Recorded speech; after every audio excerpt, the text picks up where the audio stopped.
Iran-U.S. relations are looking murkier than the Lincoln Memorial reflecting pool. Last week, Trump signed a peace agreement in Versailles, which means we won. Don't look it up. And then he's like, we're opening the strait, which I'm pretty sure has been said before in Pride Month.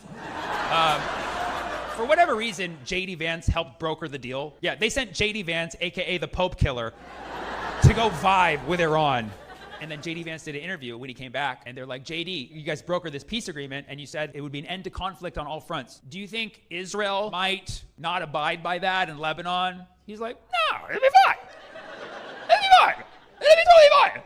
It'll be totally fine. I feel like the United States is like a dog owner. It's like, don't worry, he won't bite. No, he's very friendly. He won't bite. And then, if the United States was a responsible dog owner, we'd be like, not safe.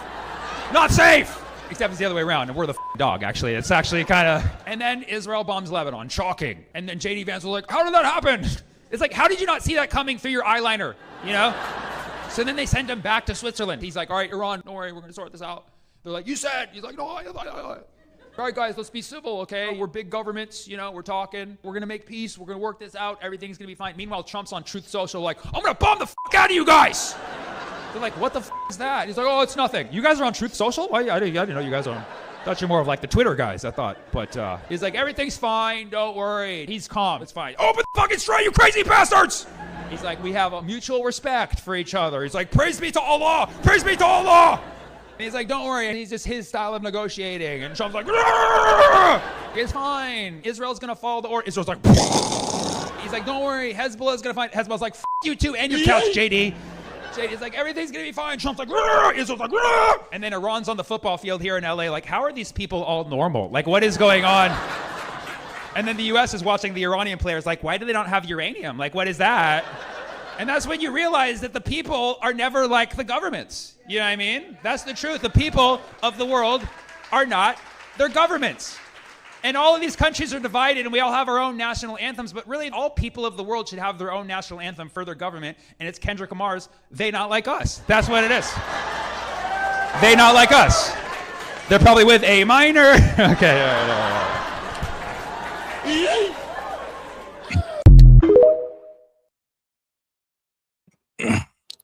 And all right, guys, and we are live. Yo, this is S.E.T Media, guys, and I'm back with another one for you. All right, guys, we got to go ahead and catch up on about a day of news. So let's go ahead and get right into it because we got some updates on the Iran war.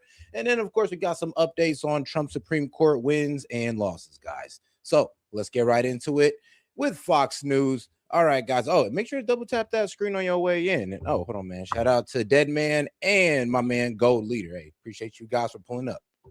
Thanks.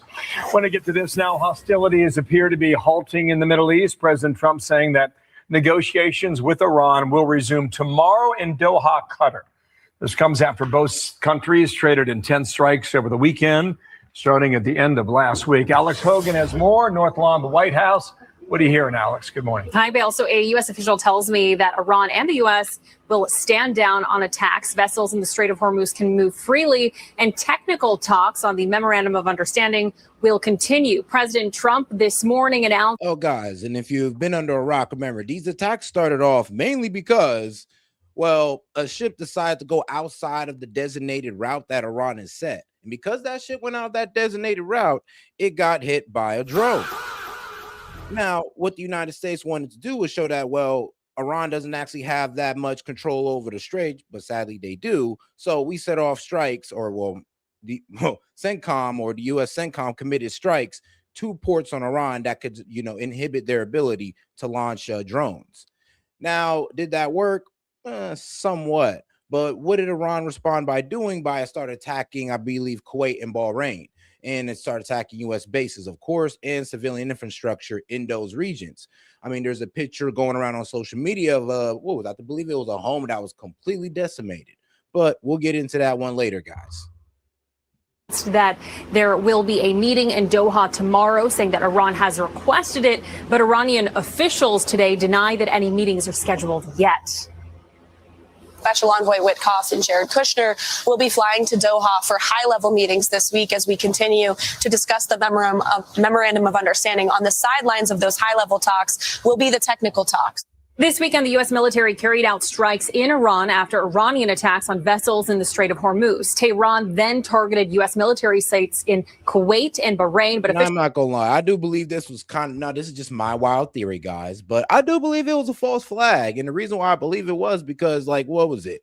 48 hours before this fleet, before this vessel decided to go off path and try to take another route, all the other ships was abiding by what Iran was telling them to do. They was going through that passage. They was paying that toll. For some reason, this ship decides to go outside of that and invoke a drone strike. And now what? We're popping off over a vessel, like not a U.S. vessel, a cargo ship, sure, but it's not ours and it's not one of our military assets. So why do we commit to such extensive strikes, over a vessel? Officials say that every attack was intercepted or failed. We've heard Iranian officials in the last couple days argue that Tehran still controls the strait. UN Ambassador Mike Waltz pushing back on those comments and the idea of Iranian tolls in the waterway. President Trump's not going to stand for it. And meanwhile, we continue to move ships out by the dozens every day. And world oil prices are not just stable, they're dropping.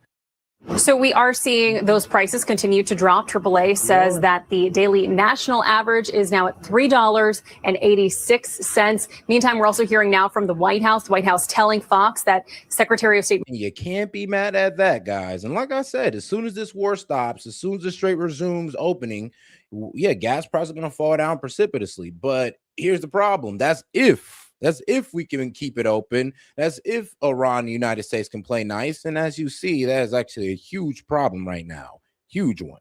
But hopefully things settle down. But, as things go, America popped off in Iran because of the cargo ship. Now Iran wants to go ahead and start striking U.S.-linked targets in Bahrain and Kuwait. And now we're over here trying to, settle things in Doha. Qatar. Crazy how things are working out right now. Marco Rubio and Witkoff will have a briefing to tell the full House and Senate about the latest on this peace plan. Again, that taking place later this afternoon. Bill? Alex, thanks. Alex Hogan watching all that from the White House. Thank you. Dana? And joining us now is a very patient former Navy SEAL, Jack Carr. He's also the host of the Fox Nation special, Jack Carr Investigates Carlos the Jackal, which I would love to see. You sat through with us while we did all the Supreme Court stuff, but we want to talk to you about Iran. This from the Institute for the Study of War. Oh, guys, make sure to double tap that screen and like the video, guys. Let's get more people on the conversation by double tapping that screen or smashing that like button, depending on how you're watching. And if you have any question, comment, jokes, disagreements, feel free to super chat it in. Iran strikes may reflect an Iranian effort to dissuade the Gulf states from resisting Iranian control over the strait. I think that seems pretty true, right? That's the leverage they have. Well, we have to remember we came into 2026 on a win with Venezuela. We had a couple other small special operations focused wins leading up to that. We had last summer where we were told that the nuclear ambitions and facilities in Iran were destroyed, really probably degraded though. Language is important. Precision in language reflects precision in thought. So we move into this where we think we have about a 30-day window here where we can force Iran to the negotiating table and to achieve the goals that we want, which is no more nuclear weapons, no more ballistic missile capability, and no more support for proxy terrorist organizations, namely Hezbollah. We don't have all of that yet. Here's the problem. We can get the whole, let's make sure they never get a nuclear weapon. That's feasible. They were kind of already dedicated to that. But what we can't get is the stopping of the funding of proxies. And we also can't get a containment on their ballistic missiles. That's just not happening unless we just overthrow, the IRGC. And if we can't do that, then we just got to move on to what they're willing to talk about. And that's the opening of the strait and their enrichment. And you see how Trump kind of changed his tone to back. And I like how he kind of went back to this position, because I ain't gonna lie, the other position was asinine. So remember, he started off with Iran cannot have a nuclear weapon. Now it was, and all of a sudden he switched it to, what was it? Iran cannot enrich uranium, like AKA F their sovereignty. And now because we can't get that, it's back to Iran can't have a nuclear weapon, which I'm actually happy about. Like I said, it's more feasible. We move into these new negotiations. So from the viewer perspective, it seems like we're seeing the same things that we saw last month. And the question is, will we see these same things in July? Will we see these same things? Yeah, how do you break the cycle? Exactly. How do you break that cycle when Iran is very good at doing what they do with stalling and Jack, delaying? do you think we can get to that point? Like, is there a forcing mechanism on the leaders in Iran where they will say, okay, you've got a deal? That's what we're going to find out here if we go through enough of the leadership till we get to someone, to a group of people that will let us achieve those goals. And we don't know yet. If we look at the past 40 years, it doesn't look like that is a very achievable goal, but we don't know. This is a new era of 60 warfare. 60 days so could go to 90 could go to 120. But whatever it is, it can't, the end result of these negotiations can't hinge on trust, because if the past tells us anything, we cannot trust that Iran will not continue to support Hezbollah. We cannot trust that they will not continue to develop this nuclear capability and this ballistic missile capability. So any negotiation cannot be reliant on trust. That's. I mean, wait, what? I'm sorry, but just think about what he just said there. No, this negotiation cannot be relying on trust, but I mean, we're going to need trust to get this negotiation done. Actually, we need trust to even get it started.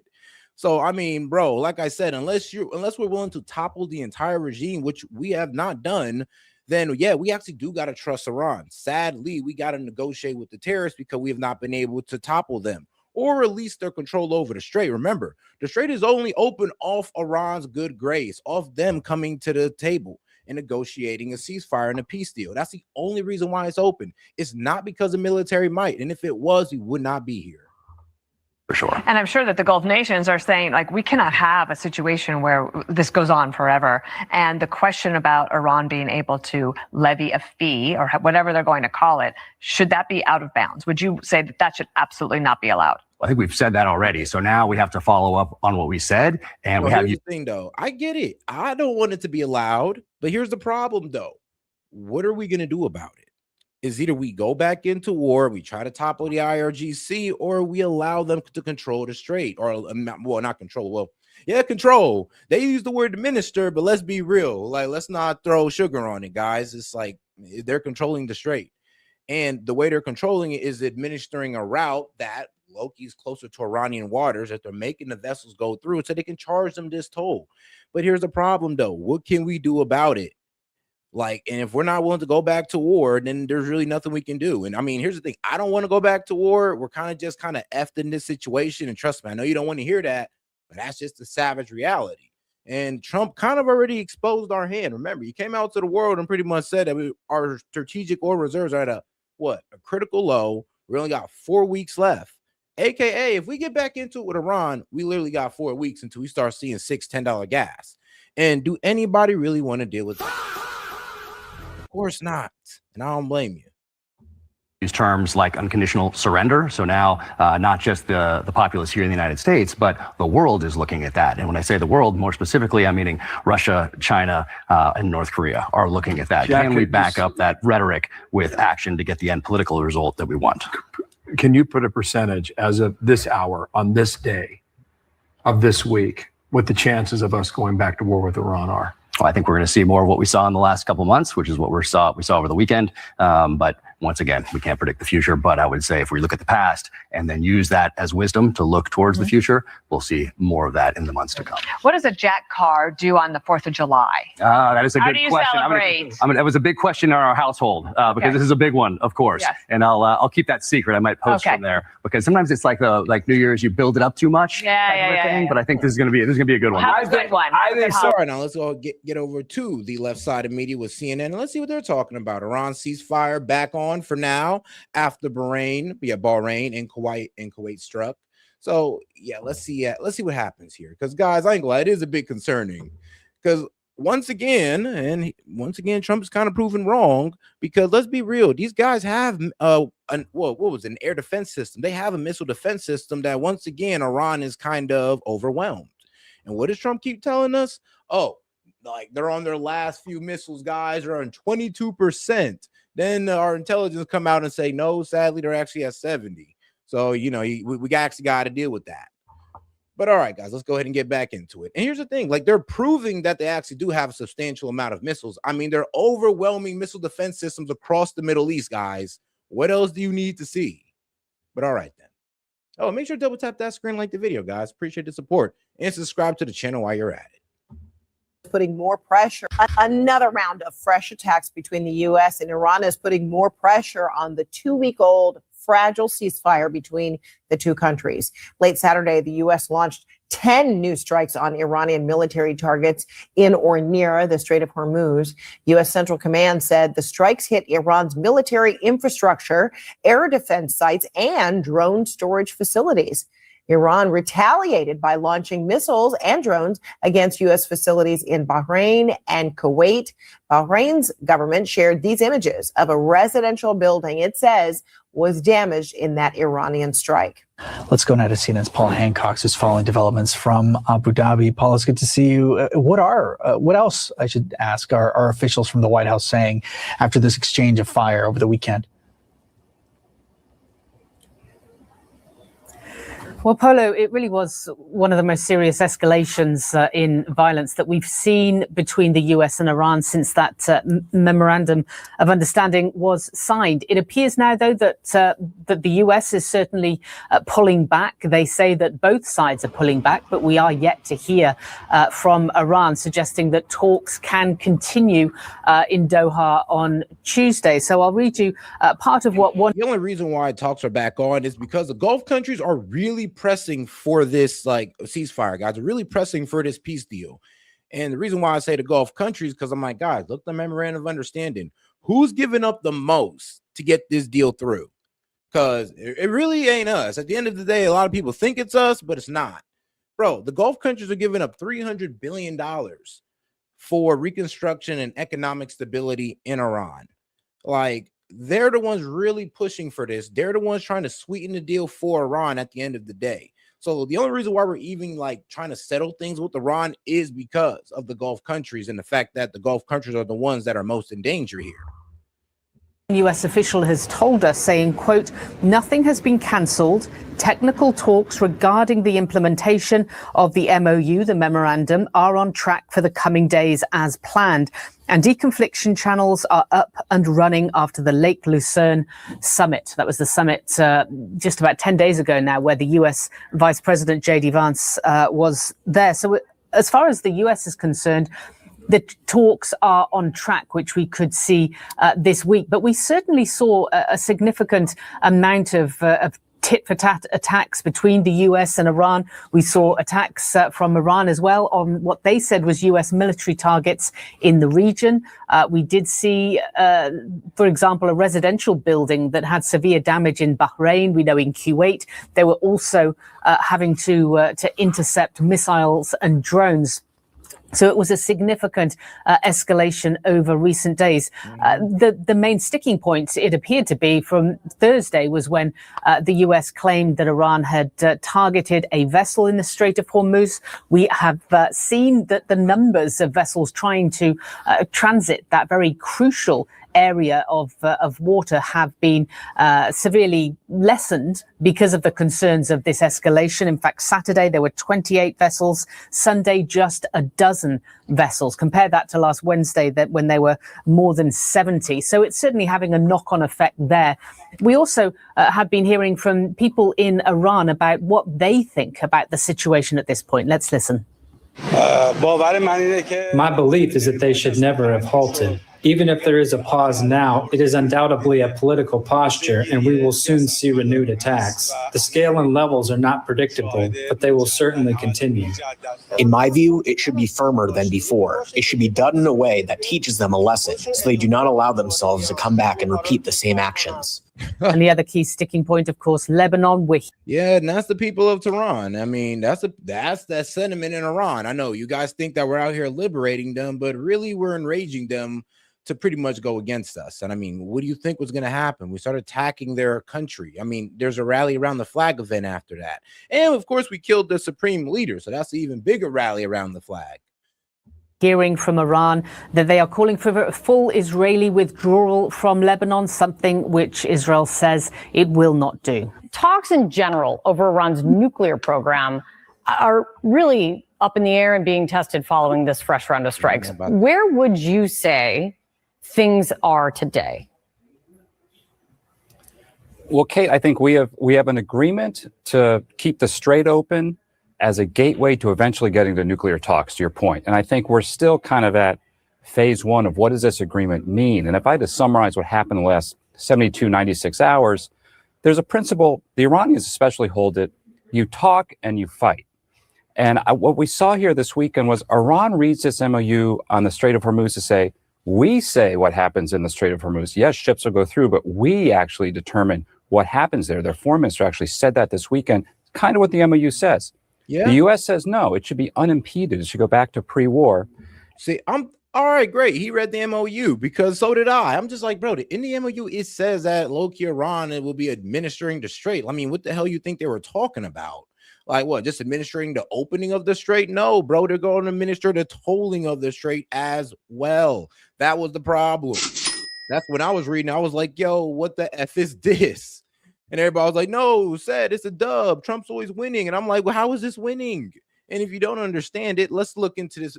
I'm going to go ahead and play this video so you guys have a decent understanding of the memorandum of understanding in case you haven't really read it yourself. Here you go. Trump just folded to Iran. No, he signed a 14-point agreement to stop the war for 60 days while negotiations take place. Let's go through each one. Remember, Trump says we got into this war to end Iran's nuclear and ballistic missile programs. Well, the opening point has nothing to do with any of our concerns, but it has to do with one of Iran's top concerns, which is stopping Israel's attack on Lebanon. Point 1 is about terminating military operations on all fronts, including Lebanon, which goes to number 2. The U.S. and Iran must agree to respect each other's sovereignty. And then 3 is just the commitment to negotiate and achieve a final deal in 60 days. We'll see about that. Even they say it's extendable. But number 4 is another thing for us to do. The U.S. must immediately remove its naval blockade, which must be fully done in 30 days. And then 30 days after the final deal, our forces must leave proximity of Iran. Yeah, and in exchange, number 5 is Iran will open up the Strait of Hormuz. Commercial traffic will start immediately as Iran will start demining the strait and talk to Oman about future services there. Notice the strong language in number 4. The U.S. will fully end their naval blockade in 30 days. But for Iran, they must just make their best efforts for safe passage through the strait because they put up a bunch of mines, so that language just reflects reality. And then number 6, here's where it gets interesting. The U.S. will undertake with partners a plan to invest at least $300 billion of reconstruction and economic development dollars in Iran. And then if that wasn't enough, number 7, the U.S. must terminate all types of sanctions against Iran, so we're paying them $300 billion and taking off all sanctions. This is the most one-sided deal ever. Okay, you're being a little deceptive by reading steps 6 and 7 and pretending that step number 8 doesn't exist, which is Iran saying they will never have a nuke and they must come to an agreement with us to dispose of its stockpile of enriched uranium. Even this part seems to be written by the Iranians. The two parties must also agree to discuss the issue of enrichment and other mutually agreed matters relating to the Islamic Republic of Iran's nuclear needs. So now we're going to fulfill Iran's nuclear needs? You're twisting. Let me translate this. In the next 60 days, Iran must agree to verifiably dispose of their nuclear stockpile and enrichment capabilities. Maybe then can we discuss options for them to have civilian nuclear material, but only after a verified agreement on nuclear do they then get sanctions relieved. And only then do they make the nuclear concessions, and if Iran agrees to a broader deal in 60 days, do they get the $300 billion, which will come in the form of willing private sector investments from the Gulf countries. Again, that only happens if Iran is verifiably nuke-free. So Trump went from fighting for investments in America to investments in Iran. Got it. Well, you criticized him either way. And then number 9 just says until a final deal, the status quo around nuclear and sanctions must remain. Well, not all sanctions, because number 10 says immediately. So even before a final deal, the U.S. will issue waivers for the exports of Iranian oil. So they give up nothing for their sanctioned oil to be back on the free market. And then 11, we must also immediately make frozen or restricted Iranian funds and assets fully available for use. And then 12 just creates a mechanism to monitor compliance. But then 13 says before the final deal negotiations start, first the ceasefire, the blockade removal, the Strait of Hormuz opening, the Iranian oil waiver, and the asset release provisions must happen first. So they get to sell their oil and get assets released even before negotiations. Why is it so one-sided? Why are our big commitments before negotiations, but theirs aren't? Well, they have to immediately open up the Strait of Hormuz, and this agreement fails to recognize that we destroyed Iran's conventional military. This has the backing of our European and Gulf allies. Trump is making the tough decision to end a war and move to diplomacy. What do you want? More war? I'm just saying, this agreement does not look like we won. Let's wait till the final agreement. We'll see if we get there. Yeah, do you see the problem here? That does not sound like a winning agreement, like at all. But hey, some people have a different opinion. And Iran used force late last week, using a drone to hit a ship that was not using its route. And then the U.S. responded with military force to say, hey, we're going to ensure there's unimpeded access. So it's using military force to shape the diplomacy and what this MOU actually says. Kate, I think this is the new normal in terms of where we are. You'll see these flare-ups. I think they'll remain contained because you do have this diplomatic. Hey, and shout out my man Michael for sending a laughing disco. And all right, guys, let's get right back to it. And guys, remember, any support $2 and up, get you a celebration. path. But to your point on the nuclear agreement, that's a very long way off. I mean, I just don't see that coming together anytime soon. At the same time, Iran right now is not enriching uranium because of the military strikes a year ago, last summer, which were, I think, probably more effective than this current campaign. So that's where we are. Contested domain in the Strait of Hormuz. There's a diplomatic path, but the nuclear talks, that's still way down the road. Yeah, and Colonel, I want to get your take, because what the president says this morning, they're asking for talk, but what the president has been trying to project is he's written over and over again things like there are no tolls, no insurance costs, no other charges of any kind are going to be sought or received by Iran on ships traveling through the strait. But the Wall Street Journal is reporting that Iran clearly is at least looking to have a different view on this, reporting now that the Islamic Republic estimates that charging for security, safety, and environmental services in the strait would bring in $40 billion a year in revenue for states involved, according to the officials familiar with the matter. The idea, if implemented, basically $20 billion for Iran and $20 billion for Oman, would give Tehran cash flow and control that it did not command before the war. And Brett said it, but it is the question. If this is the new normal, a different type of new normal, what does it mean for the Middle East and the West? Iran's a real player now? Well, it means quite a few things, Kate. And actually, you can extend the meaning. Like, bro, the IRGC is now a solidified, they're solidified government now.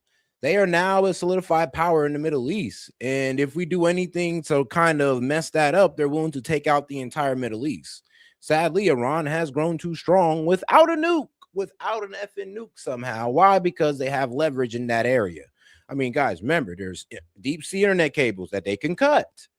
There's water desalination centers that they can blow up. Energy plants or refineries that they can blow to smithereens. Do you understand the leverage that they have there right now that we cannot defend against? This is why escalating things with Iran wouldn't be in our best interest. Not only to the Middle East and the West, but really to the entire world, because the potential is there that this is going to change the way in which commerce is conducted. Up until this point, the United States has stood for freedom of navigation, especially through areas like the Strait of Hormuz, choke points that are in several places around the world, where it's basically a naturally occurring phenomenon where you have to go through. It's not a canal like the Suez Canal or the Panama Canal, but a naturally occurring phenomenon. So the principle has been that there would be no tolls charged through areas like that, even if it's controlled by just a couple of states.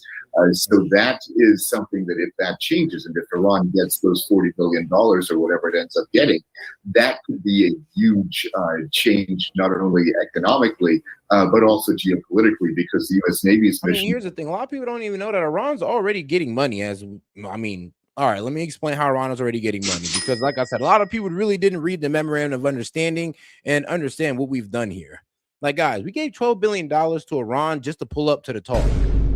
Like, that's it. Just to pull up to the talks, we gave them $12 billion in sanction relief, not taxpayer dollars, but sanction relief, aka their own money. And then we're going to give another $12 billion at the end of it. So they've already got $12 billion off of us.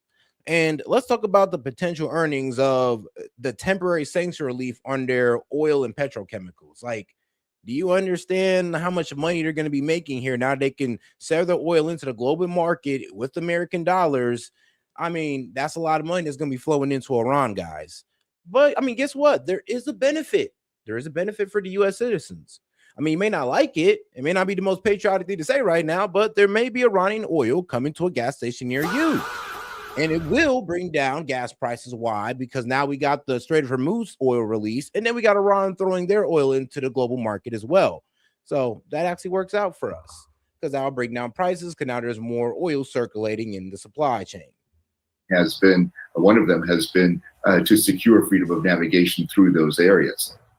You know, Republican Senator Bill Cassidy, Brett, was asked in a recent interview about his statements. You know, he's called the war the worst foreign policy blunder on record. And I want to play his perspective on why he thinks this. Let me play this. You said America lost the credible threat of force, which is another way of saying that President Trump's threats to return to bombing are empty threats? I don't know if they're empty threats because you can certainly return to bombing. But the fact is that a medium-sized power at this point is perceived to have fought a superpower to a draw, requiring some measure of accommodation of we, the superpower. Yeah. And we spent $29 billion and we have 13 Americans. No, well, $25 to $50 billion, about 13 to 16 Americans dead, about hundreds injured. I mean, and what do we get out of this? Like, really nothing. Like I said, pretty much we're retreating. We're allowing Iran to pretty much control the Strait. They're getting sanction relief, and we're accommodating, well, pretty much the enemy. Like, let's just keep it real. We're accommodating Iran. I mean, what does that tell you? And I know, my MAGA guys want to sit here and hold on strong, but sadly, this does look like a loss. Americans dead. Brett, is that a lesson from this so far? I think the perception right now, including in the Middle East, is that Iran came out of this with more advantage than we did. And going into the war, Iran was perceived to be in its weakest position since the 79 revolution. You had the uprisings, you had the effective military campaign last summer, which was very different than this one. So that is a perception. But I have to say, last week, Iran was taking a victory lap. We control the Strait, Lebanon, we kind of have sovereign say over what happens. And they were tripped up a little bit late last week, both by the U.S. demonstrating, hey, we're going to actually have a say. We're willing to use force to enforce our understanding of the Strait of Hormuz. And then in Lebanon, the Lebanese government. Here's the problem, though. We don't have a say over the Strait of Hormuz, sadly, or in Lebanon. Like, yeah, Rubio. I thought Rubio came in clutch, but sadly he didn't. He went over there and he was able to broker a peace deal or some type of like ceasefire between the Lebanese people and Lebanon and Israel. But here's the problem, though. The main people we got to deal with here is Hezbollah, not Lebanon. Which, I mean, let's be real. Hezbollah is a party in their parliament, but it doesn't consist of all of Lebanon. Like, let's just keep it real. And the problem is that because we're not including Hezbollah, these deals will never really manifest. Like, they're not going to go nowhere. Why? Because main people we're fighting, we're telling the weaker force to disarm them.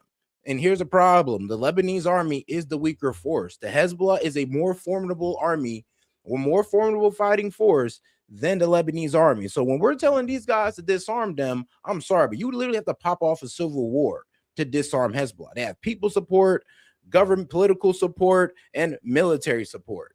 So we actually do have to include in Hezbollah in these conversations. I know you want to sit there and say, oh, but they're a terrorist group. Yes, okay, great.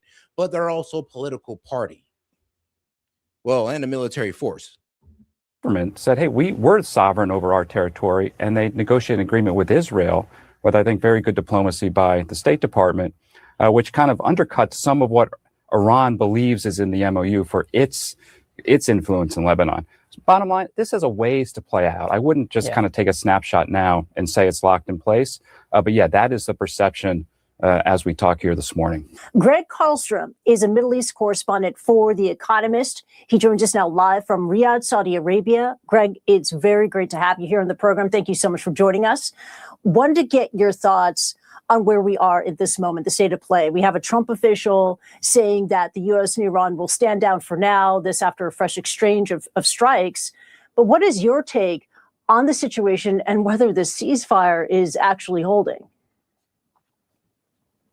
I think there are two lessons that we can take from what's happened over the past few days. First, I do think the deal, by and large, will continue to hold. I think, what did we see? Since Thursday, we saw the U.S. carry out fairly limited military strikes on targets in southern Iran that they had bombed earlier in the war, and we saw the Iranians carry out a fairly limited attack on Bahrain and Kuwait. So there are some guardrails here. Yes, they're exchanging fire, but it's within limits. And I think it's clear that both sides, at least for now, don't want the war to resume in full force. That's one lesson. The other one, though, is that Iran is still determined to try and exercise control over the Strait of Hormuz. That was always going to be difficult to do in peacetime, because what closed the strait during the war was the threat of Iranian attack. And once those attacks stop, obviously that sense of risk starts to dissipate. So what we saw Iran do on Thursday with this attack on a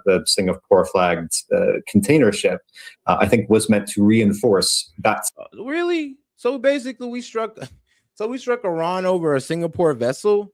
Like I said, that makes no sense. Like, it should have just went through the normal passageway, paid that toll, and we wouldn't be in this situation. I know a lot of you guys don't like to hear that, but let's be real. We're popping off we were popping off rockets pretty much over a Singapore vessel. Like, make that make sense.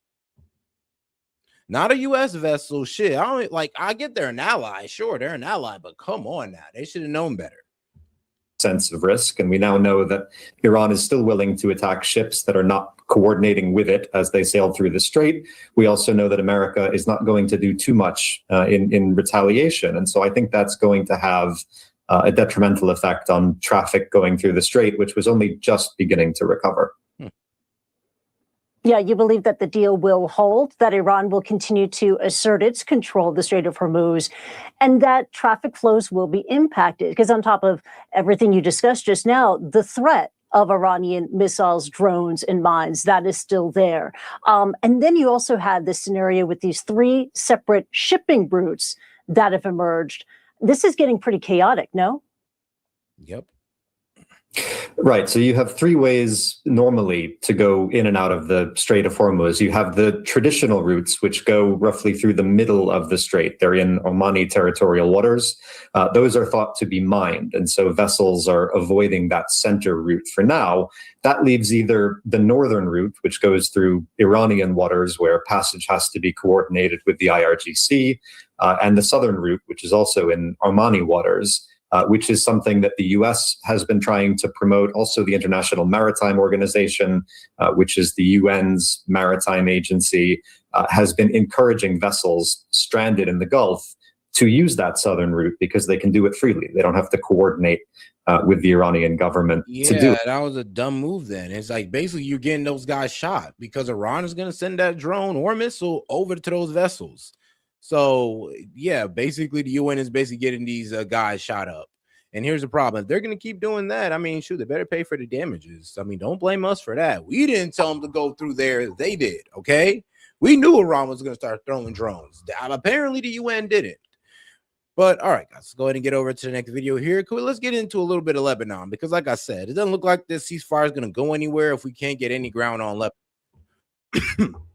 Or we just agree to let Israel and Hezbollah just duke it out. But all right, though, let's get into it. Back to the Middle East, where Trey Yanks is live in Tel Aviv with the very latest on the war front. Hey, Trey. Tel Aviv. You guys are making me miss the United States, and we're tracking developments out of the Middle East today. The United States conducting a new round of strikes against Iran in response to the IRGC targeting shipping vessels in the Strait of Hormuz. According to U.S. Central Command, a variety of different targets were hit, including military surveillance sites, radar systems, communication systems, drone storage facilities, and mine layer capabilities. Now, the president posted a Truth Social shortly after the strike saying United States aircraft just struck Iranian missile and drone storage locations and coastal radar sites for violating the ceasefire agreement. Again, it is very possible that they will never learn. The president goes on to say there may come a point when we are no longer able to be reasonable and will be forced to militarily complete the job that we very successfully started. If that happens, the Islamic Republic of Iran will no. I don't know about that one. I don't know about that. If the end result, excuse me, guys, but if the end result of Operation Epic Fury is this, I can't call that successful. Like, really?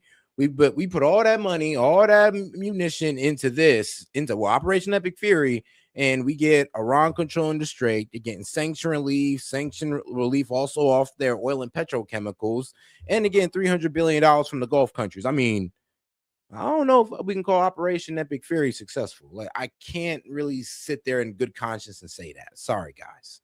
longer exist. Now, in response, Iran launched missiles and drones toward Kuwait and Bahrain. This was the second exchange of fire this weekend between the United States and Iran.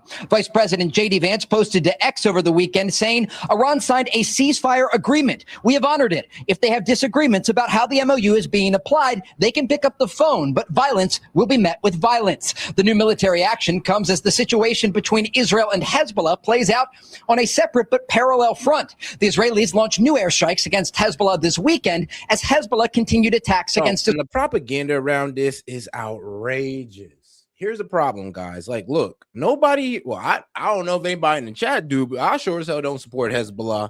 But here's the problem with this whole conflict with Israel and Hezbollah. The problem is that Israel attacked Lebanon first, and they broke a ceasefire with Hezbollah. And they've done it multiple times, and honestly, Hezbollah hasn't responded to most of those times. But, well, Israel effed around and found out today, or really a couple months ago. So here's the problem here. You can't really claim victimhood when, you know, you struck the country first and you're setting up military buffer zones, basically taking parts of their land to what? Protect yourselves. I mean, that's what Israel love to do. Take all buffer zones, and then all of a sudden they're just putting up settlements. So here's the problem. As long as Israel is trying to do that, Hezbollah will always be a problem for them. And it doesn't seem like it's a problem they can take care of alone. I mean, guys, it's like their third time going at Hezbollah. And the last two times they were kicked out by Hezbollah. So let's see how this works for them. Israeli forces in southern Lebanon, killing at least one soldier overnight. Late last week, there was a diplomatic breakthrough in Washington as the Israelis... Now, Gold, that's the problem. Israel's been striking, like, come on, Gold. Who started this? Israel or Hezbollah? Well, let me tell you, Israel started it. Israel started in the 80s when they attacked southern Lebanon to try to push out the PLO. But here's the problem. In their aggressive push out of the PLO, they created Hezbollah. Why? Because they was getting a bit too aggressive in the area, and they were destroying, once again, like Shia Muslims and Christian villages, just like today for some reason. And they created the very terrorists that they're fighting today. And even now, you can look this up. Israel's broken a ceasefire with Hezbollah over 40 times. So, like I said, you can't sit there and say they started it first when they've sat there under a ceasefire and not responded to Israel. And Israel's broke the ceasefire multiple times, especially, I would say this, especially even after the ceasefire they engaged in after October 7th. Because I'll give you this one. Hezbollah did attack them first for what they were doing in Gaza. But there was a ceasefire after. So that doesn't mean that Israel have the right to just break ceasefires and then claim victimhood. And Lebanese signed a framework agreement aimed at normalizing ties between the two countries and disarming Hezbollah. These were intense talks, difficult talks, but we arrived at an agreement, the framework agreement, which will allow for the achievement of a full peace agreement between our two countries. The situation in Lebanon is stabilizing slightly, but there are questions about if the United States and Iran will enter into scheduled technical talks this week due to the exchange of fire this weekend. Guys? Thank you, Trey. Thanks, Trey. Here's the problem. Israel has not stopped firing off on Lebanon. Yeah, ceasefire basically broken again. And that's the problem. Like, Hezbollah pretty much came out and said it was null and void, and they didn't recognize the ceasefire in the first place. And then once Hezbollah said that, well, Israel went ahead and conducted a pretty big strike on them. Like, let me see here if I can find the footage, because, bro, this was like a crazy strike. It's a popular ceasefire or MOU. 67% of Americans want this to end. So hopefully we'll find a solution. The vice president did warn us that it would be a little messy, but hopefully we'll get there. Be sure to like and subscribe for all the... Yeah, hopefully we can get there and not destroy the global economy. Hopefully. Oh, guys, make sure to double tap that screen, like the video, guys, and subscribe to the channel if you haven't already. And if you got any question, comment, jokes, or disagreements, I'll be happy to read it out loud and engage with it, guys. Just make sure you send in a super chat or Venmo. All right, guys, let's get right back to it. Now, let's stay on the right side for a little bit here, and let's see the propaganda they want to push. And turning now to escalating tensions between the U.S. and Iran as Tehran targets U.S. allies Bahrain and Kuwait with drones today. And after U.S. strikes on Iran overnight. In just a minute, we're going to bring in the U.S. ambassador to the United Nations, Mike Waltz. But first, we go to Fox News correspondent Alex Hogan at the White House. The latest from there. Hello, Alex. Hi, Shannon. The U.S. military carried out another round of strikes on Iran last night, hitting as many as 10 targets at the president's direction after Iran hit an oil tanker. President Trump posting on Truth Social, quote, earlier, United States aircraft just struck Iranian missile and drone storage locations and coastal radar sites for violating the ceasefire agreement. Again, it was earlier on Saturday that Iran launched missiles and drones on U.S. military sites in Kuwait and Bahrain. Friday, exchanges of fire after Tehran had fired drones at a commercial ship in the Strait of Hormuz. Nobody saw it coming, and it hit a ship. Nobody saw it coming. No, that ship saw it coming. I mean, they did get warned, and here's also the problem. It's like everybody read the memorandum of understanding, and yet still this Singapore vessel decided to not use the designated path that all the other ships were using. And yes, they were sadly paying that toll or service fee, as they like to say. So here's the problem. I mean, Singapore, you basically started shit for no reason. Like, what's going on here? And I do, like I said, I still believe that this is a false flag because, why did they decide to go off and veer off into this route that was I don't see that was going to ensure a strike from Iran? Did some damage. But you can't do that stuff. Senior Iranian official reacting, writing the Strait of Hormuz is governed by Iran, and if you do not learn the rules, the Iranian armed forces will teach them to you. Vice President J.D. Vance online argued if they have disagreements about how the MOU is being applied, they can pick up the phone, but violence will be met with violence. A newly released Reagan Institute summer survey of Americans taken at the end of May finds 54% approved of the U.S. military actions taken against Iran this year, with 45% disapproving. The cost of war putting new strain on the administration here in Washington. Another key priority for the president, the Save America Act, which would require voters to show proof of citizenship when registering. The Senate recessed on Wednesday for 2 weeks, which means this is once again back in limbo. Shannon. All right, Alex Hogan from the White House. Alex, thank you very much. I don't understand how they can approve of it. I'm a bit confused at those Reagan Institute conservatives who took this poll. It's like, hold on now. Are we looking at the same results?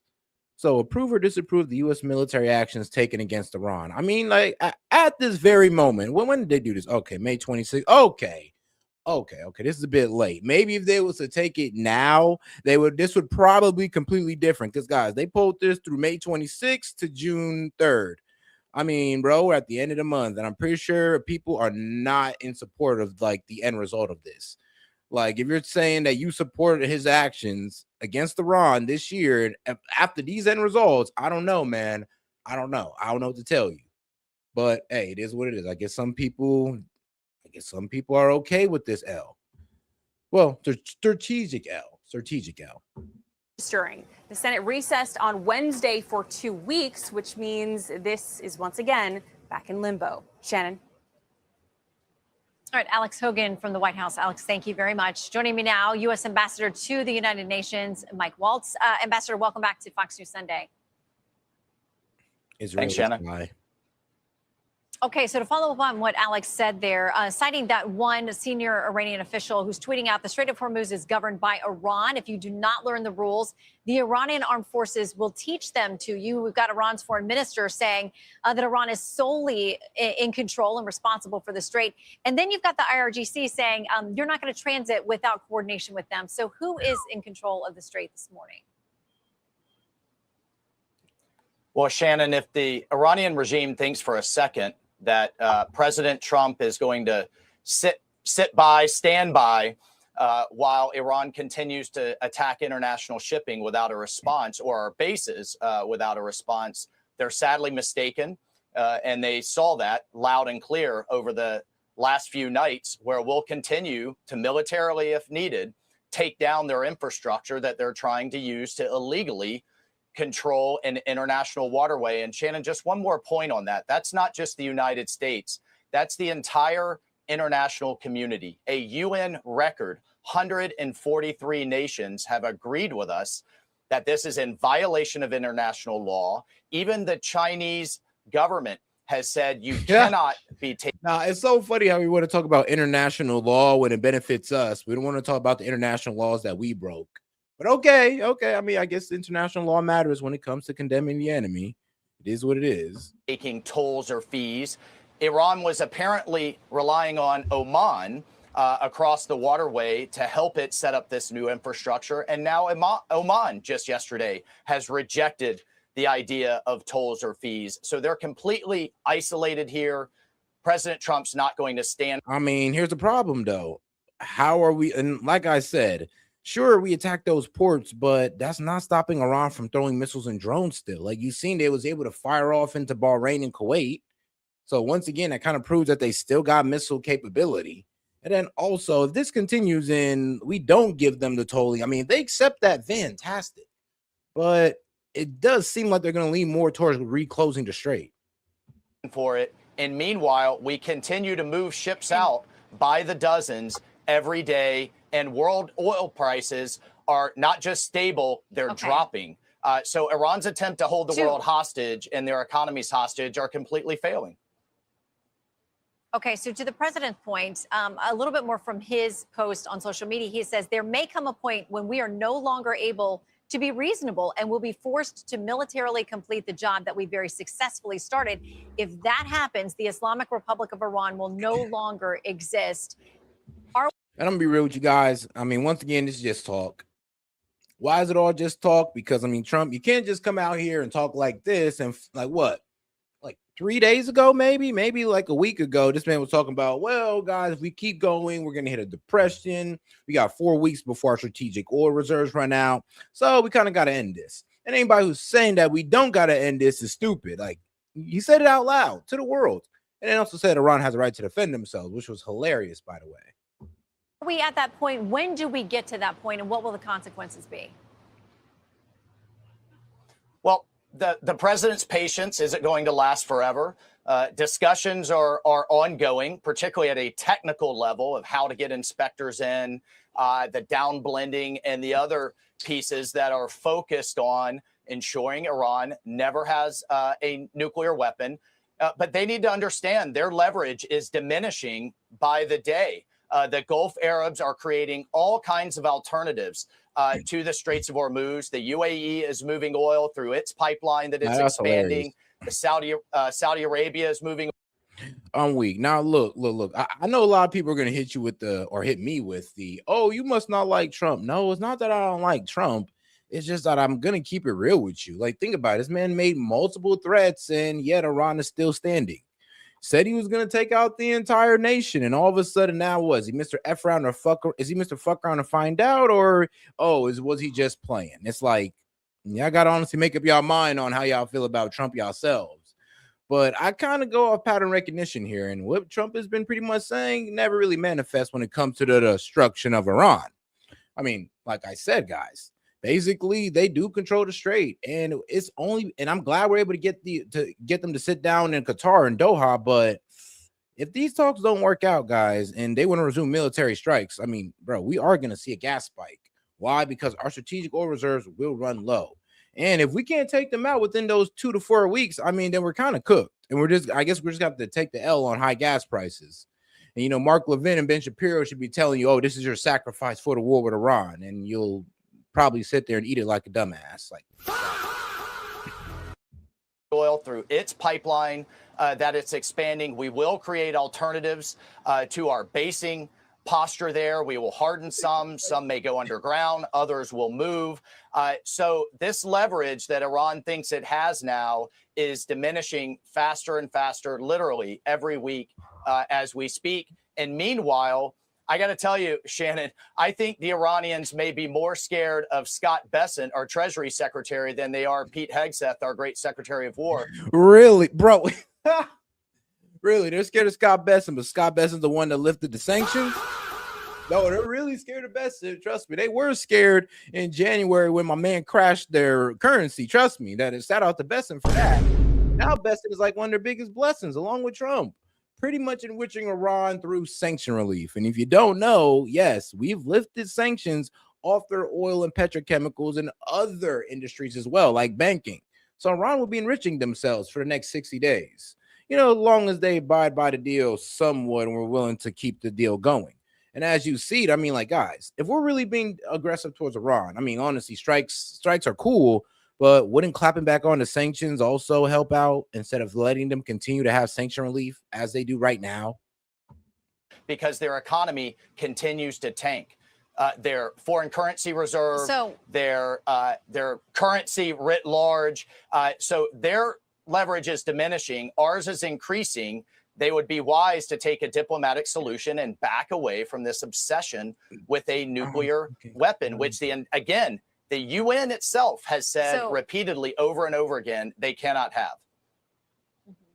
So we are supposed to be in the 60-day conversation time of negotiating the devil's in the details, that agreement that would bring us more lasting peace. But Andy McCarthy writes over at the National Review, it's self-defeating even to indulge the notion that we should be negotiating with an apocalyptic, America-hating regime that is despised by most of its more than 90 million subjects, to say nothing of the notion that we could make a stable deal with them that would serve American interests.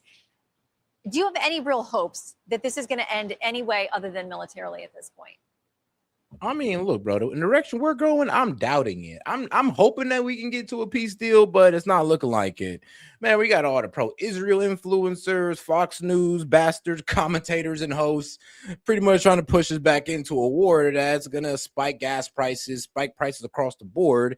And you know, so crazy. Isn't it crazy to kind of push a war that's going to spike prices while you sit there with a multi-million-dollar salary? Isn't that like insane? Am I the only one kind of sitting there kind of like going like, yo, that's kind of fucked up. How y'all doing us right now? Like, can you speak like you're the average American just for one time in your effing life? Just once. And it's not just on Fox News. Trust me, on CNN, they do this bullshit as well. But it is what it is. Well, you know, Shannon, President Trump is a president of peace. He will always give diplomacy a chance. He gave it a chance last year before Operation Midnight Hammer. He gave it a chance this year again before we hit Iran militarily, and he's giving it a chance now. But I would say in response to McCarthy's piece, the regime has never been under this level of pressure, and no president before President Trump credibly put the military. What pressure? Bro, we just relieve economic pressure on them. Like, what pressure are you talking about? Like, I'm confused here. Like, all right, great. We popped off on them with some rockets and fantastic. That probably slowed down their drone deployment a little bit, but not enough for where they couldn't attack Bahrain and Kuwait now. Like, let's just keep it real here. What pressure? I mean, shoot, like, why not go back into Epic Free Part 2, which I highly disagree with, because like I said, it'll pretty much destroy our economy. But I'm sorry, but if the attitude is that, oh, we can't trust them in a deal, we can't trust them outside a deal, if the attitude is that, oh, it doesn't look like we'll be able to talk with them, then why not just pop off strikes already and stop just talking big? Why? Because they understand that there's consequences to getting back into it with Iran. I'm like, guys, we're enjoying the gas prices falling down, are we not? I know we didn't like the fact that they spiked up, but we kind of are enjoying the relief. Well, that relief is going to disappear if we get back into it with Iran. And they know this. Military option on the table. So Iran, as Secretary Rubio just said, Iran has a choice to make. It's going to be a responsible nation, or it can continue down this path to absolute ruin. And don't think for a second that President Trump isn't going to leave every option on the table to achieve not just our aim, the entire world's aim, that Iran never has a nuke. Okay. Ambassador Waltz, we appreciate your time. Thank you, sir. And all right, Be guys, sure to like and subscribe for all the Fox News latest on YouTube. And all right, guys, we're going to go ahead and take a break on Fox News for a little bit. Let's get into some international news here. We got the Iranian foreign minister coming out saying Iran alone controls Hormuz for over the next 30 days, and he warns against attacks. Yeah, no. I mean, guys, look, man, it's what they ain't going to show you on mainstream media. They're not really going to show the Iranian minister pretty much telling you how, yeah, we're pretty much claiming control. So let's hear him boldly state it. Let's see what they're talking about. The support. Oh, guys, if you've got any questions, comments, jokes, or disagreements, I'll be happy to read it out loud and engage with it. Just send a super chat in or a Venmo, and I'll be right back. Gonna go ahead and take a quick little bathroom break.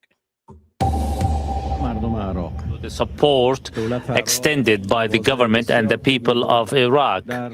The people and government of Iraq have always extended their support during the war. They have always supported the Iranian people who were victims to the Israeli-American aggression. We have also touched massive support by the Iraqi people who have always supported their Iranian brothers. So the first purpose of my visit is to extend thanks and appreciation to the government and the people of Iraq. The second one is to congratulate the new government recently formed in Iraq, led by the head of government, Mr. S.E.T, and I'm here to extend all congratulations and to my dear friend and brothers for being re-elected as foreign minister.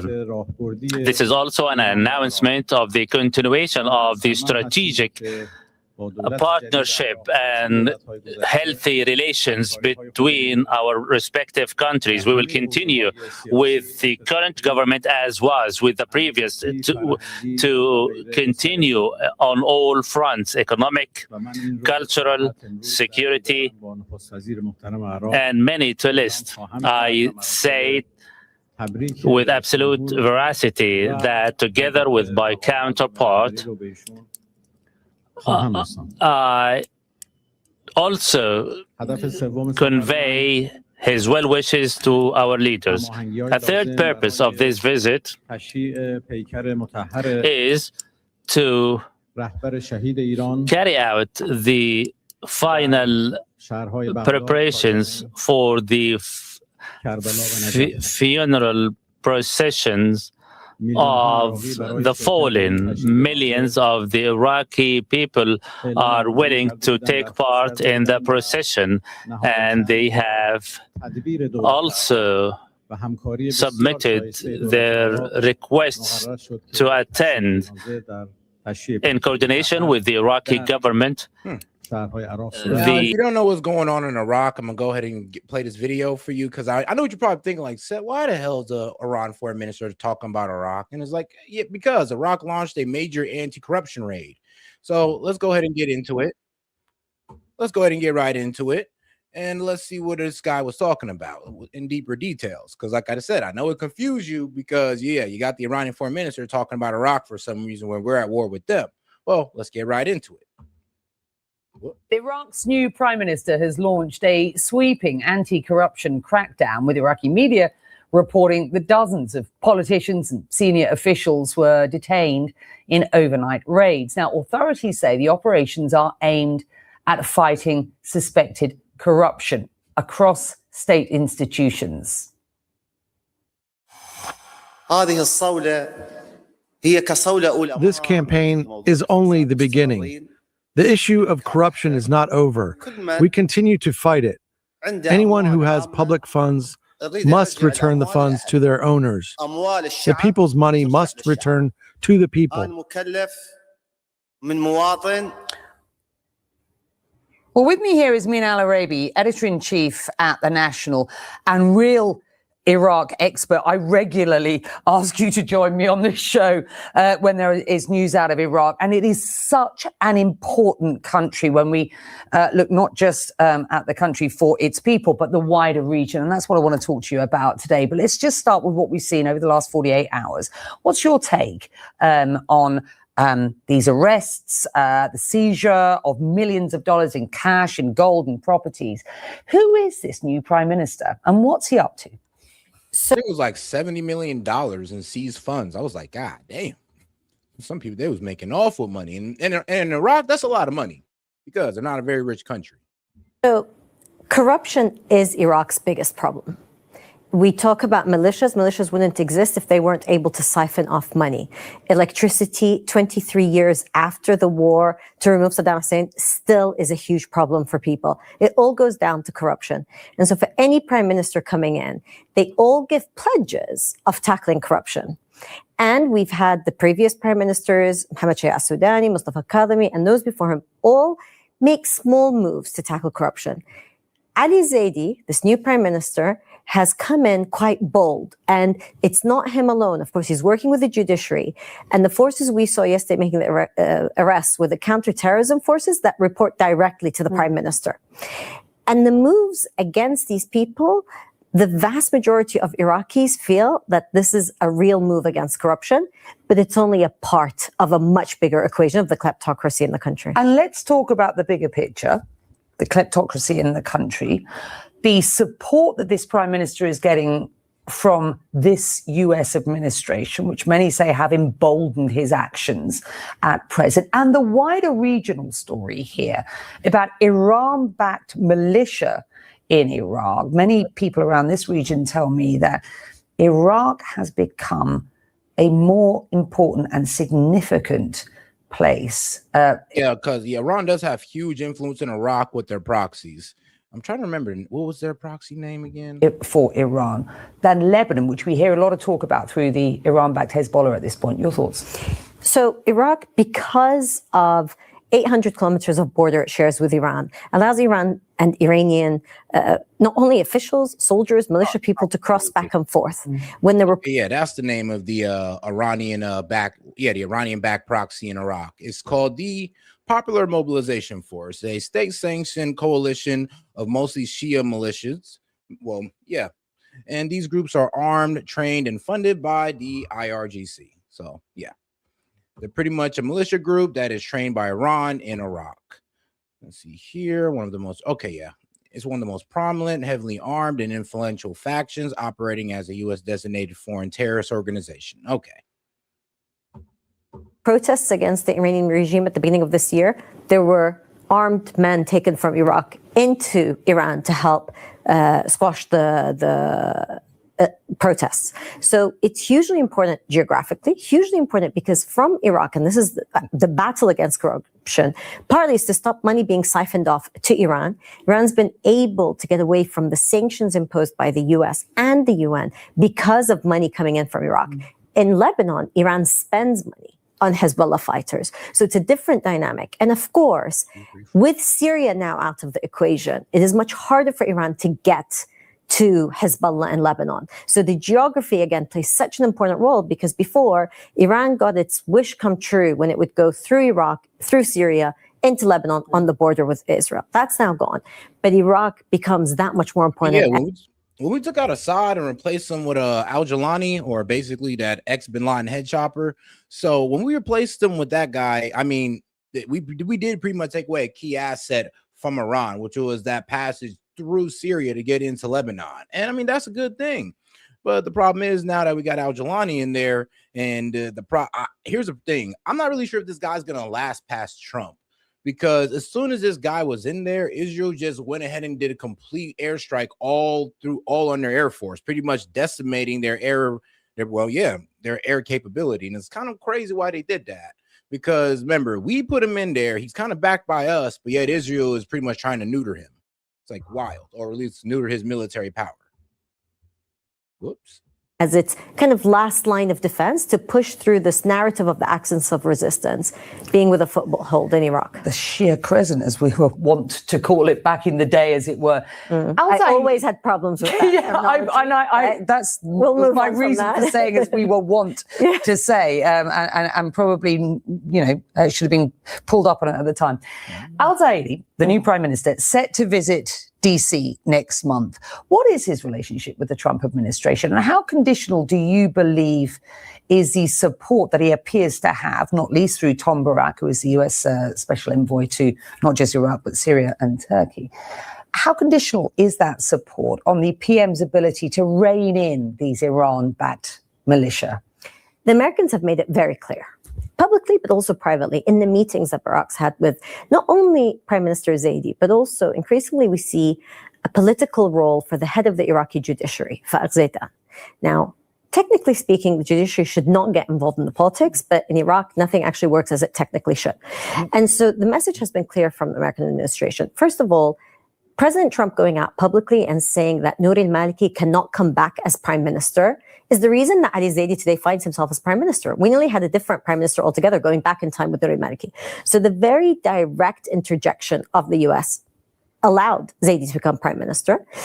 And on top of that, he's had meetings where he has been told very clearly, push back against the militias. The US launched something called Operation Economic Fury. And Economic Fury is targeting not only the Iranian regime, but also sanctioning militia groups in Iraq and demanding that there is accountability of where the money is being siphoned off. And Tom Barak made very clear to Zaidi that the US can be a great ally, but will not turn a blind eye to the support of militia groups, but also corruption. So they have to prove seriousness. This government, which is only formed, by the way, halfway. We still don't have a new minister. But all right, though, that's pretty much enough on that. Let's get back to the foreign minister and his comments on the Strait of Hormuz. Iranian foreign minister. All right, this guy. Also, guys, make sure to double tap that screen and support the show with a question, comment, joke, or disagreement in a super chat or Venmo. Appreciate the support, guys. And also make sure to, like I said, double tap that screen, like the video, or smash the like button. All right, let's keep it going, guys. The developments with respect to the memorandum of understanding signed between Iran and the United States, and the latest developments within the Strait of Hormuz and Lebanon, and based on the said MOU, the Strait of Hormuz remains under the total oversight and management of Iran throughout the 30 coming days, and after all obstacles are removed, the total capacity of the waterway will be restored. This is what we are working on, and this responsibility rests on the Islamic Republic of Iran. There is Hey, shout out to my man Uncle Mike for sending a gold coin for 10 jewels, bro. Appreciate the support. no other party or state has any stake or responsibility in this respect. This is totally clear under the Memorandum of Understanding, and any intervention or any unilateral action or any new development will result in exacerbating the situation and also delaying the reopening of the Strait of Hormuz. It will also raise the levels of tension and escalation as what we witnessed over the past 2 days. The incident that took place within the Strait of Hormuz caused tension and instability to rise. Again, with respect to the management of the Strait of Hormuz and the procedures towards reopening the waterway, no party or state should interfere. They should honor their obligations under the MOU. Otherwise, the MOU would be derailed. Also, all parts of the memorandum should be honored, including the aggressions on Lebanon. Regretfully, the Zionist entity continues with their airstrike. All right, so you hear Iran's position pretty much. He's pretty much saying that, yo, yeah, we control the strait. You guys get through that designated route, you pay the tolls, and the strait's going to be open, and we can work on the demining and all that good stuff. But if you guys continue to go outside of us, then, I mean, basically saying they're willing to close the strait again. On Lebanon and based on the and of course, you know, he's going to push on Lebanon and getting Israel to stop their pretty much invasion of Lebanon. And if they can get that going, then maybe we can get this ceasefire concluded. But it doesn't look like Israel's willing to give us that, to be quite honest with you. Man, Israel can't give us nothing. Nothing. Man. We can't get nothing out of these guys. Commitment raised by the United States, which was also accepted by the Zionist entity. They should live up to the responsibility and force the Zionist entity to put an end to their attacks on Lebanon in order to put an end to the war in Lebanon. Also to cause the Zionist entity to pull out from the areas occupied. This was item 1 on the MOU. Earlier today, I spoke to Mr. Fahd Hussein on all these topics, also on the new security dynamics in the region. Many lessons were learned from this war, not only by Iran, but many regional countries, and based on the new realities, the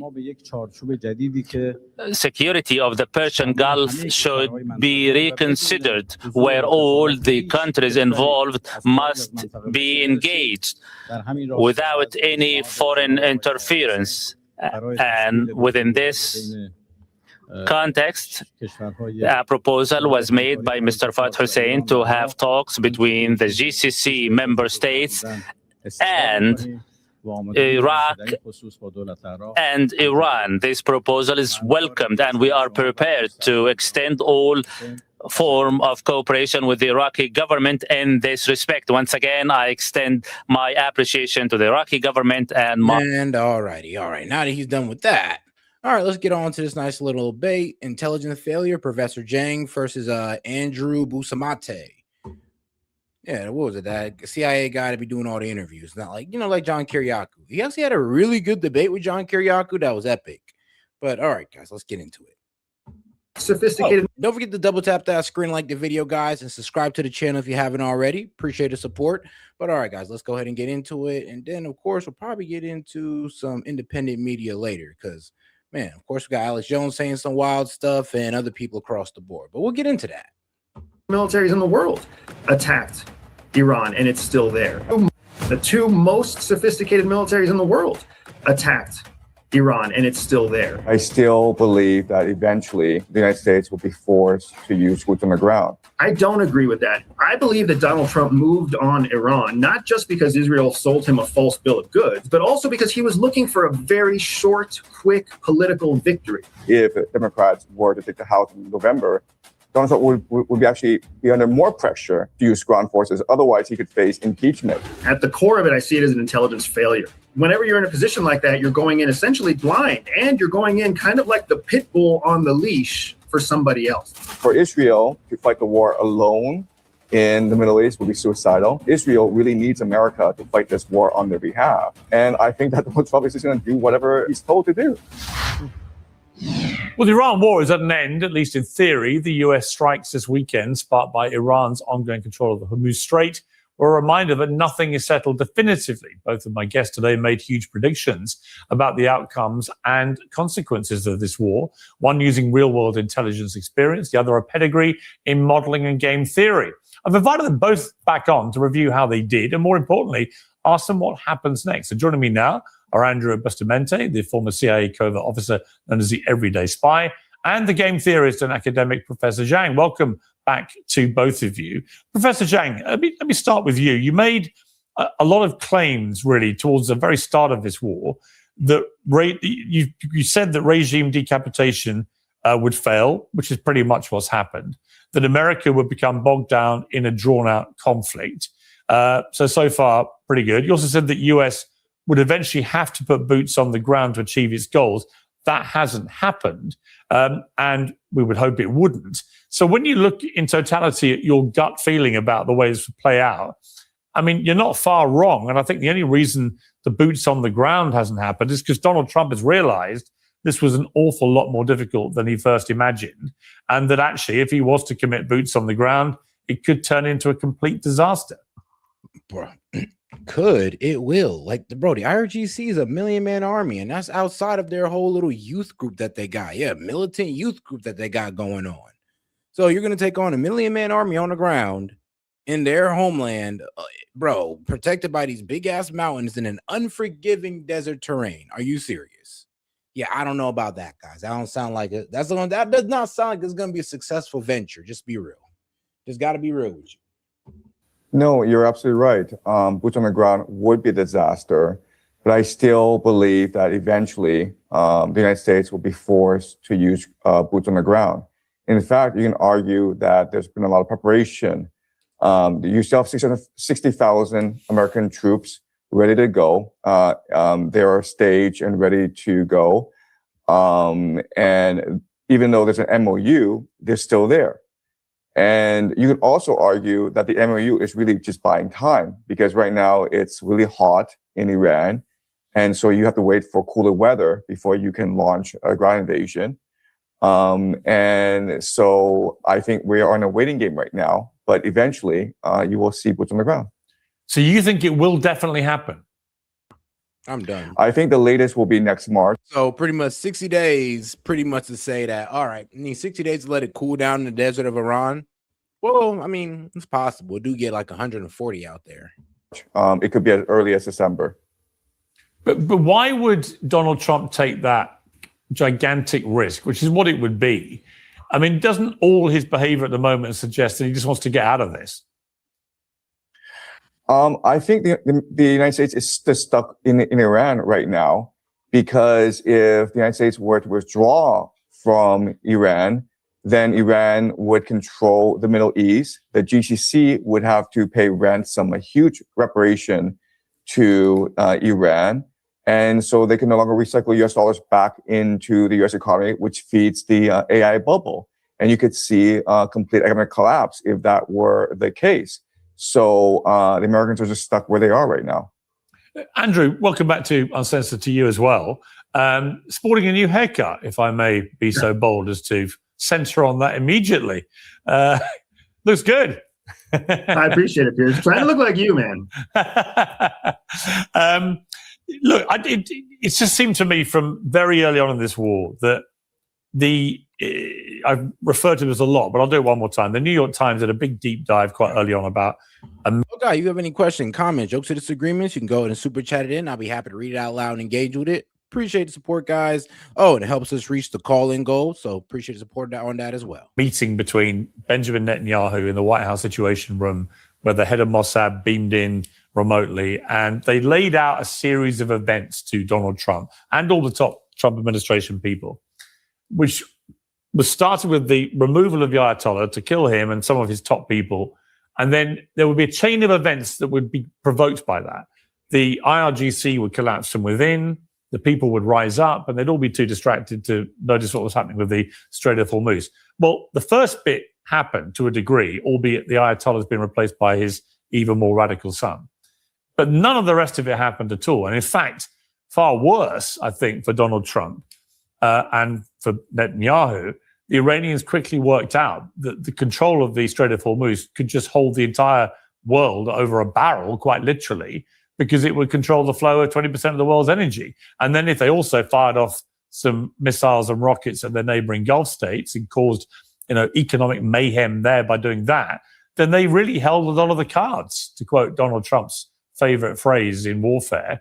When you look at this, do you think it was just a case not of Trump being told what to do, but that of him just buying into this playbook, which then just didn't materialize?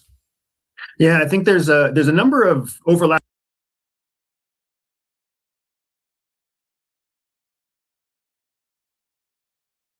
My bad, but we all understand that Donald Trump was sold a pipe dream by BB and the head of Mossad to pretty much tell him that, oh yeah, you can knock them out in like what? 4 days to 2 weeks, and don't even think about the strait, bro. Like, look, we'll eliminate them in that time. Bro. Trust me, they won't even have a chance to touch the strait. And none of that was true, by the way. They were able to close the strait and cause a mass panic on in the global economy. So I'm just like, hold on, guys, hold on. Like, you guys fed this man a lie that pretty much made your everyday American pay higher prices, but yet people will still say Israel is our greatest ally. I wonder how y'all gonna reconcile with that after. I really wonder how y'all gonna make that make sense. Intelligence issues here, and at the core of it, I see it as an intelligence failure. First of all, the fact that the United States didn't have our own intelligence infrastructure to the point where we could see the holes in Israel's assessments and estimates, that's a major problem. It means that we went into Iran basically following Israel's guidance, following Israel's intelligence, following their targeting packages, instead of our own independent intelligence assessment. Whenever you're in a position like that, you're going in essentially blind, and you're going in kind of like the pit bull on the leash for somebody else. And I think that's what we saw happen very shortly after the promises that Israel made didn't really pan out. Now, where we are today is stuck in the same situation where we still don't have an intelligence network. We still don't have independent intelligence telling us what we can assess and what we can estimate, what we can predict inside Iran. And that's why we're still stuck in this quagmire. We have an MOU that doesn't give us any of the outcomes that we strategically promised the American people. And the MOU isn't working. We still have, there's no active cessation of attacks. They've just decreased, they've changed, but it's still happening. Right. And Professor Zhang, you know, the big goal in the end, which was explained after weeks and weeks of getting nowhere with the others, Donald Trump said, right, this is all about stopping the Iranians having a nuclear weapon. Yeah, he had to change his position to Iran can't have no nuclear enrichment to Iran cannot have a nuclear weapon back again. Like I said, Joe Kent called out this moving of the goalposts. It's like, yo, saying that Iran can't enrich is like way different than saying that Iran can't have a nuclear weapon. So, and it's way easier to get Iran not to have a nuclear weapon than saying, oh, yo, no, you just can't enrich, period. I mean, let's just go back to the JCPOA, pretty much what we're doing, but now it's kind of leaned more in Iran's favor. Like, do you kind of see the problem here, guys? You know, you understand that. And this is, I hate to give credit to Obama, but you know, if we'd have stuck to that deal with Obama, we wouldn't be here right now.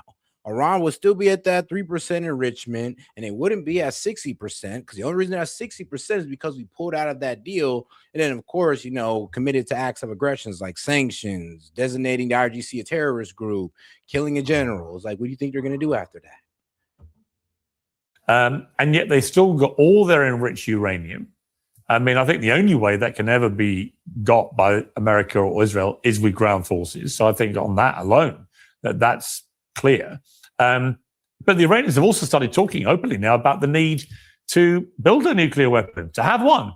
That actually what this has taught them, if people are wedded to the annihilation of all of their regime, then they need a nuclear weapon to defend themselves. Yeah. And perversely, it could end up creating a situation where the Iranians actually want to develop something that maybe 3 months ago. Because here's the problem. Like, Israel already tried to use enriched uranium as a deterrent.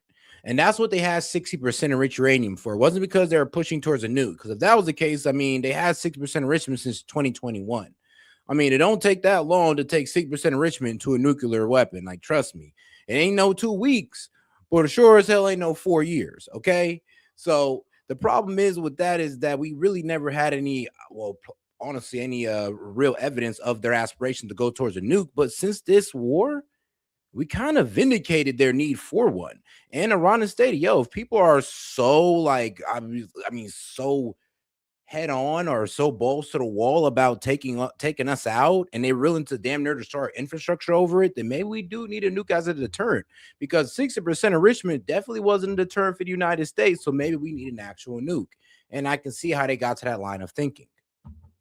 4 months ago, they like to saber rattle about, but weren't actually going to do. Right. So before the war, the Iranians had a religious fatwa banning the making and use of nuclear weapons. So the Iranians were committed not to building a nuclear weapon.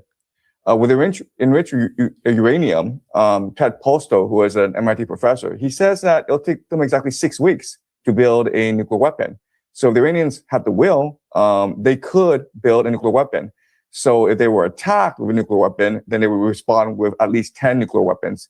That's how much they can make with their enriched uranium. So it's really a quagmire for the United States. Now, I would say that this reporting that Iran wants to build a nuclear weapon, it's actually false. There is a religious fatwa in place, and it has to be overruled by the new Ayatollah. And that's a very long process. And quite honestly, the Iranians don't really need a nuclear weapon at this stage. Summer is almost upon us, and if you're not completely satisfied with your beach body, my condolences. That must be hard for you. I mean, here's the thing, guys. You know, there's going to be a lot of propaganda around, oh, you know, if Iran gets a nuclear weapon, they'll use it. No, they won't. Nah, why would they use it? I mean, really think about what sense that would make. Like, they would literally destroy the Middle East. And I mean, they could do that without a nuke. I mean, guys, they could shut down the strait and destroy the global market. They can start destroying water desalination plants and energy infrastructure and destroy the global market, and nobody can stop them. Cut internet cables for that entire region, and nobody can stop them. So they really don't need a nuke, to be quite honest with you, to cause, like, I'm gonna be real with you, like, complete destruction on an economic and global scale. And then, of course, they could just start recklessly firing missiles and drones at a civilian infrastructure throughout the Middle East. I mean, it could get pretty bad. And they don't need a nuke. If they get a nuke, it's pretty much to deter any further strikes on Iran. And sadly, I feel it, but I don't want them to have it. It's like, trust me, I don't want Iran to have a nuke either. But I mean, I get the idea behind it. It's proving just as effective as any nuclear deterrent, isn't it? Because everybody knows that Iran still maintains control of that strait and can turn it on and off whenever they feel like. And I'd be astonished, given the long and unillustrious history of this regime, if they didn't use that to maximum leverage effect. Why wouldn't they? Yeah, you're exactly right. And what we've seen is that Iran has managed to turn this conflict into the most significant blow against the United States that any country has been able to execute in many decades. Not only does the United States look like it's in the pocket of a much smaller, more kind of unpredictable country, Israel specifically, not only has this separated GCC allies from the United States, the UAE has dropped out of the oil consortium. Not only do we see that the closest Western allies in the world, in Europe, have distanced themselves from the United States.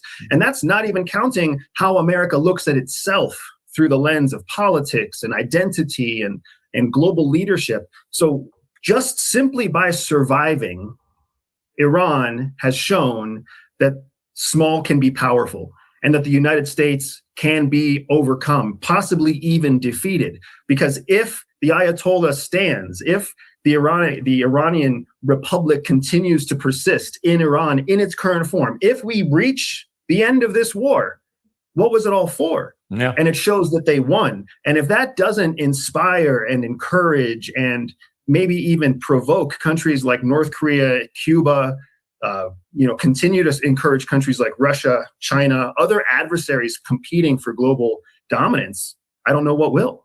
Although it's interesting, Professor Zhang, to look at what's happened in Ukraine, for example, where everybody assumed the Russians would just run Ukraine over pretty quickly. I think Russia assumed it would do it very quickly.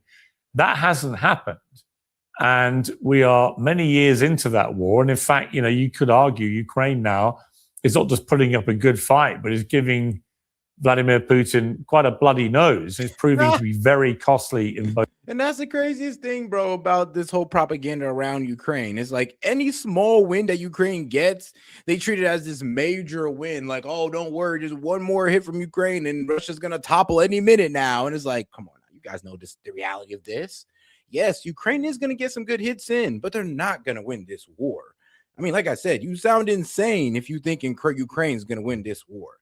But once again, Russia forces are pressing towards a Kovastakyaka in the Donetsk and part of Ukraine's defensive force belt. While Ukraine drones strikes keep hitting Russia's logistic and energy infrastructure, Russia still pushes further into Ukraine. Do you understand the problem here? Is like, yeah, they're weak. Like Ukraine is trying to weaken Russia's war machine while Russia is gaining more land in Ukraine. So it's kind of like, all right, well, can Russia take up most of Ukraine before they destroy their war machine, or can Ukraine destroy the war machine before Russia take Ukraine? I mean, this is the race right now that we're dealing with Russian human life and on the economy there. It's an interesting thing to look at and say, well, you look at what's happened there, and it may fly slightly in the face of what Andrew just said. But maybe if you're China, you look at what's happened in Iran. I think there's an opportunity for you there, maybe with Taiwan, or maybe to strengthen ties with Iran, whatever it may be. And at the core of it all is a kind of battle for energy, right? I mean, energy is going to be powering the new arms race, which is AI, and the winner may well take all.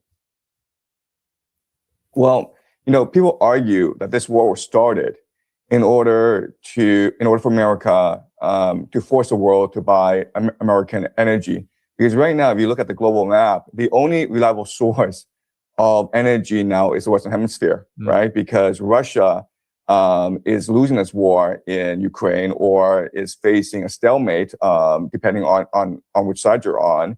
But the Ukrainians are striking deep into Russian territory and hitting oil refineries. And so it is reducing Russia's capacity to export oil. The Middle East is on fire. Before, Qatar could provide 20% of the world's LNG. Now it's completely offline. So if you're Japan, who do you turn to? You can't turn to Russia. You can't turn to Qatar. You can't turn to the Middle East. So therefore, you're stuck buying energy from... Hold on, guys. Is this kind of cutting up on y'all? Make sure the video is not doing anything crazy. But all right. America. So you could say that even though America is losing this war in the Middle East, they ultimately will be the big winner because the world is now completely dependent on the Western Hemisphere for resources. Andrew, what do you think of that? I think that there's a couple of kind of fundamental, I don't want to call them mistakes, but foundational assessments that we're missing here, right? First of all, comparing what's happening in Iran to what's happening in Ukraine isn't quite a straight analog because the whole world rushed to Ukraine's aid. They received hundreds of billions of dollars, weapons, intelligence. It's like people are acting like Ukraine did this off their own strength. Like, let's not sit here and like run a fairy tale here, guys. Like, remember, the only reason why they're even able to they survived this long is because of NATO and US help. Period, point blank. Without that, they would have been decimated, just like everybody else said. Here's the thing: when we said that, oh, you know, Ukraine's gonna get their ass whooped, we said that under the premise that, oh, we didn't think that you guys were gonna back them up. But I mean, if you back them up, they will last a little bit longer in the fight, but they're still gonna take a L. We're just, well, honestly, just kicking the L down the road. But eventually we'll meet it. All right, let's get right back to it. Oh, and make sure to double tap that screen like the video, guys. If you have any questions, comments, jokes, or disagreements, I'll be happy to engage it. Just $2 and up. Let's get right back to it, guys. Support, satellite imagery support, not only from the United States, but from Great Britain, from France, from Germany, from across Europe. So the whole world was required to prevent Russia's progress in Ukraine. And what you see from Zelensky still to this day is the continued request for more support and more money and more training and more everything to continue to prosecute this, what was framed to us as a fight to protect democracy. That's not what we're seeing in Iran. Iran has largely stood on its own strategy and on its own weapons reserves, on its own capabilities. Now, yes, it has tapped into Russian intelligence and it's tapped into very likely Chinese support also, but it has stood on its own 2 feet since we launched that first attack. Not just the United States, but in joint concert with Israel. The 2 most sophisticated militaries in the world attacked Iran, and it's still there. So that's a little bit different. Now, Professor Zhang's assessment that the United States has created this requirement for Western Hemisphere resources, this is right out of American Strategy 101. America was, and has been for a long time, the world's leading innovator of technology. And that's how it created a premium pricing model that drove the largest economy. The whole focus on conserving and protecting the Western Hemisphere and their focus on Cuba now, still to this day, emphasizes the same thing. They want to control resources so they can put a premium price and control distribution around the world. And that's the model that countries like China are trying to emulate so that they can compete in that economic world. Whether or not it's successful with the taking of President Maduro and the unlocking of oil reserves in Venezuela accessible to the United States is yet to be seen, because there is a huge amount of oil reserves in the Middle East. Saudi Arabia, Iran, UAE are sitting on large oil reserves. And as long as the Straits of Hormuz are blocked, correct, that oil is strictly not going to go anywhere quickly. But as soon as even Saudi goes outside of the United States and reaches its own agreement with Iran, or many of these countries that are paying the toll, people are finding a way around following American leadership in this. And that's not a good thing for American people. And just on Professor Zhang's point about it's inevitable that ground forces will have to be committed at some stage. Do you agree with that? I don't agree with that. And there's one major reason why.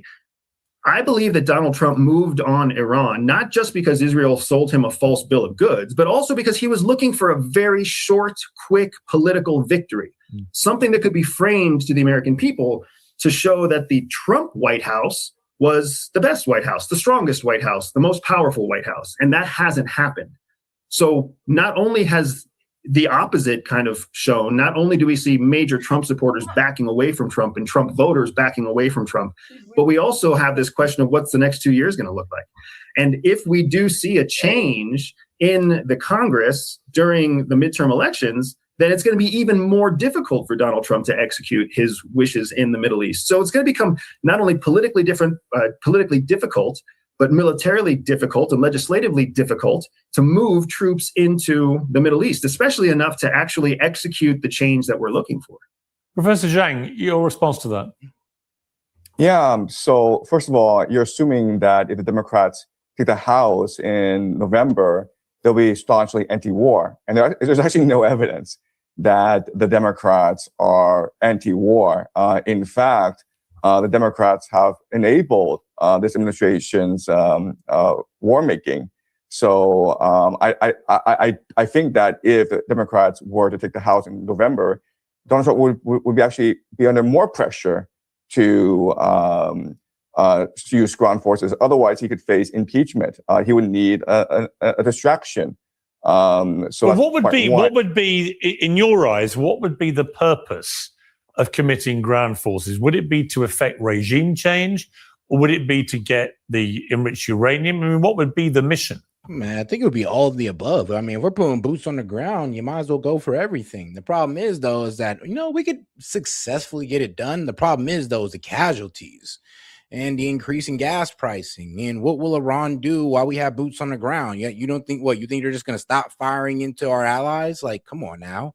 So honestly, it would be a very terrible decision. And we'd have to get down with the idea of completely throwing away the global economy. I mean, unless these corporate billionaires and the elites are finally trying to push this great reset by war with Iran, I mean, you could probably suspect boots on the ground. The mission would be to force Iran to a political settlement right now. So right now there's an MOU, and there's a sticking point in the MOU, which is Lebanon. The United States has basically given Iran a lot. It's a very favorable deal for Iran. So the United States promises to lift sanctions, give Iran control over the Strait of Hormuz. So it's a very favorable MOU. But there's a sticking point, which is that Israel must withdraw from Lebanon. And Iran is very insistent on that because Hezbollah is a very close ally of the IRGC.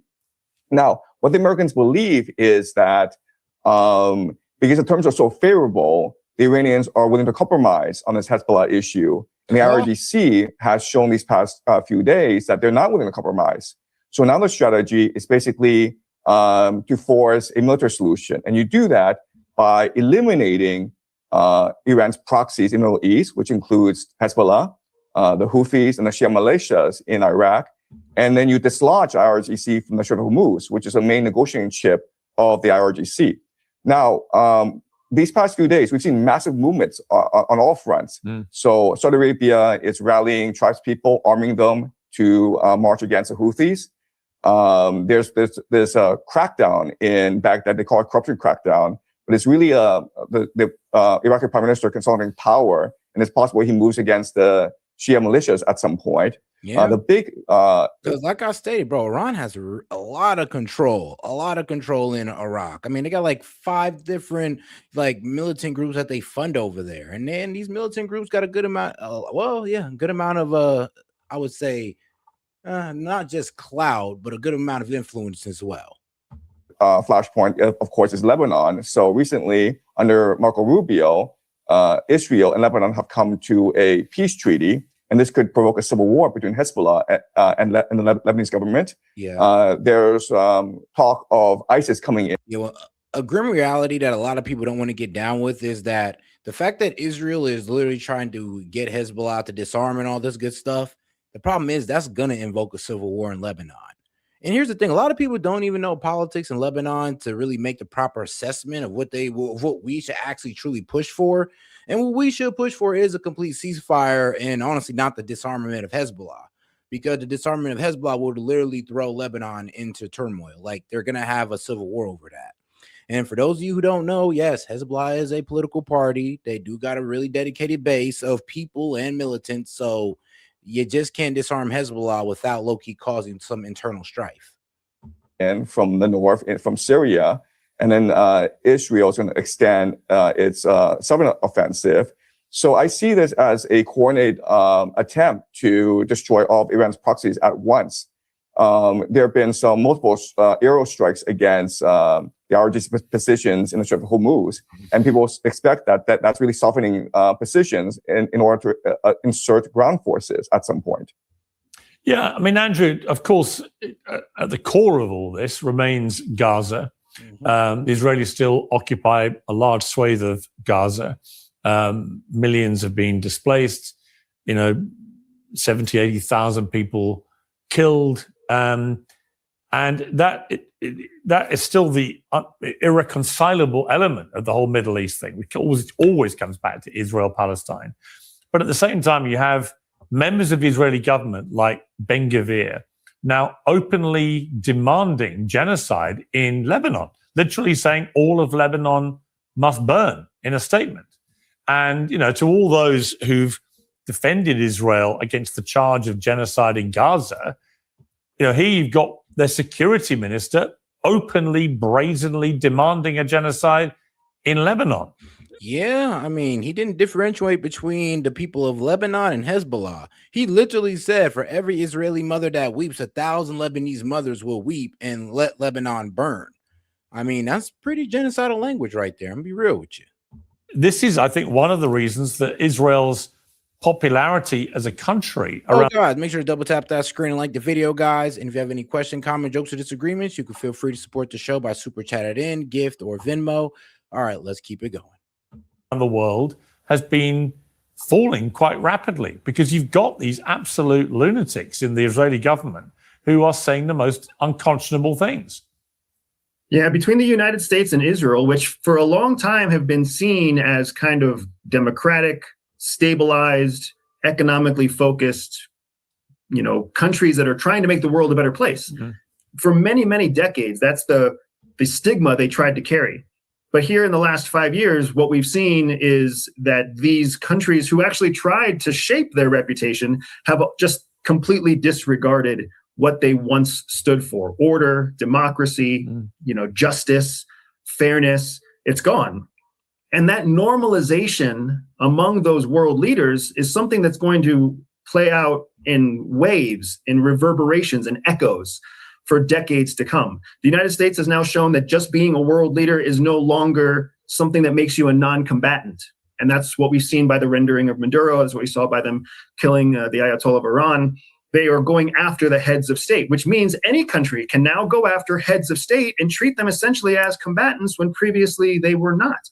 And what we've seen— that was a violation of international law. Like, we aren't allowed to go after heads of states like we did. And I mean, here's the thing, though. It's funny how we want to throw up international law when it comes to the Strait, but we don't want to talk about international law when it comes to our strike in Iran. It's like, come on, guys. You can't have it both ways. You can't be picking and choosing out here. It's either we care about international law or we don't. Israel do in Gaza has opened the door to giving them permission to continue to execute that level of violence, that level of collateral damage across Lebanon. And if Israel can do it, then why wouldn't the enemies of Israel also do it? What is it that would be holding back other countries that are having smaller scale skirmishes? That the world has 160 active conflicts right now.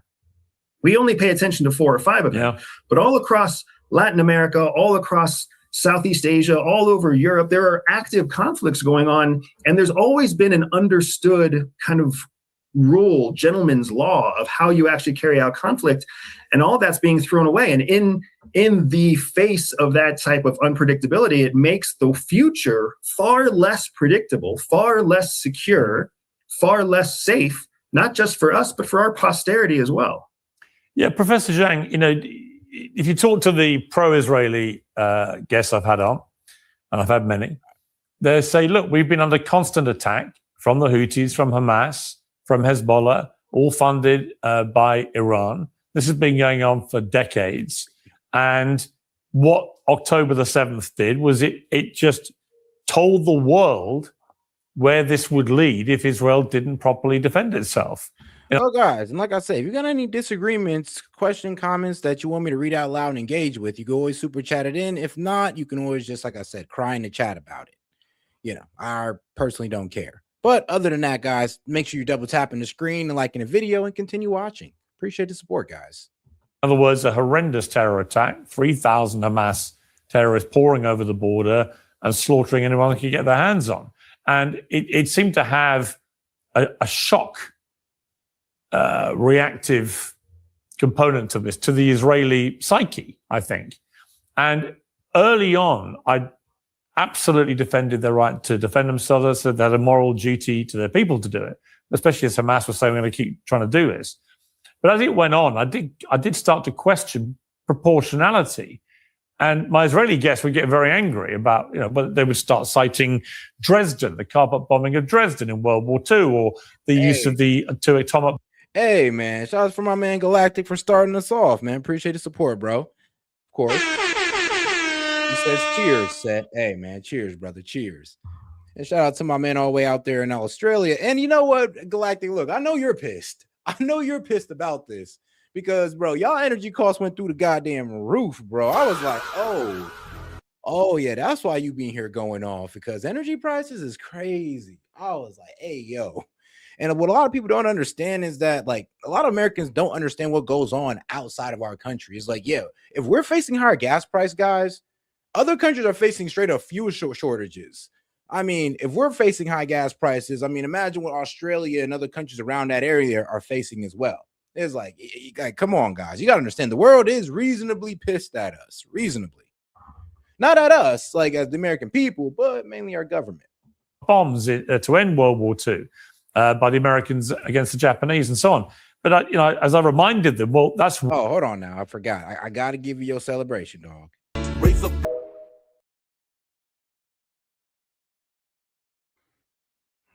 No, trust me. I feel you on what's going on in Lebanon. It is absolutely outrageous. It's like, in the pursuit of Hezbollah, you guys are destroying southern Lebanon, Shia villages and Christian villages, and bro, the displacement of 1.2 million Lebanese people, and we're going after Hezbollah, 4,000 Lebanese civilians dead, but we're going after Hezbollah. Like, what? I swear, it's starting to look like Gaza all over again. I pray to God we don't let it happen again. I pray to God. Why the Geneva Convention was brought in. But it seems now that Israel doesn't really care about proportionality. They frame everything as, well, we're going after the terrorists, and if a load of civilians get killed in the process, that's on the terrorists, not on us. They don't seem to care about international law. They have no regard whatsoever for the United Nations or the international courts or anything. So they don't seem to care about the public opprobrium that's come their way. And they don't seem to care much about proportionality or any of these things. They think they're in a struggle for their... Yeah, honestly, proportion now, bro. I remember when I was hearing a debate between Myron and that Nick Matteo or whatever the hell his last name is, but it was a really good debate. But when he sat there and said, proportionality is never really recognized when we're talking about war. And it's like, actually, yes, it is. It's actually part of international humanitarian law that you consider proportionality, AKA... I mean, look, I get it. Just because Hamas took out about 1,200 to 1,500 Israelis on October 7th doesn't mean you can go out there and take out about 50,000 to 70,000. Well, almost my bad, 70,000 to 85,000 Palestinians, mostly civilians. I mean, yes, like, due to proportionality, that is wrong. And then the language used behind it while they were conducting these military strikes. Remember, like, Bibi called these guys Amalek. Like, bro. Like Ben Glavir basically calling Palestinians like not really human. I mean, and then of course supporting the taking of the land in the West Bank. I mean, bro, at least you at least got to call it ethnic cleansing. If you don't want to go all the way to genocide, fine, whatever. But ethnic cleansing at least. Very existence, and Netanyahu's view is just to bomb his way to what he believes is a safer future. I don't think that is going to work. But what is your view? Propaganda is real. First of all, if what's happening is completely a response to October 7th, why is Israel, where are there certain members of the Israeli government threatening Turkey and Egypt right now? What did Egypt and Turkey have to do with October 7th? I think something much larger is going on, which is like there are radical elements of the Israeli government who are intent on achieving the Greater Israel Project, which is what they believe that God promised them in the Bible. And this land stretches from the Nile in Egypt all the way to the Euphrates in Iraq. It also includes parts of Anatolia, which is modern-day Turkey. It also includes Saudi Arabia. And if you see it from that lens, then a lot of the guys, and if you ain't see the writing on the wall, Naftali Bennett, which might be Israel's next prime minister, because Bibi done fucked up a whole lot, but Naftali Bennett pretty much says that Turkey is the new Iran. So you understand what they're going for here, right? Like, it's kind of obvious at this point that they are trying to take Muslim land and under like religious guidelines, basically terrorism, because our religion says so, and our religion gives us what, some type of prophecy to this land. We feel like we can slaughter you guys and take it from you.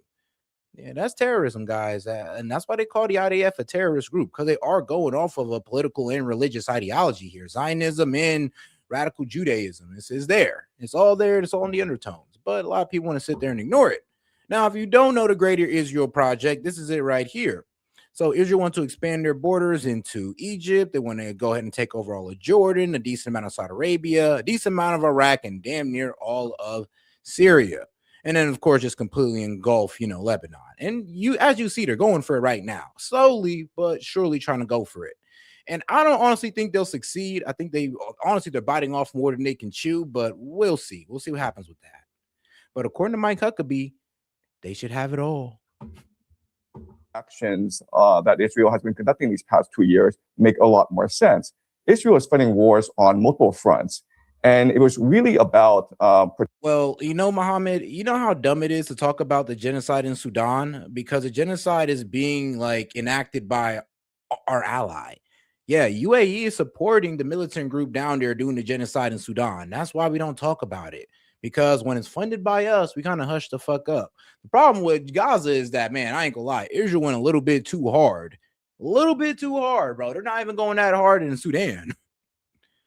Oh, man, ain't that crazy? And yes, funded by the UAE. Who is actually a huge supporter of Israel, huge ally of Israel, by the way. Isn't that kind of crazy? Israel doing a genocide in Gaza, and then one of their, allies, UAE, is doing basically a genocide in Sudan. Isn't that kind of crazy how that links together?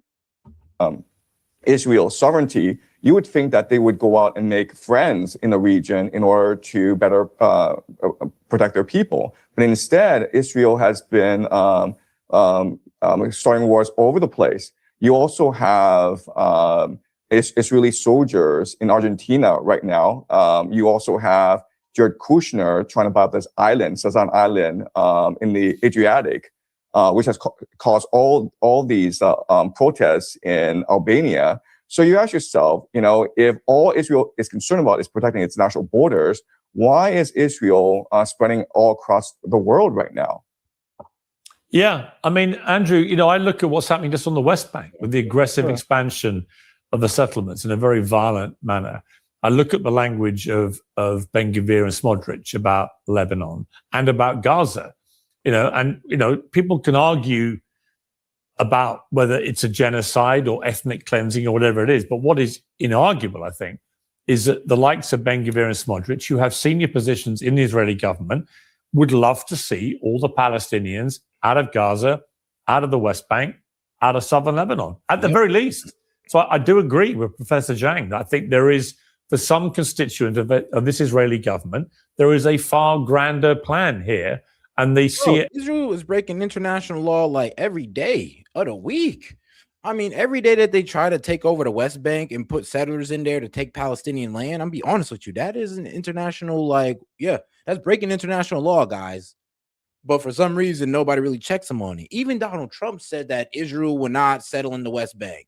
They would not annex the West Bank. But what they do, they annex the West Bank, and nobody's really stopping them. Of course, all these documentaries are coming out, but is anybody really stopping them? Of course not. As an opportunity to try and make it happen. Yeah, I'm in the same boat as the two of you. I think what we're seeing now, not just in Israel, but across the world, is a swing in the political pendulum in the direction of strongman leadership. And strong men are able to capitalize on opportunities using violence, using economic manipulation, using social repressions. And that's exactly what we're seeing here in the United States. It's also what we're seeing in Israel. It's also what we're seeing in Russia. It's also what we're seeing in China. It's what we're seeing in the countries that are perpetually in the headlines. Those countries that are winning and racing against each other are the ones who are essentially abandoning democratic process and embracing this kind of strongman, borderline dictatorship, borderline fascist kind of approach to pushing their policies in the face of everyone and everything.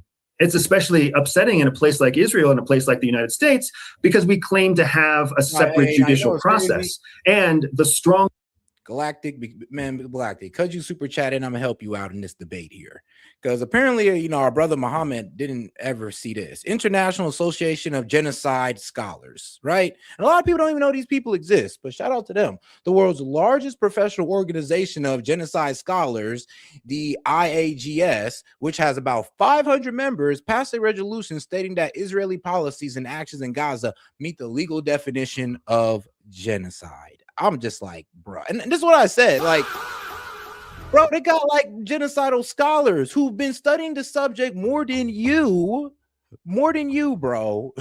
Like, that agree that this is a genocide. Damn near looking over records of genocide, and they come to the conclusion.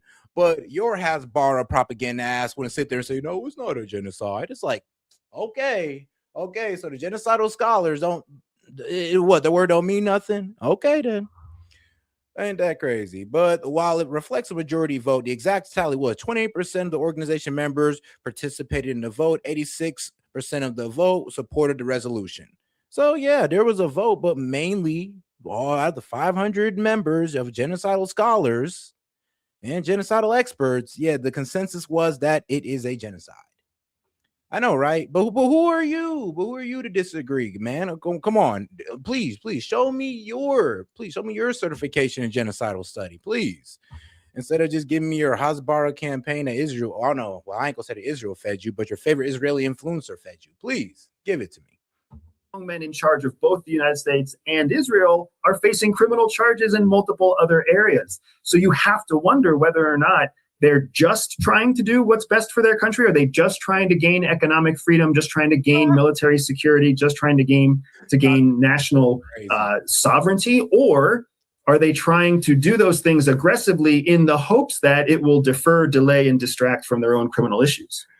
Professor Zhang, as we look at the situation with this Iran war, can you see any way that America / Israel come out of this with a legitimate claim to victory? It's guys, just because I'm a dick, I do gotta double down, because apparently this guy wanted me to, like, prominent voices, scholars such as Malene O'Brien, president of the International Association of Genocidal Scholars, Dirk Moses, senior editor of the Journal of Genocidal Research, Martin Shaw, Omer Batovo, Raz Segal, and Amos Goldberg. Hold on, hey, Jewish guy, has explicitly stated that Israel's action in Gaza constituted genocide. I mean, you can read this on Center for International Policy. I mean, like, bro, that's what I'm saying. I don't know where the denial is coming from. At a certain point, like, you're just unwilling to believe the truth at a certain point. That's why it's people who deny this a genocide, like, I really don't even engage with, because just like, dog, you're literally going against scholars who know way more than you in the subject. But okay, bro. It's very hard. America is stuck where it is. Israel is intent on the Greater Israel Project. So Israel will not withdraw from Lebanon. They've been very, very clear about this, that they won't expand the war. And all signs are that Israel can only become more aggressive as time goes by. But for Israel, to fight the war alone in the Middle East will be suicidal. They cannot possibly withstand an assault from Iran. And we've seen that already, that these Iranian ballistic missiles can easily bypass the Iron Dome. And so Israel really needs America to fight this war on their behalf. And unfortunately, what we've also seen is that AIPAC and the Zionist forces in America have tremendous political leverage. And it seems that Donald Trump, for whatever reason, is beholden to them. And I think that Donald Trump is just going to do whatever he's told to do. Fascinating stuff. Gentlemen, I've got to leave it there. Thank you both very much indeed. A really interesting conversation. Man. But all right, guys, now let's go ahead and get into some Ukraine updates, guys. Got a couple of videos for you guys here. And let's start it off with international news. We're moving on now. Russia has unleashed a... Oh, and sorry, well, last time pausing, but make sure to double tap that screen and like the video, guys, or smash that like button and subscribe to the channel if you've been watching longer than 10 minutes, guys. Appreciate the support. firestorm across Ukraine a day after President Vladimir Putin sent out a strong message, saying Ukrainian deep strikes won't force Russia into the negotiating table and make them look weak. Despite of President Putin admitting to a crunching fuel crisis in Russia, he maintains that Moscow's conditions for a deal are still non-negotiable. Our next report tells you what's happening on the ground. In conditions of a catastrophic personnel shortage, Ukraine's armed forces apparently believe this could be a salvage for them. But salvaging the Kyiv regime is not part of our plans. At the same time, we treat every proposal coming from that side with close attention. I say this without any irony. Russian President Vladimir Putin sent out a strong signal to Ukraine and its Western allies. Saving the Kyiv regime is no more Russia's plan.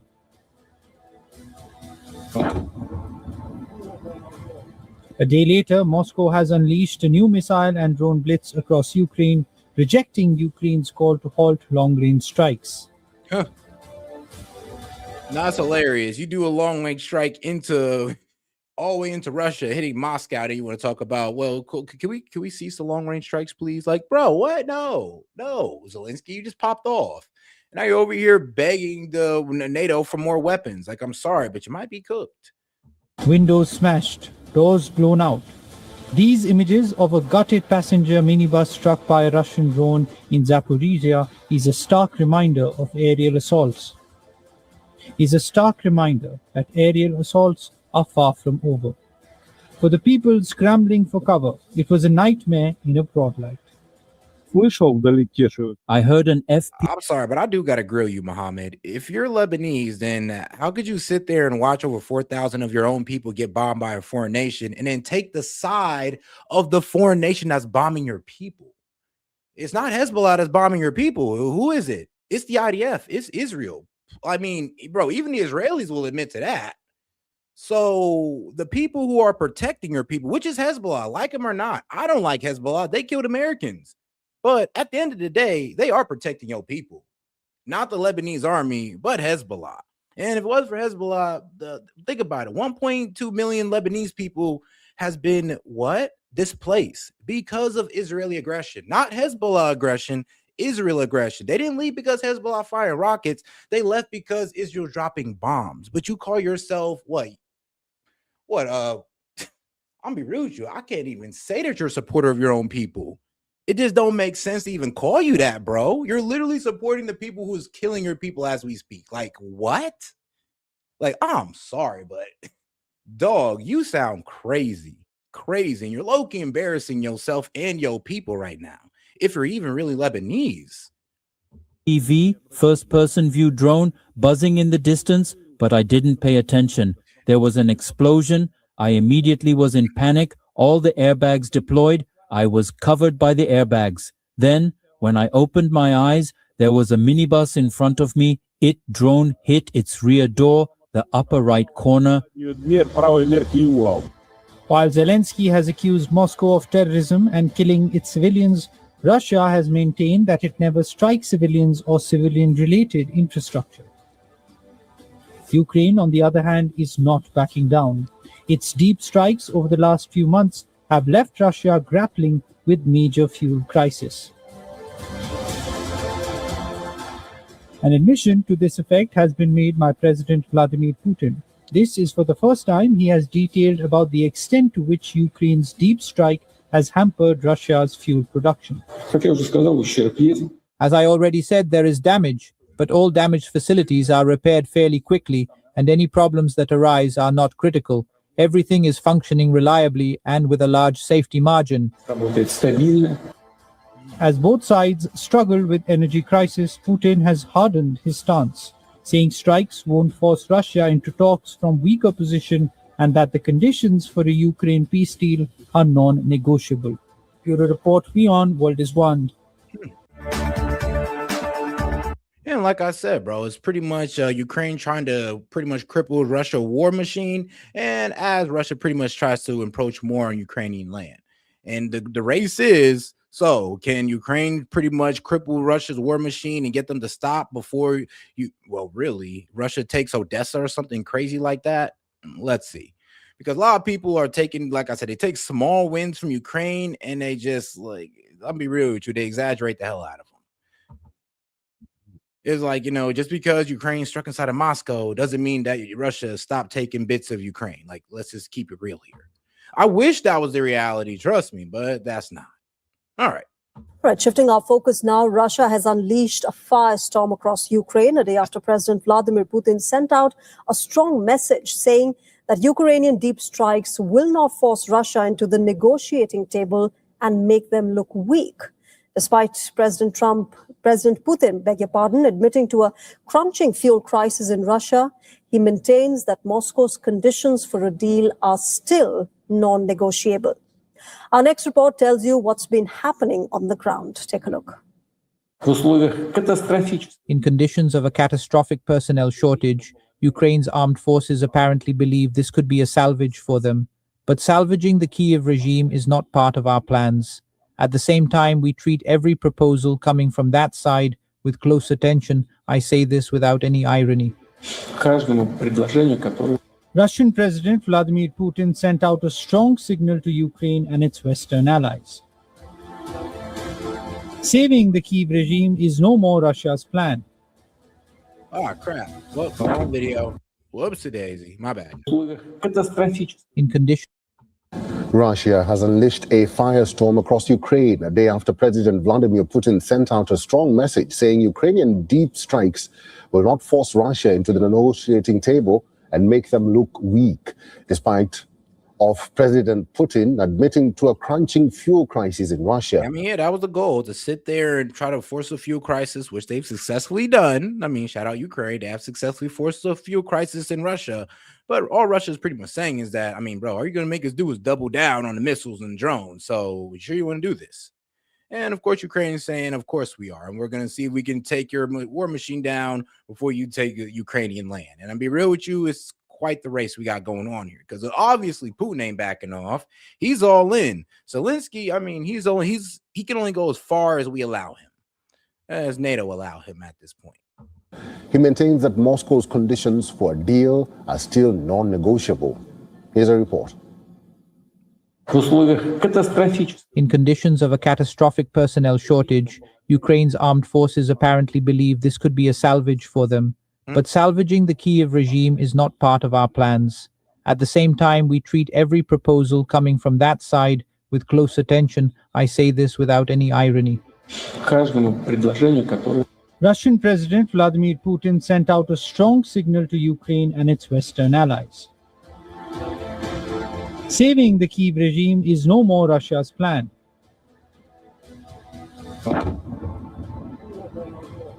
A day later, Moscow has unleashed a new missile and drone blitz across Ukraine, rejecting Ukraine's call to halt long-range strikes.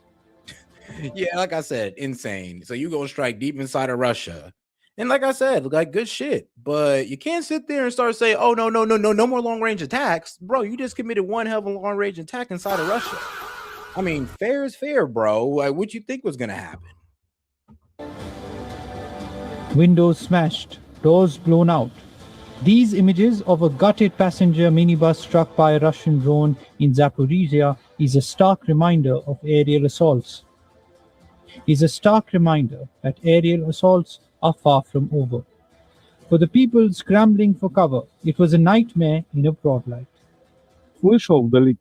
I heard an FPV, first-person view drone, buzzing in the distance, but I didn't pay attention. There was an explosion. I immediately was in panic. All the airbags deployed. I was covered by the airbags. Then, when I opened my eyes, there was a minibus in front of me. Drone hit its rear door, the upper right corner. While Zelensky has accused Moscow of terrorism and killing its civilians, Russia has maintained that it never strikes civilians or civilian-related infrastructure. I doubt that. Ukraine, on the other hand, is not backing down. Its deep strikes over the last few months have left Russia grappling with major fuel crisis. An admission to this effect has been made by President Vladimir Putin. This is for the first time he has detailed about the extent to which Ukraine's deep strike has hampered Russia's fuel production. As I already said, there is damage, but all damaged facilities are repaired fairly quickly, and any problems that arise are not critical. Everything is functioning reliably and with a large safety margin. As both sides struggle with energy crisis, Putin has hardened his stance, saying strikes won't force Russia into talks from weaker position and that the conditions for a Ukraine peace deal, AKA, like I said, bro, over-exaggerated. Like, and do you see how mainstream media kind of over-exaggerated Ukraine striking inside of Russia, acting like, oh, no, this is going to stop Russia. This is going to make them hold still. Is like, no, this is going to make them double down. And now the people are more in support of the war because you're not bringing it closer to home. But okay, I mean, you can keep thinking it's going to work, but I'm telling you guys, 6 months, you're going to be heartbroken about what's going to happen in Ukraine. But all right, though, let's go ahead and get on to Alex Jones here and his latest coverage of the Iran war. Let's get right into it. Trump's last week and 2 weeks ago. Oh, guys. Word for word. And like I said, make sure to double tap that screen, like the video, and subscribe to the channel if you haven't already, guys, and hit that bell. And also, if you have any questions, comments, jokes, or disagreements, feel free to super chat it in. Appreciate the support, guys. Let's keep it going. Or if you just want to support the show, appreciate it. Let's go. Word is saying what I said, what Joe Kent said. Trump's last week and 2 weeks ago, word for word is saying what I said, what Joe Kent said, and what Tulsi Gabbard, the chairman of the Joint Chiefs, told Trump is that you're being given bad advice. He said, Netanyahu, you'd be in jail if it wasn't for me. Everybody hates Israel around the world now. America's your friend. The vice president said the same thing. It's all about Netanyahu and Ben-Gvir, not even Israel, doing this. And I'm worried about Israel itself. I don't want Israel destroyed. I'm not for the Muslims. Give me a break. This is crazy. Israel has made bad decisions. They've drug us into it. Netanyahu bragged last week that he drug us into Midnight Hammer and this new event. So yes, the problem was Netanyahu, and I don't ever have a hard on. Yeah, here's the problem, though. A lot of people think that just because you're against Israel, it's like, oh, you want Israel to be destroyed? No, dumbass. No. I want Israel to stop starting shit in the Middle East and start dragging my country into it. That's what I would like. I would like that, please, and thank you. Don't want the destruction of Israel. I just want Israel to cut the shit and start making nice with their neighbors and stop trying to radicalize them and turn them all into terrorists so we all think it's okay for you to start obliterating them. Like, no. Calm y'all asses down. Honestly, Israel needs a regime change. They just need the entire Likud party pretty much just exiled from Israel. And trust me, Israel would be a lot better place. Take out the radical religious zealots, Israel would be a better place. For the Jews, like all around, Jews, Christian, everybody. For Netanyahu either, but this new Netanyahu, who is politically up against the wall, needs this war to continue because he's going to go to jail if he doesn't keep it going. So we're being held hostage by a guy that's been convicted, and that's just a fact. And you're right. All the former Mossad chiefs say he's wrong. Almost all their former generals, Tucker interviewed a bunch of them, have said this. So I'm not going to be typecast as Hitler 2.0, all because I disagree with Netanyahu. And the new Trump that's waking up sounds just like me, so I'm vindicated. So Trump should come out and say, oh, turns out Alex Jones was right about Mark Levin and Netanyahu. Turns out Joe Kent was right. Joe Kent said, I love you. I love your administration. It's an honor. I'm resigning 2 weeks into the war because it's going to be a fiasco and it probably isn't going to go well. He was right. But instead, a bunch of Republicans said, let's prove how loyal we are. Let's demonize these people and run them out of the party. I love how Gabbard's taken the high road and hasn't done that. So we need Trump to succeed badly. He is pivoting away from Netanyahu being his brain. That is healthy. Right. We need to win these midterms right now. And that's what I cover. That's what I stand for. Not little sound bites out of context. The liberals all took clips of my show, like 5-second clips, and said, 25th Amendment him. Well, I said, if he does hit him with nuclear weapons or is going to, we have 25th Amendment him. We can't first strike people with nukes. All the studies say Pakistan will hit Israel with nukes. They've said they will. The war games, the Pentagon, I study war games. This is not gonna, it's like putting a square peg in a round hole. It ain't working. Right. If they could send the mullahs to Mars, if I had a button right now to go bloop and free Iran, I'd go bloop, I'd jump at it. Oh, let me get the button. Okay, I mean that's what I say, not what they say. I say that's what they do. Real time. No, that is facts. It's like, bro, it's not like we're saying we want the IRGC to win, but let me be real with you guys. They're still in power. They're controlling the Strait. And I'm not saying this because I want it to be. It's just it is what it is. Well, a lot of people confuse that to TDS or whatever. I'm like, I'm gonna be real with you guys. It's not really TDS to pretty much explain to you how Operation Epic Fury kind of failed. Well, it did fail. Time we tried to get you on, and we tried to get you on right after you had a sit down with Tucker Carlson, and you and two went back and forth. You said, Tucker, you should run for president. Tucker's kind of, I'm not sure he even really answered you, but let's take a look. Let the folks see what went down. Of course, I'm not planning to run for president. I mean, of course, I've never said or done anything that would suggest I have an interest in political office, because I don't. I never have had an interest in political office ever. It's just not kind of what I do for a living. It's not what I'm interested in. I really don't like politicians. So, you know, it struck me, Alex, is you asked him, he said, of course, I'm going to quote him, of course, I'm not planning to run for president. He didn't say, of course, I'm not going to run for president. There's a huge difference between those two answers. Do you disagree with me? I agree with you, but he's told me before that he hates, Washington and New York and all of it, and that God would have to appear to him to run for president. I know he shows up like number 3 in the poly market stuff. And Tucker's always been honest with me about things. So, I mean, I take him at his word, but he always say, I'll never do it, never, God would have to appear. Now he's like, well, of course I'm not planning.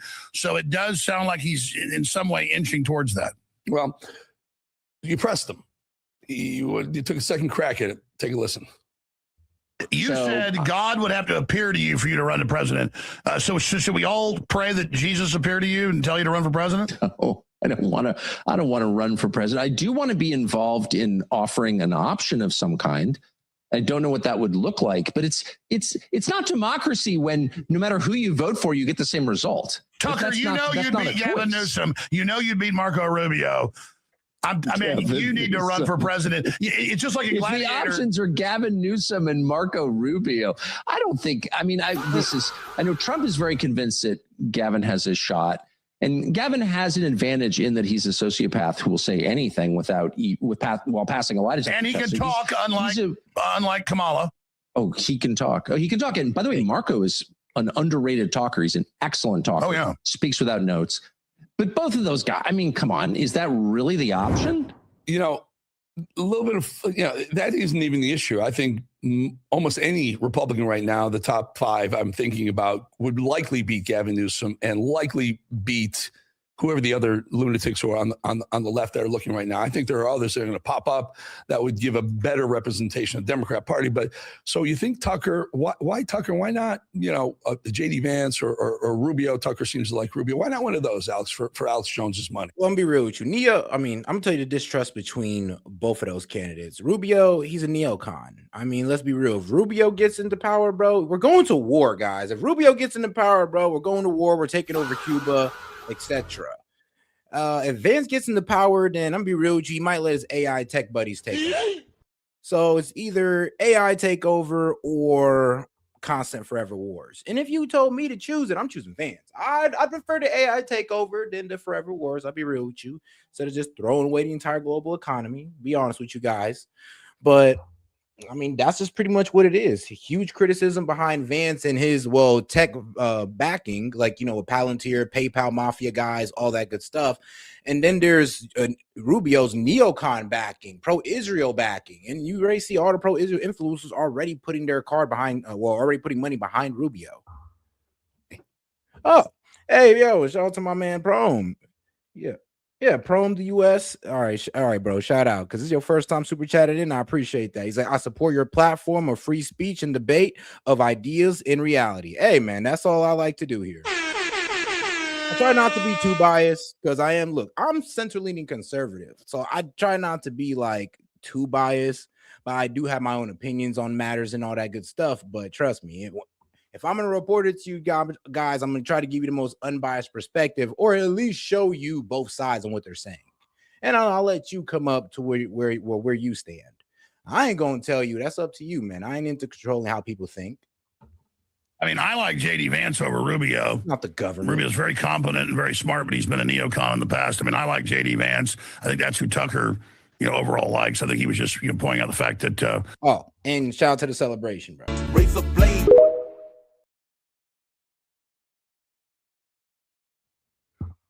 But all right, guys, let's get right back into it. Oh, yeah, and like I said, any question, comment, jokes, or disagreements, feel free to super chat it in. Rubio is a formidable individual, but I think Tucker understands there's a major global political realignment, not just here in America. And when Trump goes, MAGA is not going to have that much big of an influence. So Tucker's definitely, I think from his personal beliefs, positioning himself more as a populist.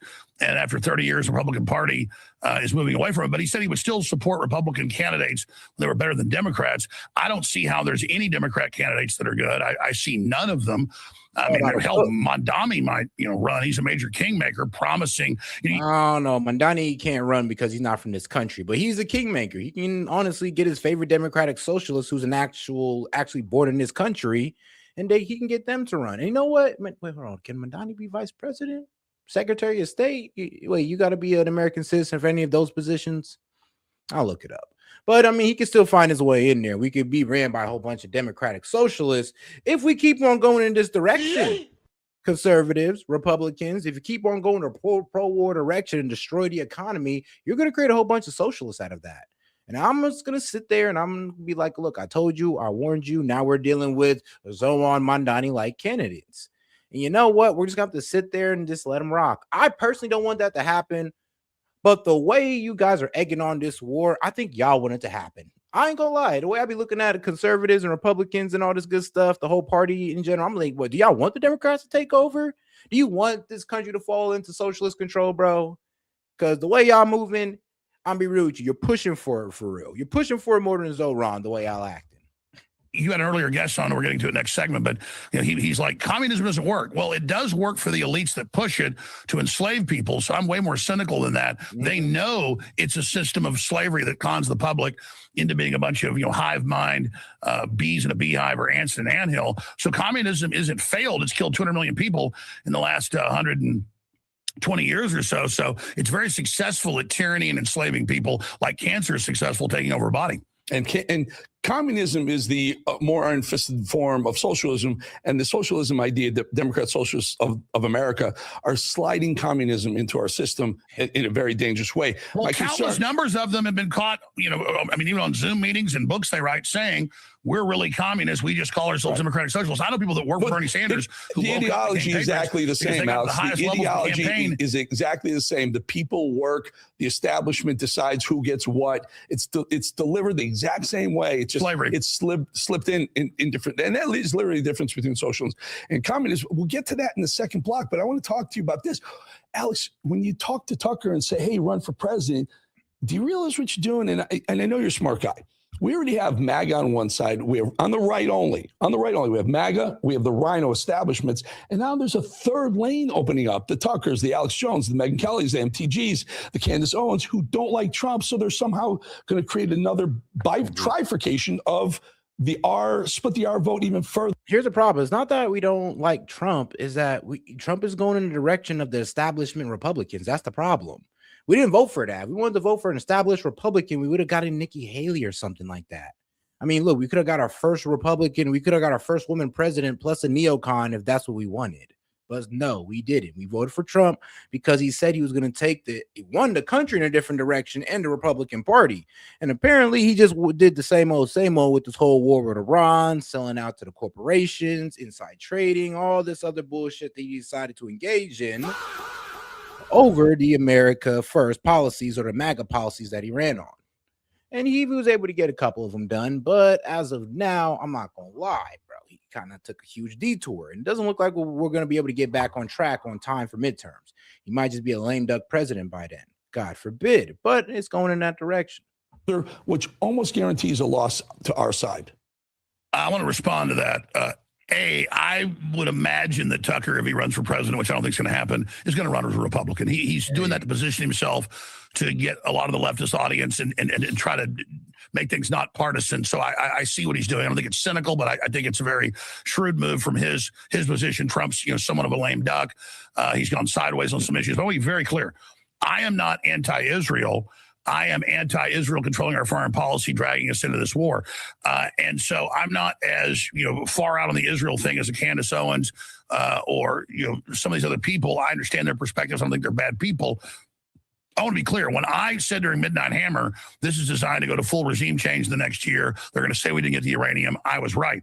I'm not a fan of the mullahs. I said when this war started 121 days ago on that, Saturday, I did a special show at AlexJonesLive.com, and I said, I hope the mullahs fall in 4 days like Netanyahu and the Mossad told them. But even the IDF said that probably won't happen. The Pentagon said 92% chance they don't fall for a year. They'll close the Strait of Hormuz. This is going to end up being a disaster. But they followed Trump's orders when Israel drug us into it and struck first. And so then I had all of kind of the neocon Republican rhinos that were never Trumpers come out and say Jones, says Trump's bad. Jones says Trump's evil. And so Trump said that I'm low IQ and a burnout and fried and all this. I didn't get mad at Trump about that. Trump was lumping me in with some of the more extreme stuff that got said about him. What I said was, when he said, we'll destroy Iran as a civilization, never to return, and their culture will end, and then the whole country will be a giant glowing orange crater. I said, if you try to go to nuclear war, which Mark Levin was pushing and Israel was talking about, I oppose preemptive first strikes with nuclear weapons. If you try that, I'll be 25th Amendment. I didn't say 25th Amendment, Trump. I said, if he continues, and the next day he said, oh, I won't ever use nukes. And now he's saying, I'll end the regime forever. They don't make a deal. That's great. So I hope the regime goes away. But notice that he thought the Kurds would overthrow him, and because Mossad told him that. And it turns out that wasn't true. So it's been misrepresented. What I've said about Trump. Yeah, the Kurds don't want to go to try to take over Iran because they don't have the numbers, guys. The Kurds are not going to walk in there 6-8 million strong and be like, yeah, we're taking over this bitch. No, they're not. And here's the thing, guys. Like, that's really all we need. All we need to Loki to take out the government is about 6-8 million people. We can't even get that. So when people lie to you and say, oh, 90% of the Iranian people are against the government, bro, we can't even get like what, 5 to 10% of the damn people to go against the government. So I'm sorry, but trust me, they got a stronger lock on the people than you can imagine, and not just through force, but through propaganda as well. Anti-American, anti-Israel propaganda, of course. Like, they don't gotta shoot, they don't gotta force you to do everything, guys. Sometimes just gotta feed you the right message, like our own government does. Overall, Trump is night and day compared to the Democrats. The Democrats openly want to bankrupt the country, Cloward and Piven. They're openly communist. They openly steal elections. I'm 100% against him. What I don't want is him doing a war that closes the strait, and then that kills his recovery with inflation, and then it's super unpopular, so the Democrats win the House and Senate, and then we really do have a lame duck on our hands. That's what I was concerned about. I talked to Mark Mitchell, the pollsters, and others. Even back during Midnight Hammer, it was very, very unpopular. This war is ultra unpopular, and it didn't work. I was right. The Pentagon was right. And Trump's advisors were right. Trump sounds like Joe Kent now, saying we can't have the strait closed. We got to end this. The problem is Iran knows they hold the cards on the strait. They can conventionally keep it closed. Yeah, we can keep bombing the hell out of it, but we dropped 7.6 million bombs on Vietnam over 15 years. And now we've dropped you can't bomb them into submission. The Iranians. You need their people. You need their people to rise up against. I've saying this since day. Yeah, it's either you need the people to rise up against them, or we actually got to put boots on the ground and literally drag them out. But if we can't even get 6 to 8 million people to rise up against the government, because that's about how much it took to take out the Shah. So let's just be fair here. Like, let's say we need 6 to 8 million people. We can't get that. We tried it in January, didn't work. We ended up getting a whole bunch of protesters killed, and now they're being hunted and hung in the streets. So there goes that idea. Yeah, of course, we try to back the Kurds. The Kurds are looking at us like, nigga, are you crazy? We're not going to go into Iran.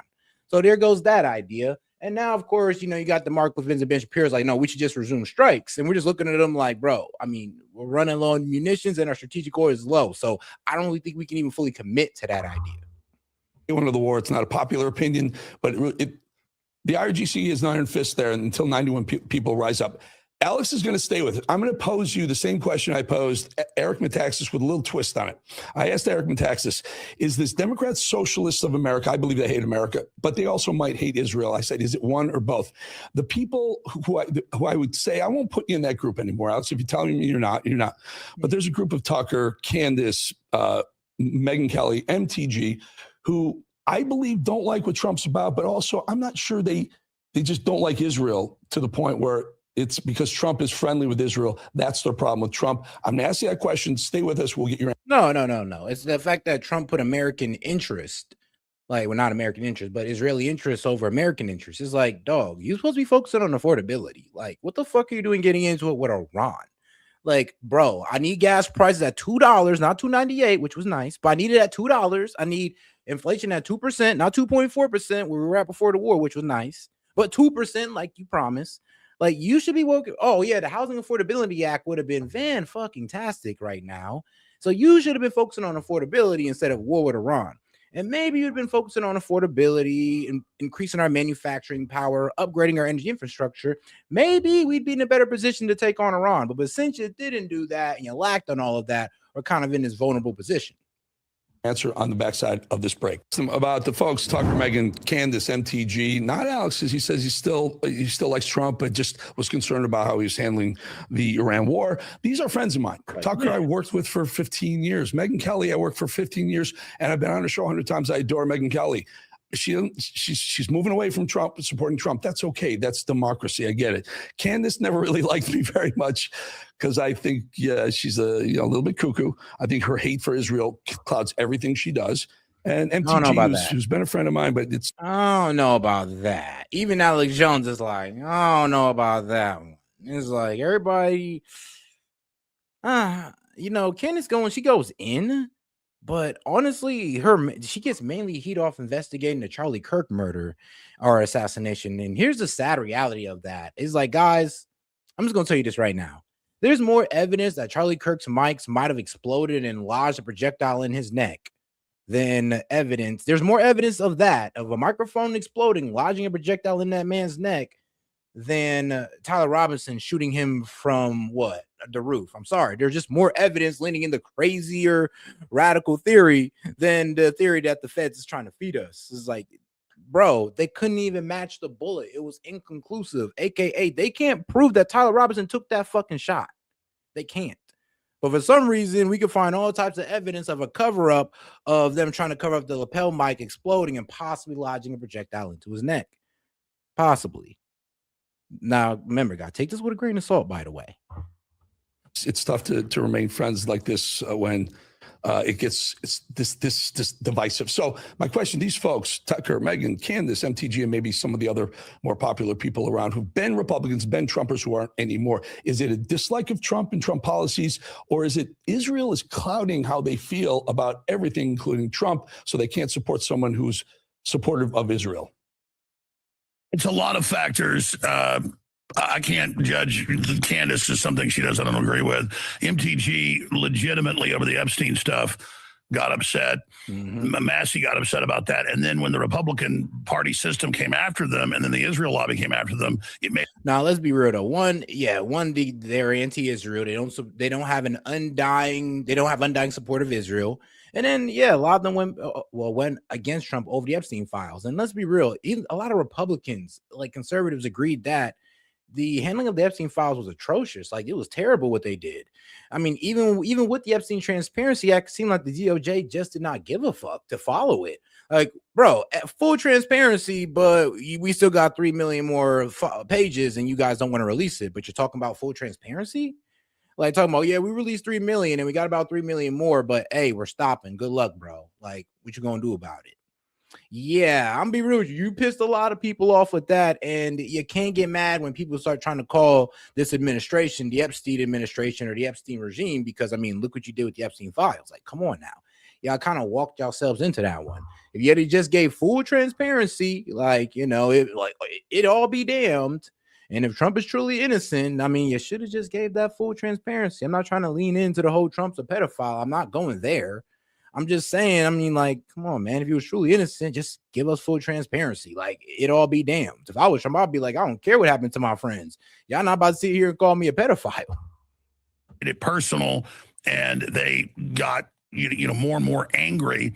I think it's the same thing with Tucker. I was at his house both in Florida and in Maine doing his shows when he was getting calls from Netanyahu and Trump and everything during Midnight Hammer and other events. And he's like, I'm not anti-Israel. I just don't want him running our policy. This war is going to be a disaster. And then they demonized him. That is, Israel did, some of the Israel lobby. And so Tucker, said, fine, you want to fight, we're going to fight. But I can tell you, I'm on hundreds of radio stations. I'm on Rumble. I'm on X at Real Alex Jones. The majority of my MAGA supporters have been upset with me in the administration that I was too much of a cheerleader. The first 6 months, it was so good. Doge, everything Trump was doing was amazing. We started seeing things go somewhat sideways. I was disappointed. I would put pressure on things I didn't like, but overall said it's still night and day. And then a lot of the Trump supporters, I'd say they're 30-40% of his base that I call kind of white pillars. A lot of them were never Trumpers. They came out and kind of misframed the thing that I was out to get Trump and was really a Democrat and getting Qatari money and all this stuff. And I didn't let them bait me into blaming Trump. I'm not gonna lie though, like anybody who disagreed with Trump or the Iran war, they just said you was taking Qatari money, you're an IRGC like agent or whatever. I'm just like, okay. Like, this is how you know you guys cannot defend what you guys are doing. If you guys sit here and try to call us un-American or enemies of our country, it's like, are you serious? So because you can't have the debate, all of a sudden I'm a traitor. Got it. I mean, when Trump called me names a few times, I wasn't even sure that was him doing all that on Truth Social. I didn't care. I was glad for the publicity. That's fine. And I said, look, I've never been MAGA. I support Make America Great. I want to make America free. I'm 1776 worldwide. I'm America 2.0, take it to the next level. And so, great. You want to distance yourself from me. That's fine, because I want to be the maverick that's trying to hold your feet to the original MAGA of no new big wars. If you get Kamala, you get war with Iran. That's World War III. I want the guy that's trying to end the Ukraine war and doing a great job there. I want the guy that's getting the trillions of investment here, which all his experts have told him close her straight for even a few months, would jackknife that. And so I really think that Trump and some of his people miscalculated going after Massey, going after MTG, saying Massey's the worst member of Congress. Well, that's obviously not true. 92% Republican voting rate. I would have just ignored them and been nice. Like Trump making jokes about hockey. Oh, we're going to make the 51st state Canada. You can be the, governor of Canada, Trudeau. They were at 15% point in Trudeau's campaign in his party. Trump doing that rallied Canadians, and then Mark Carney, uber globalist, even worse, got in. And I'm not blaming Trump. He does jokes, and then people use that against him. And so I just disagree with a lot of Trump's strategy. And things are going on. The Democrats have tried to put me in prison. The Democrats did stage show trials and took over my company and, did all of this stuff. So they literally, when they get back in, want to put me in prison. Mondami is an admitted communist that says there shouldn't be prisons. Mondami wants to take private property owners. Bro, I mean, did you see the lady that Mondani got elected? Bro, she literally said she want to wipe her dirty hands on the American flag, bro. I ain't gonna lie. I damn near almost lost it when I read that. I was like, are you serious? And she said this in 2019. I was just like, yeah. The fact that anybody can vote for this person kind of shows your allegiance to this country. Maybe they didn't know. Man, it's safe bet that a lot of people didn't know she said that about the American flag, but she said a lot of wild things, though. Let's keep it real. Like, what was it? I think she even said something about interracial marriage, which is crazy for a Democrat to be against, by the way. Well, she hated interracial marriage with white people. I was like, hold on, so you're openly racist against white people, openly socialist, and you want to ban ICE, ban jails. It's like, whoa, lady. Like, how are you getting elected? Like, hold on now. How far is the Democratic Party sunken to elect somebody like this who's obviously anti-American? You can't even sit there and say she's pro-man. I'm not saying this because she's a Democrat. Like, y'all know this. I'm not saying that. I'm saying it because she is a radical progressive. Like, she literally does not like this country, but she's put in a prominent position in this country. And that's honestly what pissed me off. People who aren't 100% for this country, but is put in prominent positions. Like, that's always going to piss me off. On the right, from the pro-Israel goons, and on the left with the radical socialists or leftists, whatever you want to phrase those dumbasses. Homes, if they don't put the new Green Deal upgrades in that they can't even pay for. He's freezing rents. Mondami is the kingmaker. Mondami, everybody he's endorsing are winning the Democrat primaries. So the Democratic Party is really uncloaking itself for what it's been for decades, and it is cancer. So we need a hardcore populist Republican Party. I mean, I've seen even top Republican senators rightfully say, "Oh, we've got this populist movement." That's too anti-war and to this and that. Well, that's what this is. That's how Trump got elected and overrode the fraud in 2024, was with a lot of Democrats and anti-war people and pro-RFK Jr. people coming to him, and now they've left. A lot of Hispanics are leaving. Man, that's good to hear. And I know, and trust me, I know a lot of guys on the left care. That's why I said the radical left, not Democrats, not your sensible guys, not your sensible Dems, but literally the radical leftists, the progressives. It's like some of them is just go a little bit too far. It's like, and here's the thing, it's like I rarely share any progressive values, but when they sit here and bitch about crony capitalism, I completely agree with them. I agree with them on that. But the way they go about it is wild. The blacks are leaving, so Trump was running the tables. And then somehow he went with the never Trumpers, who it's beyond just Israel. I know there's a bunch of interest in the Pentagon that want, these wars and things. And so then Israel has spent first $500 million last year. They just allotted $730 million this year. That's $1 billion plus, $1 billion, $2 billion, $3 billion to propagandize in the eighth front of their war.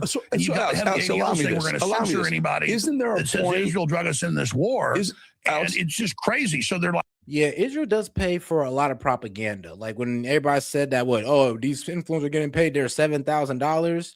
Well, that's not really true, but there's like a little bit of truth to that. Like Israel did put in what was it, $900 million? Yeah, $900 million for pro-Israeli propaganda. I was like, hey, yo, that's wild.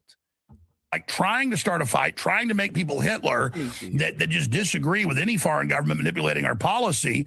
And so I don't want AIPAC to have undue influence. I don't want the Chinese to have undue influence. And I do it from a position of a lot of folks in Israel, say, hey, we're the most hated in Gallup and Pew polls and all these others, and that Netanyahu has been convicted, and Netanyahu needs a war to stay in power, and all of this.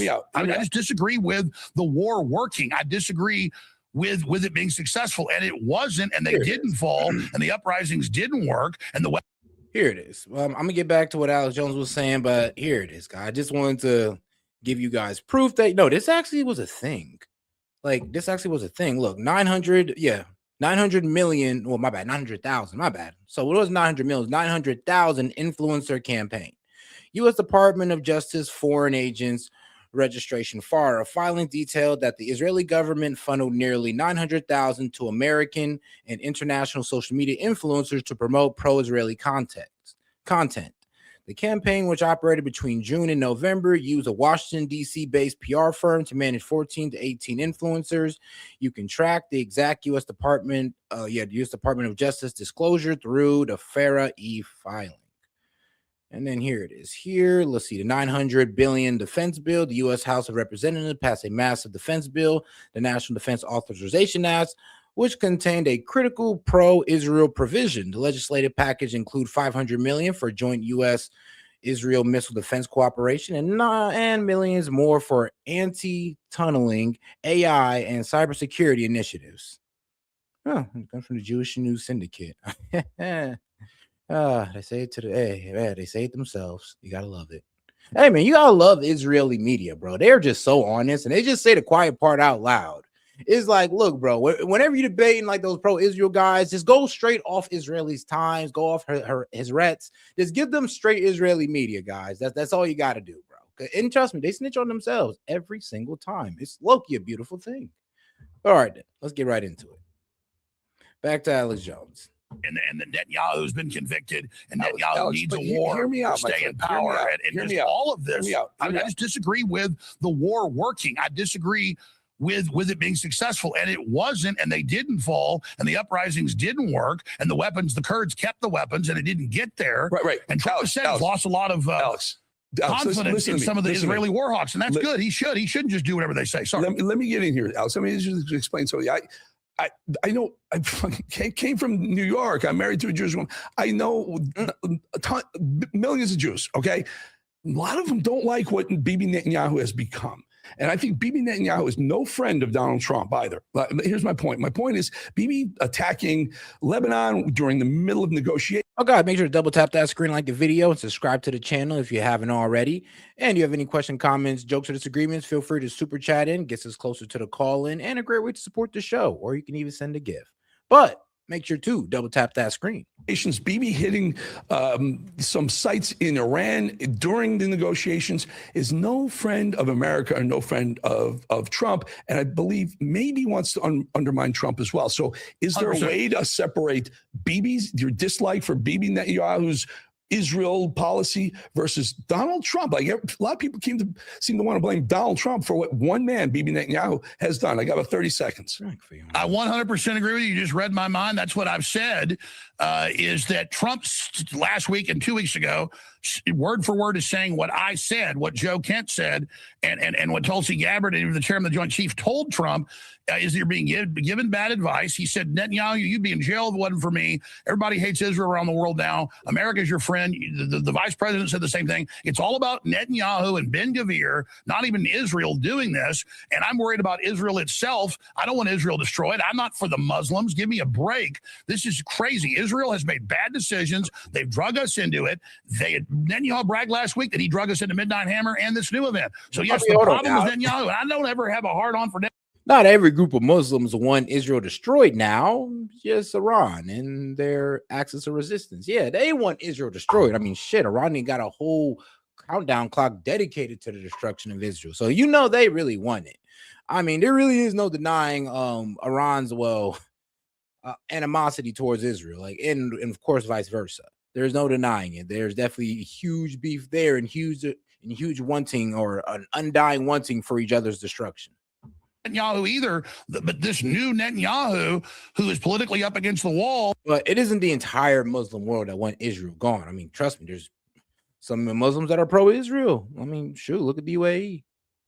Needs this war to continue because he's going to go to jail if he doesn't keep it going. So we're being held hostage by a guy that's been convicted, and that's just a fact. And you're right. All the former Mossad chiefs say he's wrong. Almost all their former generals, Tucker interviewed a bunch of them, have said this. So I'm not going to. Hey, shout out to my man Kingan for sending 100 for 2 jewels and tripling it up too. Appreciate that, my man. Typecast as Hitler 2.0, all because I disagree with Netanyahu. And the new Trump that's waking up sounds just like me, so I'm vindicated. So Trump should come out and say, oh, turns out Alex Jones was right about Mark Levin and Netanyahu. Turns out Joe Kent was right. Joe Kent said, I love you. I love your administration. It's an honor. I'm resigning 2 weeks into the war because it's going to be a fiasco and it probably isn't going to go well. He was right. But instead, a bunch of Republicans said, let's prove how loyal we are. Let's demonize these people and run them out of the party. I love how Gabbard's taken the high road and hasn't done that. So we need Trump to succeed badly. He is pivoting away from Netanyahu being his brain. That is healthy. Right. We need to win these midterms right now. And that's what I cover. That's what I stand for. Not little sound bites out of context. The liberals all took clips of my show, like 5-second clips, and said, 25th Amendment him. Well, I said, if he does hit him with nuclear weapons or is going to, we have to 25th Amendment him. We can't first strike people with nukes. All the studies say Pakistan will hit Israel with nukes. They've said they will. The war games, the Pentagon, I study war games. This is not going to, it's like putting a square peg in a round hole. It ain't working. Right. If they could send the mullahs to Mars, if I had a button right now to go, bloop, and free Iran, I'd go, bloop, I'd jump at it. Oh, let me get the button. Okay, I mean, that's that. I could see Pakistan nuking Israel if Israel was to try to like attack Saudi Arabia or something, because they have like a defense pact with them. But I don't really see, Pakistan getting too involved with the nuking Israel unless they attack like Saudi Arabia. Like, that's it. I don't know. Maybe they have defense pacts with other countries where they might be willing to engage. They might, they are now have Iran, but I'm not sure they'll nuke Israel over Iran. Who knows though? You never know. You never know. But why fuck around and find out? Why would we want to find out? That's what I say, not what they say. I say that's what they do. So I'm a different variety than some of those other folks who I think mean well, but have kind of gone whole hog, because it's like once you start down the path of obsessing on Israel, that's all there is. I'm worried about China. I'm worried about big tech. I'm worried about AI data centers. I'm worried about Alex, we gotta go. We gotta jump. We almost blew through a hard break right now. Alex, I want to get you back again soon. I know the folks get mad when we do this because they are the folks who watch this show are extremely pro-Trump, and they want to believe everything that he says and does is the right. Sometimes it is, sometimes it isn't, folks. We're adults, we're human beings. Some things are right, but do they support the new Trump that sounds like me, or the one from a few months ago? Well, look, I think they support a Trump, and they support Trump and believe in him. And there are a lot of times where I'll say there are certain things about Trump that I disagree with. I still think we're way better off with Donald Trump. They should hear my show, not just the sound bites. Tell them where to find your show, Alex. There you go. AlexJonesLive.com has the audio feeds, the video feeds, the Rumble, the X feeds. Alex Jones Live. The left is coming after me harder than ever because they know I'm actually trying to make the Republican Party populist and win and truly extremely nationalistic and conservative.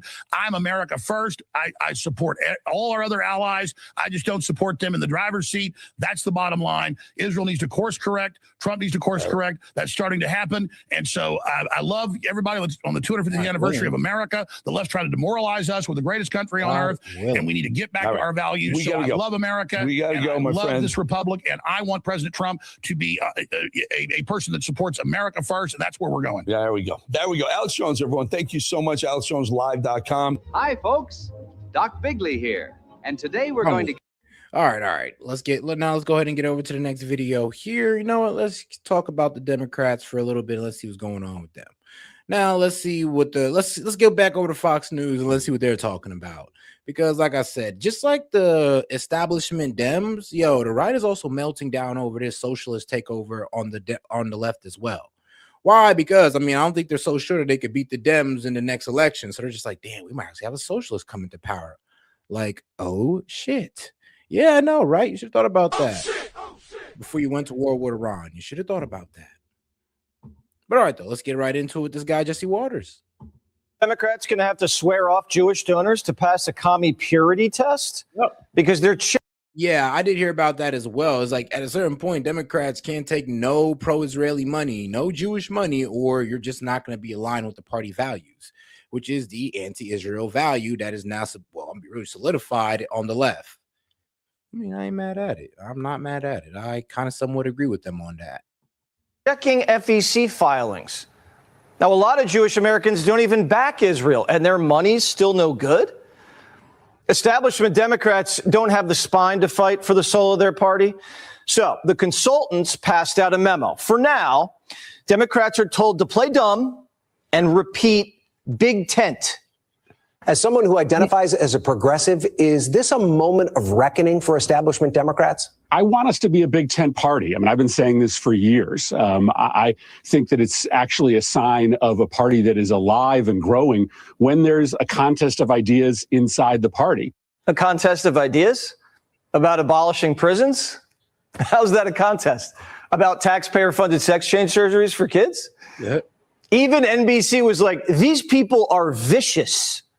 If you're saying the Democratic Party needs a bigger tent, does that include someone who called a former Democratic president of the United States a rapist? Yeah, well, I'm not super familiar with that race. Big tent, play dumb. Repeat. Chevalier even said she wiped her hands on the American flag like a napkin. Is she sorry? Wiping your hands with the American flag that you have since deleted and acknowledged were divisive. What do you say to voters who are still perhaps concerned and want to understand who you are? I have always centered the values of justice, of accountability, of human dignity at the core. I'm sorry, but tell me you're a liberal without telling me you're a liberal, bro. Look at the glass, everything from the glasses, the way she dresses, just like, yeah, I could tell you're a liberal. Like, bro, I'm sorry, guys. I'm sorry. I just know a lot of liberal women with this exact look. Or of my organizing. And those are the values that I will bring with me to Congress. Chevalier went to a pro-Palestinian protest 24 hours after October 7th. She wants to abolish prisons and police. She says she wants to seize the means of production. Oh, and she was a big fan of the North Korean dictator, most importantly because he wasn't white. Listen to this word salad. But does any of that give you pause? She fuck with Kim. She fuck with my dog Kim Jong-un. Hold on, man. Shout out to Kim. Shout out to the support that Kim Jong-un has from the Democratic Socialist Party. Genuinely believe that the gravity and the responsibility of this role has a way of inhabiting you. And I genuinely believe that we have to give people the opportunity to occupy their beliefs within the gravity of becoming a duly elected member of Congress. Translation, the commies will grow up once they're sworn in. Did Omar? I'm sorry, but if they run AOC, dog, y'all gonna have like another Kamala Harris. Just a little bit better, not as bad as Kamala, but it's gonna be like another Kamala Harris. Like this girl's not good at communicating. I mean, I guess she's good at yelling on stage about, the oligarchs and all that good stuff with Bernie, but actually having a real conversation about, domestic matters, geopolitical matters, bro, she doesn't really know anything. You could tell. Did Crockett, did Cori Bush? No. Salad is amazing. Fetterman, he's seen enough. He called Chevalier a deeply disturbed individual. The Cajun. I'm not gonna lie, bro. AOC and Kamala Harris, bro. Wow, bro. Chef's kiss word salad. Wants to bounce her straight out of the tent. I don't have anything in common with Miss Chevalier, and I really don't want to be in the same party she's in. I just can't see how she can be part of the same coalition that we all part of. And I understand that, in a coalition, you have to have a lot of slack in your line because not everybody's going to agree with me. But this is just, as they would say, this is a bridge too far. The Raging Cajun's a relic. He's a Clinton Democrat. Bill Clinton, a white Baptist boy from Arkansas, tough on crime, business friendly, against gay marriage. Yeah. The Clinton Democrats are going to get my type of Democrat, man. Hey, that's my type of Democrat right there. On God, I always do say, bro, it's like Trump. I always do kind of and myself in a way. It's like people call us, oh, you're right wing, conservative, all that. Really, we're just 90s Democrats. Okay, guys, that's all we are. Back when Democrats used to make sense, when it was in the 90s. Shoot, I remember hearing, if you listen to like Chuck Schumer and not Hillary Clinton, but Nancy Pelosi in the 90s, bro, you agree with them way more back then than you do now. I'll tell you that, bro. Completely different people. Urged first. Then the Obamas and Bidens are next. It's Mondani time. Republicans are going to make you the poster child for the Democratic Party. Let them. Yep. We don't have to ask ourselves what life looks like if a socialist wins. I won last November, and over the course of these last 6 months, what we've delivered for working people are the very things we were told were impossible. Democrats are treating this guy like he's the Muslim Messiah. ABC's begging him to run for president. I noticed that you're turning 35 soon, right? In a few months, yes. So you now hit one of the constitutional requirements to run for president. But there's another one that says you have to be a natural born citizen. You were not born here. Yeah. Yes. But do you think that's something that should be changed in the Constitution? No. It would take an amendment, but do you think that honestly that's something that should have been expanded in the Constitution? Like the fact that we got congresswomen and all that, congressmen, women that weren't born in this country. Yeah, I'm be real. That's a bit wild to me. Mayors that weren't born in this country, like councilmen. I'm be real with you. I do think you should have to be a natural born citizen of this country to hold any type of prominent position. So it honestly should be expanded past the presidency role or the executive branch role. We should change that? No. I think the Constitution looks good the way it is. Just the way it is. Just the way it is. ABC would rather have a president born in Uganda than one born in Queens. They'd rather have a guy who built nothing over a guy who built the New York City skyline. Now, Mondani might not have the power of the presidency, but he has power over the Democrat Party. Schumer and Hakeem's jobs are in his hands. Schumer's toast in 28, toast. And if the Democrats win the House, the Commie Caucus is going to make Hip's life miserable. And when you have a slim margin, few communists can hold everything hostage. Hakeem wants a bill passed? Well, not until he says free Palestine. The Commie Caucus is expanding. Meet Milat Kiros, born in Ethiopia, but naturally running for Congress in Colorado. Was 9/11 an inevitable consequence for America based on U.S. foreign policy? Inevitable in the sense that we destabilized a lot of the Middle East, that forced people to believe that another act of violence was the only response. Yeah, sure. And again, just like I said before, our responsibility is to getting rid of those conditions that lead to violence in the first place. Ms. Kiros says, I mean, what was wrong with what she said? I mean, what, really? She's a commie? I mean, I ain't gonna lie, she's probably the most reasonable one I heard. I'm being honest with you.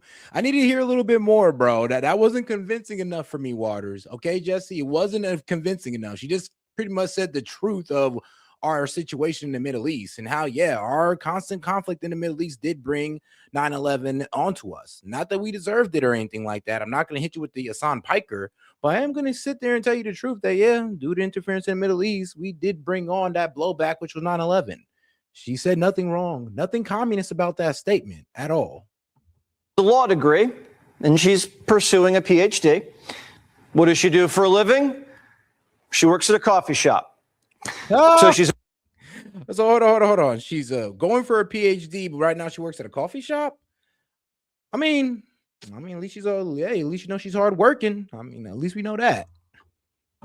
Overeducated, underemployed, and is already calling her shot. Watch. The only way we get Medicare for all passed is by getting rid of the Democrats that are actively standing in that way. Trump was asked about the commie wave. But what's wrong with what she's saying? All right, hold on. The last two I agree with you on. They were wilding, but like, what is she saying that's wrong? I mean, bro, you're right. The Democrats promote to go against the corporate agenda to stop corporate, crony capitalism, but they don't. Instead, they play into it even more. They exacerbate it. So she's not lying. I mean, what's wrong with what she's saying? Here's what he said. Go. Because it's not socialism, it's really communism. They use the word social democrat because it sounds so nice, but it's really communism you're talking about. I think it's the biggest threat to our nation there is, maybe since our founding. That includes World War I, World War II, September 11th. It includes the Pearl Harbor attack.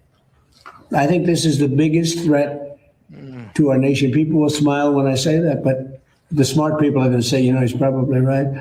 J.D. Vance was on Real Time with Bill Maher this weekend, and Maher said the choice all Democrats have to ask is MAGA or communism. If this is where they're going, my vote is in play. Okay. And I like to hear that. It actually always has been. Every year. So it's either going to be you or Rubio. MAGA and communism are on a collision course. The Democratic Party is getting squeezed, and they're not even putting up a fight. This is the new battle.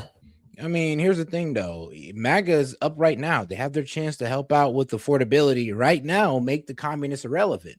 But if they don't, then they're only going to make these communists, or basically, well, let's just call them socialists, the Democratic socialists, more and more, well, I'll be real with you, relatable, more and more prevalent. Is like, we're low-key going to sink ourselves if we don't handle affordability. Like, let's just keep it real here. But let's get into more of this Democratic not fluctuation, but Democratic infighting. In the party.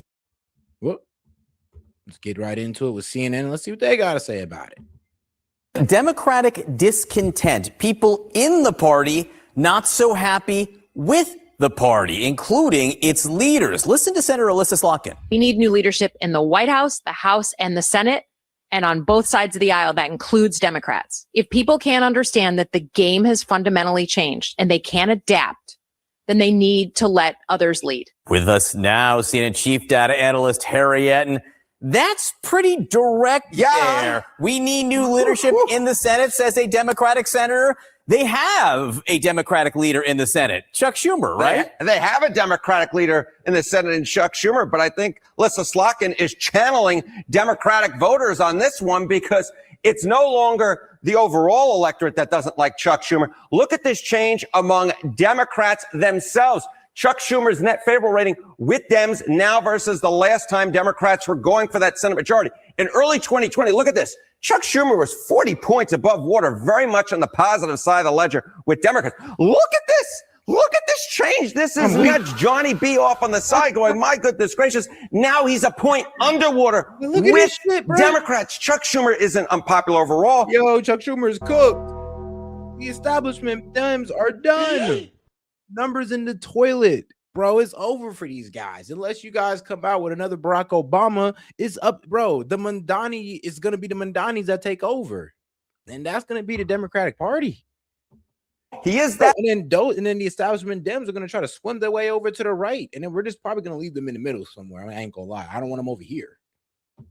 He's not just that, he's actually not popular with Democrats. Alyssa Slotkin, who's a moderate Democrat, her comments not coming out of left field. Again, to be clear, this is among Democrats. This is among Democrats where Chuck Schumer is struggling. All right, how's he doing among Democrats in New York, his home state? Yeah, you think that this number is bad. What about here in his home state of New York? I tell you, these numbers scream primary challenge 2 years from now. Look at this. Okay, New York Dems who view Chuck Schumer favorably. Again, in early 2020, it was 75%, 3 in 4 Democrats. Now it is less than half.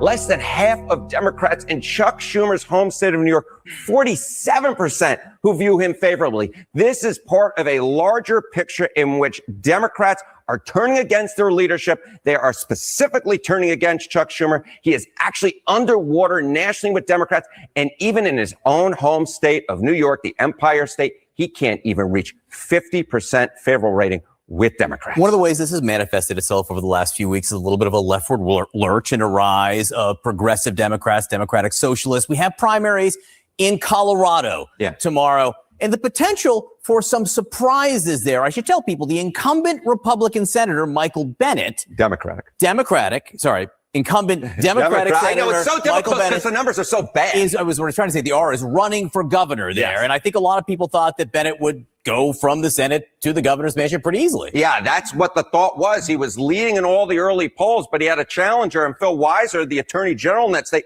And look at how these odds have changed. Look at how these odds have changed.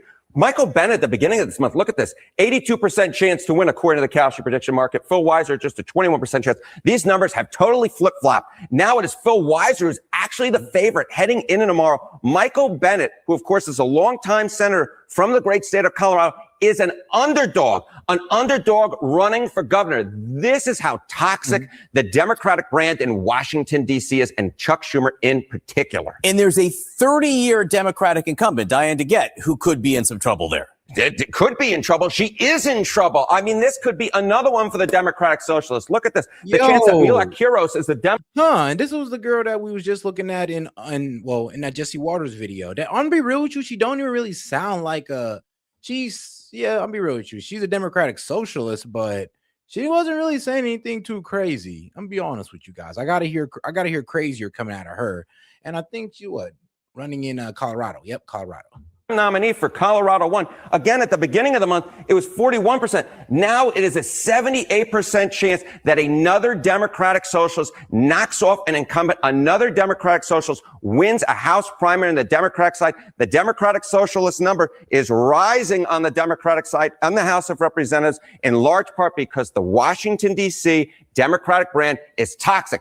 Not just with voters overall, but with the Democratic base in particular. It is a whole new world, and we'll likely see that tomorrow in Colorado as well. Of course, we'll just have to. Man, whole new world, bro. It's a whole new party, bro. Whole new party.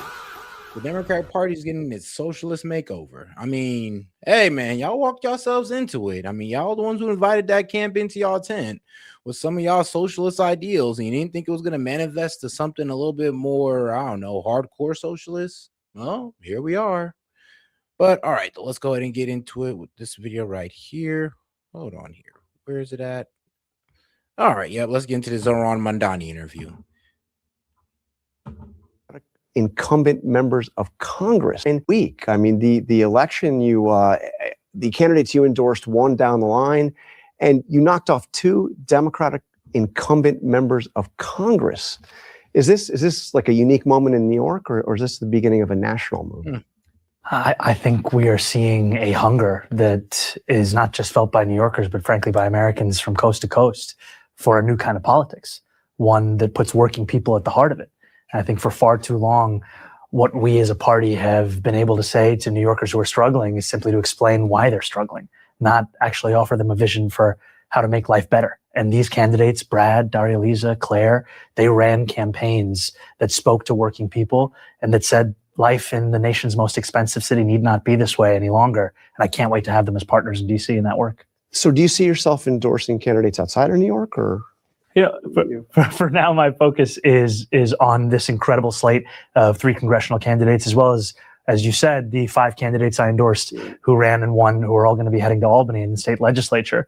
But I do think, as you said, it's not just New York City where working people are asking themselves, why can't I afford my rent? Why can't I afford my groceries? Why can't I find enough money in my pocket for childcare, no matter how hard I work? And I'm so excited that these incredible soon-to-be Congress members will be helping to lead the fight across the country on making sure that working people are right there where they should be, which is the heart of the conversation. The reaction from Democrats has been something. You've had some prominent Democrats dismissive of what happened. I mean, yeah, talking about housing affordability, the main problems in New York, instead of talking about, oh, how I can't wait to win so I could just hop on a jet to Israel. Be real, that's going to give you some favoritism. And that's exactly what Zoran did. This thing, I'm going to show for Israel. He says, you know what? I'm going to show for the people of New York. And you got to respect it. I don't like the way he's going about it. I hate the direction he's going about it, but you got to respect the message. Here, I mean, you had Senator Blumenthal say the effort to nationalize New York is going to fail. What happened in New York will be really irrelevant by the time of the elections in November. Hakeem Jeffries basically said the same thing, saying that this is not indicative of what needs to happen in November. What do you make of that? You know, I think that when you ask Americans what they're feeling in this moment, amidst reports of an economy that's strengthening, of a stock market that's booming, you will hear an exhaustion at having to try and make ends meet every single day, every single week, every single month, and that it's getting harder and harder. And so a message of fighting for working people, we don't have to nationalize that message. That is a national message. It's a national crisis. And for far too long, all we've had to say as a party is opposition to the current administration. What do we have to say beyond that? And what these candidates offer. Oh, guys, you got any questions, comments, jokes, or disagreements? Feel free to super chat it in, or you can send a gift to support the show. Appreciate you guys. And make sure to double tap that screen to like the video or smash that like button and subscribe to the channel, especially if you've been watching longer than 10 minutes. All right, guys, let's get right back into it. Is a vision that extends beyond the midterms. It extends beyond 2028. It speaks to what makes so many of us proud to be Democrats. It speaks to a vision that goes back to a New Deal understanding of what working people deserve. And I'll tell you that for too long, that kind of politics, you can only find it in history books, and we need to bring it back to the present day. And you're hearing some not just dismissive, though. There's resentment. And this is from fellow Democrats who think that this could jeopardize Democratic chances in the fall. I mean, you got Josh Gottheimer, a Democratic member of Congress, says, many of us believe, as do I, if you're a socialist, you are not a Democrat. And in fact, they put out a manifesto today. I don't know, have you seen this thing? Sounds pretty socialist to me. It's not a communist manifesto. It's a moderate manifesto saying we are capitalist, not socialist. We believe in a growing, fair, and competitive economy, entrepreneurship, ownership. I mean, this is a direct response. They've made it clear to what you did here on Tuesday. I mean, you know, that's great, but what's a party if not its voters? And I'm proud to sit in front of you as the mayor of our city, having received more than 1 million votes, a little less than a year ago. And when we're talking about these incredible congressional candidates, they won their races, and they won their races with the vision of what politics should be, and one that actually speaks to working people. And for a lot of people who ask themselves, what does democratic socialism mean? And you can tell them the answer at a theoretical level. It's the choice to extend democracy from the ballot box the rest of their lives. But in terms of what it means over these last 7 months, we've seen a city with democratic socialist principles at the heart of it within our administration. And what we've delivered has been record lows when it comes to murders and shootings. So is it pragmatic democratic socialism? I think democratic socialism at the heart is pragmatic. Because if we cannot deliver for working people, then what is this for? I'm not interested in writing a manifesto or, frankly, in reading one. I don't even know why you got to be a democratic socialist for that to be your stance. Like, let's just keep it real. It's like, bro, you don't got to be a democratic socialist, sit there and actually be for the working class or the American people, or, yeah, the working people.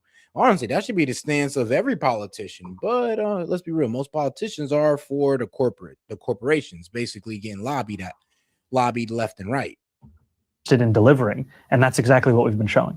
But they're saying that if you're a socialist, you're not a Democrat. I mean, is there room in the party for both of these views? Yes, here I am. Here are so many more. And I think what makes our party a beautiful party is the fact that it's a big tent. That we have, though, the moderate Dems got to understand. I'm like, but here's the thing, though. You guys are kind of walking into these pro-socialist policies, or I would say watered down socialism policies. Like, you can't say that it wasn't. And then what you guys think you guys were pushing with that? Oh, healthcare for all, freeze rent, and all this. Eat the rich. Is like what you think you guys were manifesting there. Well, you didn't think it was going to come to this? Like, surprise. You think you were promoting when you was sitting there with all that anti-rich, anti-capitalist propaganda? Well, you didn't think you were going to shift people towards socialism? Like, come on now. And I'm talking to the moderate Dems too, because some of you got like slightly watered down socialist policies. And trust me, I'm glad that it's watered down, but you don't see what you guys are kind of doing there. Now you made more hardcore socialists.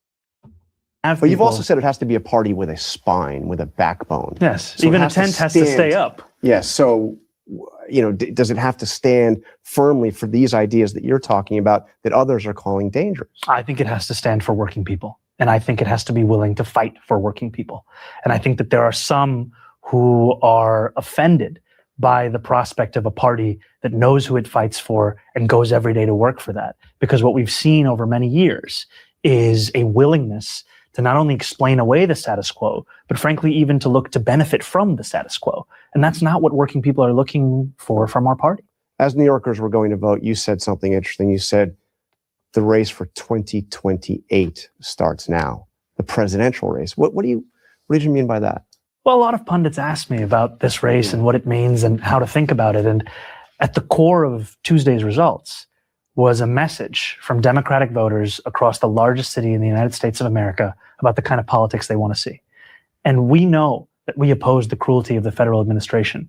What is it that we stand for beyond that? So you can't just be anti-Trump. You can't. Obviously. You got to have something you are not just willing to stand up for, but that you're also willing to explain how this is relevant to working people. And I think I low-key respect that. It's like, you just can't be anti-Trump. You actually got to have an actual effing plan. The plan just can't be F Trump, poke fun at Trump's plan while not having no plan yourself.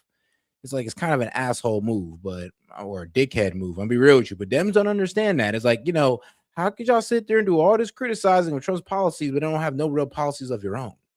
That's what always irritated me about the Dems. It's like, bro, if you're going to criticize Trump, which is fine, have a plan at least. It just comes back to the fact that no, it's literally all we're asking. Like, we're not even asking you to glaze Trump or nothing. We know you ain't doing that. Just have an effing plan.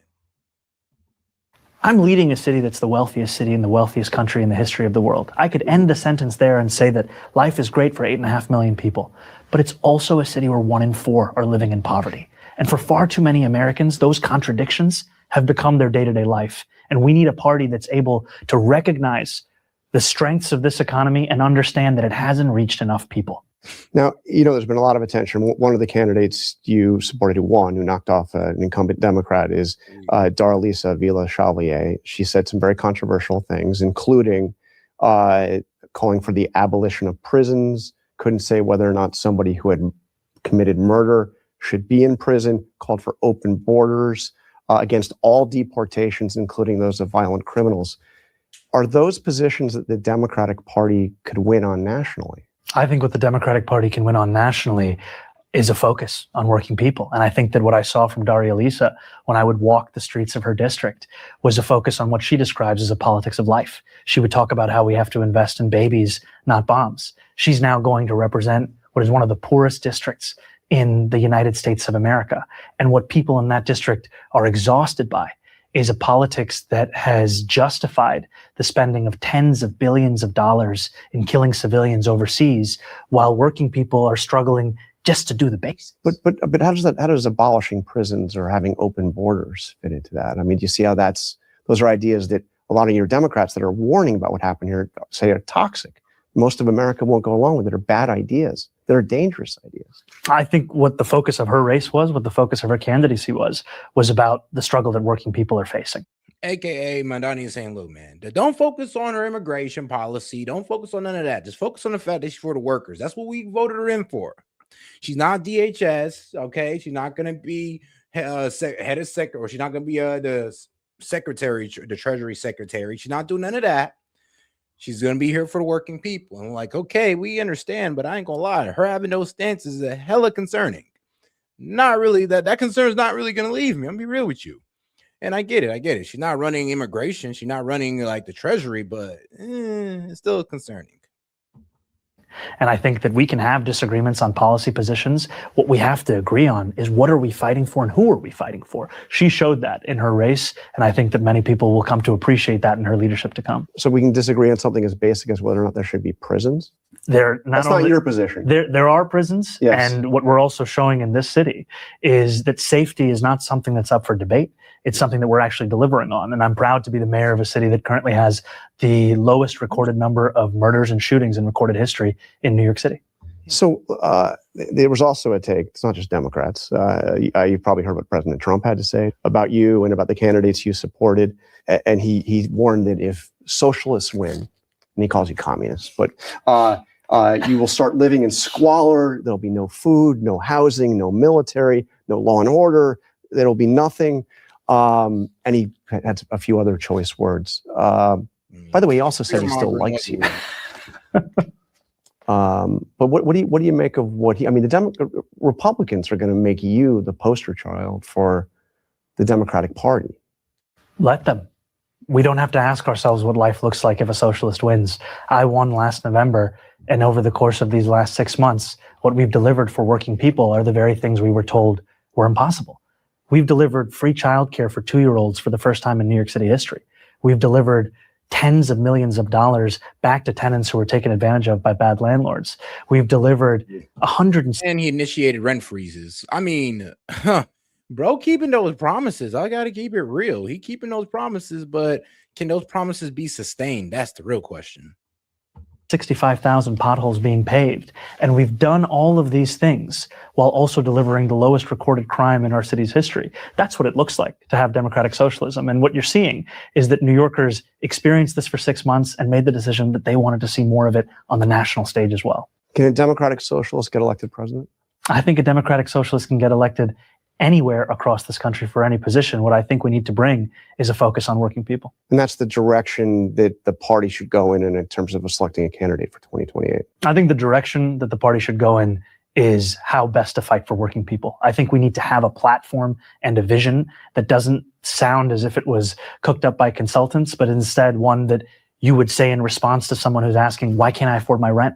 Why can't I afford my groceries? Why? Both parties need to focus on that. Both parties need to do a major focus on affordability. Or like I said, they are going to start losing ground to these guys, believe it or not. Can I afford my childcare? We need to make clear who we stand for, how we're going to stand for them, and that we're actually willing to fight for them when the going gets tough. Obviously, Israel was a big issue in these races. Not the only issue, but a big issue. Is there room in the Democratic Party for candidates, officials who support Israel, not just support Israel, but support military aid for Israel? This was a huge issue for you. Well, I think what we've seen is that the time for us as elected officials to pronounce what the party should be is one that should come to an end, and we should let Democratic voters themselves take the lead. And we've seen on Tuesday evening, we saw Democrats turn out in districts across the city to make clear that they were tired of tens of billions of dollars being spent in our taxpayer dollars to violate international law, to kill thousands of civilians. And you and I know that right now, the way that Palestine is described is as if there is a ceasefire. That's the language that's typically used. Yeah. More than 1,000 Palestinians have been killed in that ceasefire. And what New Yorkers want to see is a politics of conscience, a politics of clarity, a politics of conviction. And to follow international law, to believe in the humanity of all people, it shouldn't be a journey too far. And I think that our party needs to hear what Democrats are telling it. Democratic Socialists of America now says they no longer favor a two-state solution. Is that the way you see it as well? The idea of two states, Palestinian, Jewish state, side by side, living in peace? The way I see it is equal rights for all people. I mean, look, there's like two ways to tackle that. There's a two-state solution, the one-state solution. The two-state solution is the best one because, for Israel to be Israel, it has to have a Jewish majority, according to them. But a one-state solution, I mean, bro, that means you're going to have to give Palestinians, an Israeli passport, give them equal rights, the same rights that the natural-born Israelis have. And then, you pretty much fuse them into Israeli society. And boom, now you got to treat them with, equal rights. And the Israelis don't want to do that either. So they don't want to give them their own little state, nor do they want to give them equal rights. And I think that that's the truth for Israel. It's the truth for any country in the world. And frankly, as we're coming up close to the 250th anniversary of our nation, one of the things that makes me proudest to be an American is the belief that equal rights are at the bedrock of our notion of what it means to be an American. And the idea of a Jewish state, Israel is a Jewish state, that's in the charter. That's the way it is now. Do you support that? I've said time and again that I support the state of Israel as a state with equal rights. I believe that any state that But as preferences... a Jewish state is the question. I think any state that privileges one religion over the other is one that I can't tell you I support, whether it be Israel or Saudi Arabia or anywhere else. And a lot of that comes back to a fundamental belief that we should all be considered equal no matter what our faith is. How big a problem, you said it's rising, is anti-Semitism in this city? We've seen anti-Semitism rise in this city. We've seen the fact that Jewish New Yorkers comprise a minority of our city's population and yet continue to constitute a majority of the hate crimes that have been pervaded in this city. And that's something that's unacceptable. It's something that we will never come to see as if it is a part of life. It's something that has to be fought and rooted out of every one of the 5 boroughs. What did you think when Dan Goldman, that coffee shop in Brooklyn, said that they wouldn't serve him because of his support for Israel? You have a problem with, I mean, the idea of, of a establishment like that saying they're not going to serve somebody if they support Israel? I've said that I have political disagreements with Congressmember Goldman. I do believe that that's a response that goes beyond that. So that's not the right kind of thing. No, I think it's much better to keep that critique in the way that we've done it. Okay, so we're just about out of time. I got to ask you. I noticed that you're turning 35 soon, right? In a few months, yes. So you now hit one of the constitutional requirements to run for president. But there's another one that says you have to be a natural born citizen. You were not born here. Yes. But do you think that's something that should be changed in the Constitution? It would take an amendment, but do you think that we should change that? No. I think the Constitution looks... I mean, hey, shout out. I agree with you on that one. Like I said, I think it should be expanded to other roles. And I know it would mean that I don't believe that Darl Mandani should be able to even have a mayor position, but that's just me, honestly, just trying to secure loyalty for my country. It's like, I do think that, yeah, if you're born here on this soil, then you could have a prominent position in leadership in this country. If not, then just be happy being a citizen. It's good the way it is. Just the way it is. Just the way it is. I'm very excited to focus on New York City. But thank you for reminding me of my upcoming 35 mortality. years old. 35 years old. All right. Yes, sir. Mr. Mayor, thank you very much. Real pleasure. And all right, let's go ahead and get into these next videos here. Let's do this one first. Ben Shapiro delights in fresh water. Israel sabotaging deal. All right. This is A8. Let's roll Ben Shapiro's reaction to Trump bombing Iran. This is part of a shift that is happening away from the interpretation of this not very good MOU in sort of J.D. Vance fashion and toward a much more Marco Rubio-like foreign policy. The idea is that we're not going to keep overlooking Iranian violence, particularly in the Strait of Hormuz. That's great. It's excellent. And the reason it's excellent is because... Oh, guys, make sure to support the show with a super chat. Be happy to read it out loud and engage with it.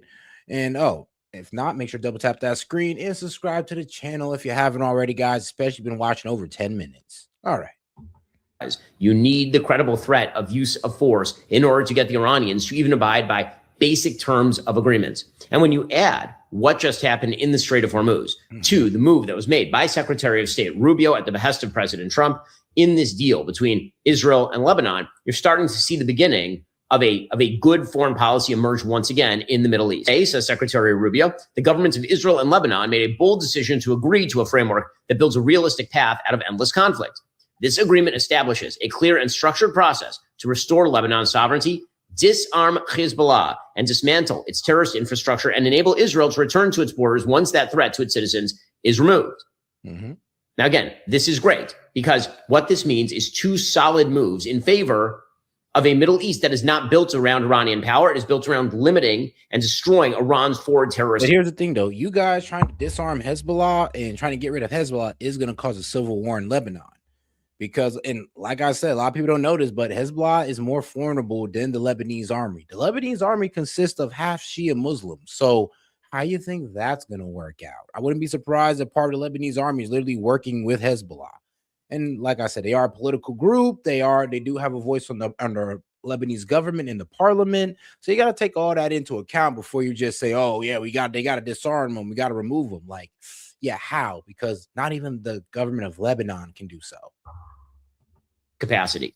So a couple of things there, Crystal. First, you have Shapiro doing the move where he's comparing the Vance and Rubio foreign policy. You all interviewed Maggie Haberman and John Swan on Friday's show. Worth remembering, of course, they reported in that big New York Times piece around the beginning of the war that both Vance and Rubio were against it, that Rubio privately was saying it was his preference not to go to war at that moment. So it's always interesting to hear that continue to be invoked. But also, I think what you just heard is that Shapiro wants a very different version of the MOU, right? He said very bad MOU. And that's kind of exactly along the lines of what I think ultimately happens is that it falls apart, but it does so in much less high profile fashion. And that's if you're Mark Levin, if you're Ben Shapiro, if you're firmly in the like pro-Israel camp of this, that's kind of what you want to see is the contours that originally came out be gradually changed. Eroded. Right. Yeah, exactly. Well, first we just have to pause and note how the genuine happiness coming off of that man over a return to bombing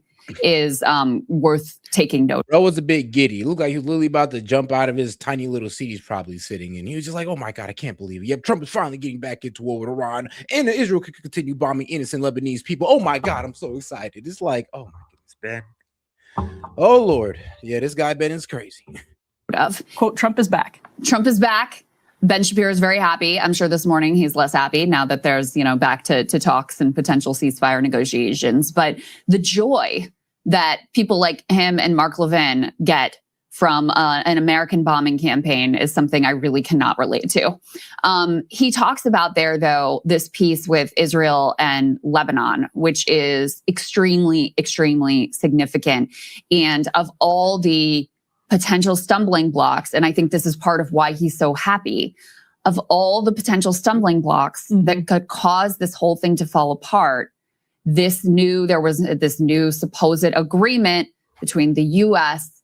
and Lebanon's prime minister and Israel that did not include the significant political player in Lebanon, Hezbollah, which people have to remember is not only a fighting force, they have representatives in government. In fact, exactly. And a lot of people don't understand that. It's like, bro, you're literally like asking us to remove a political militant force in Lebanon and asking them to disarm when not even the Lebanese army can make them disarm. It's like, that's the sad reality in Lebanon is that, yeah, they are terrorists, but here's the problem though. They're also a political group that has power in their parliament and they have huge support from the Lebanese people. So if we go try to take out Hezbollah, yeah, we're going to cause a civil war, like dead ass. That's going to be a huge problem. And I think that's something that Israel wants to push for is to have the Lebanese people fighting themselves.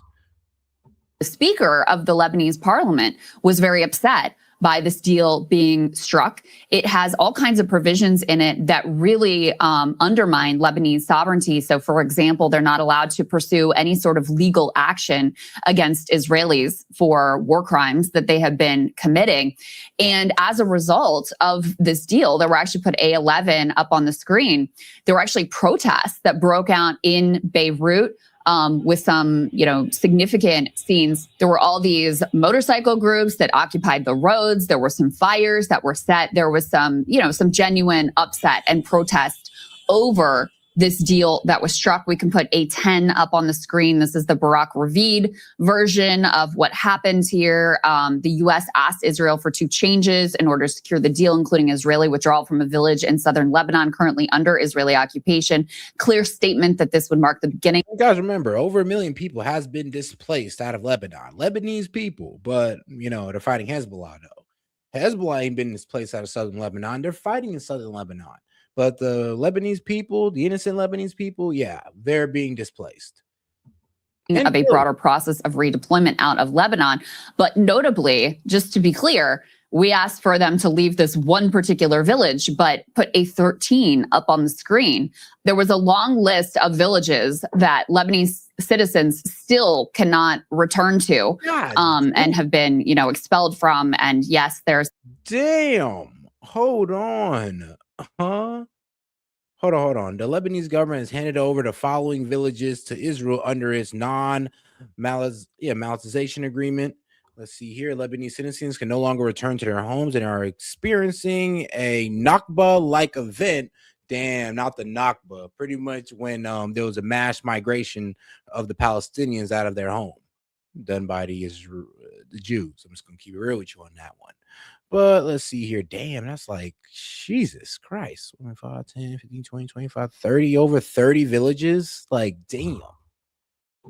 Some language in here about, oh, Israel should start to withdraw in general, but nothing to fully compel them to do that. Netanyahu, A13, is very happy with how all of this went down.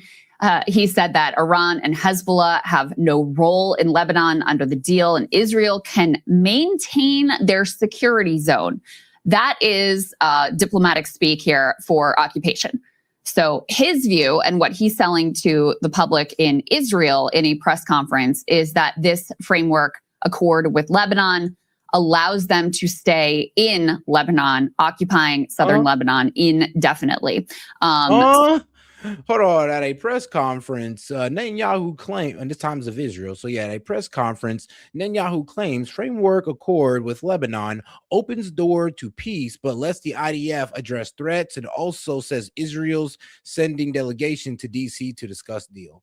Whenever I get the full article. So in any case, this is obviously going to be a major problem for Iran. They've been quite consistent, Emily, from the beginning that there is no peace deal without including Lebanon.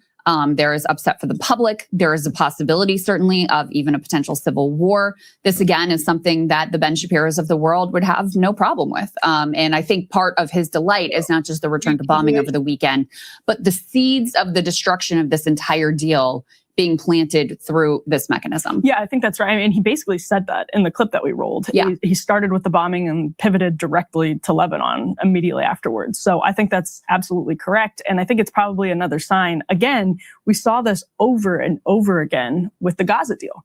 Like, this is playing out so similarly to how that played out. But what's interesting about that is it really did fade to the background of the media cycle. Right. And I think that's what Trump knows.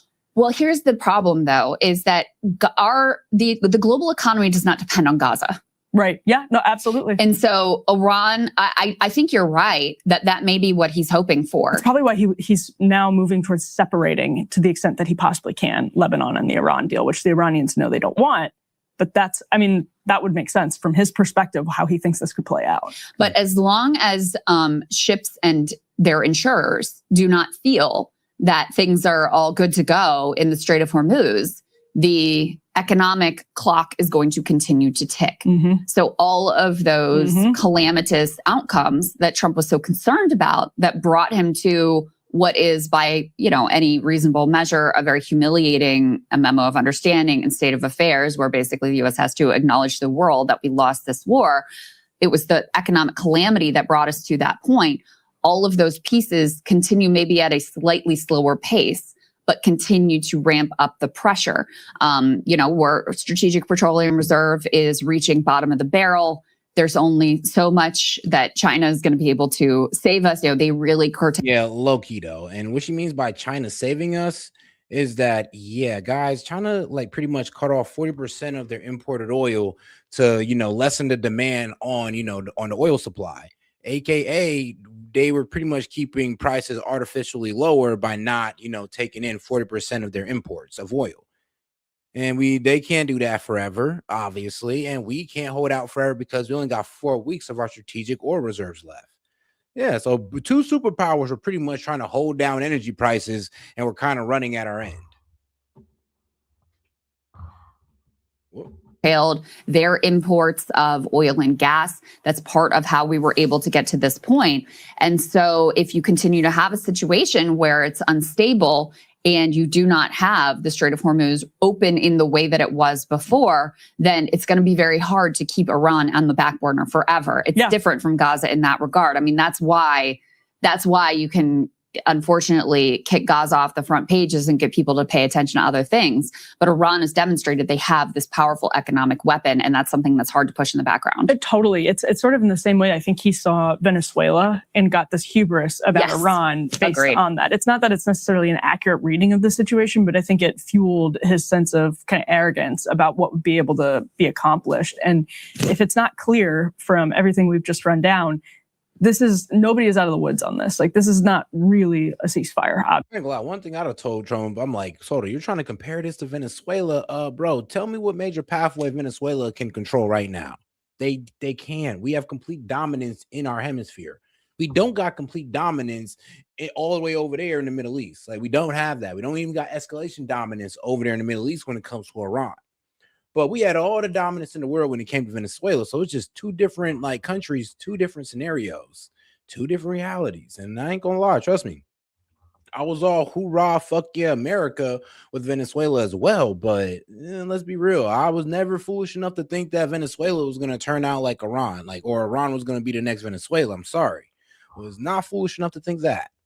Obviously, we've seen that pretty clearly over the last couple of weeks. But even the MOU itself is on enormously shaky ground. Whether anything, I mean, yes, they signed the points and all of that, but whether the 60-day nuclear conversation is even able to happen in this context, they can keep having the meetings. They can keep going to Qatar. They can keep going to Switzerland if they end up back there. But it doesn't really mean much unless ships are able to keep going through the Strait of Hormuz. And so far, we haven't seen that.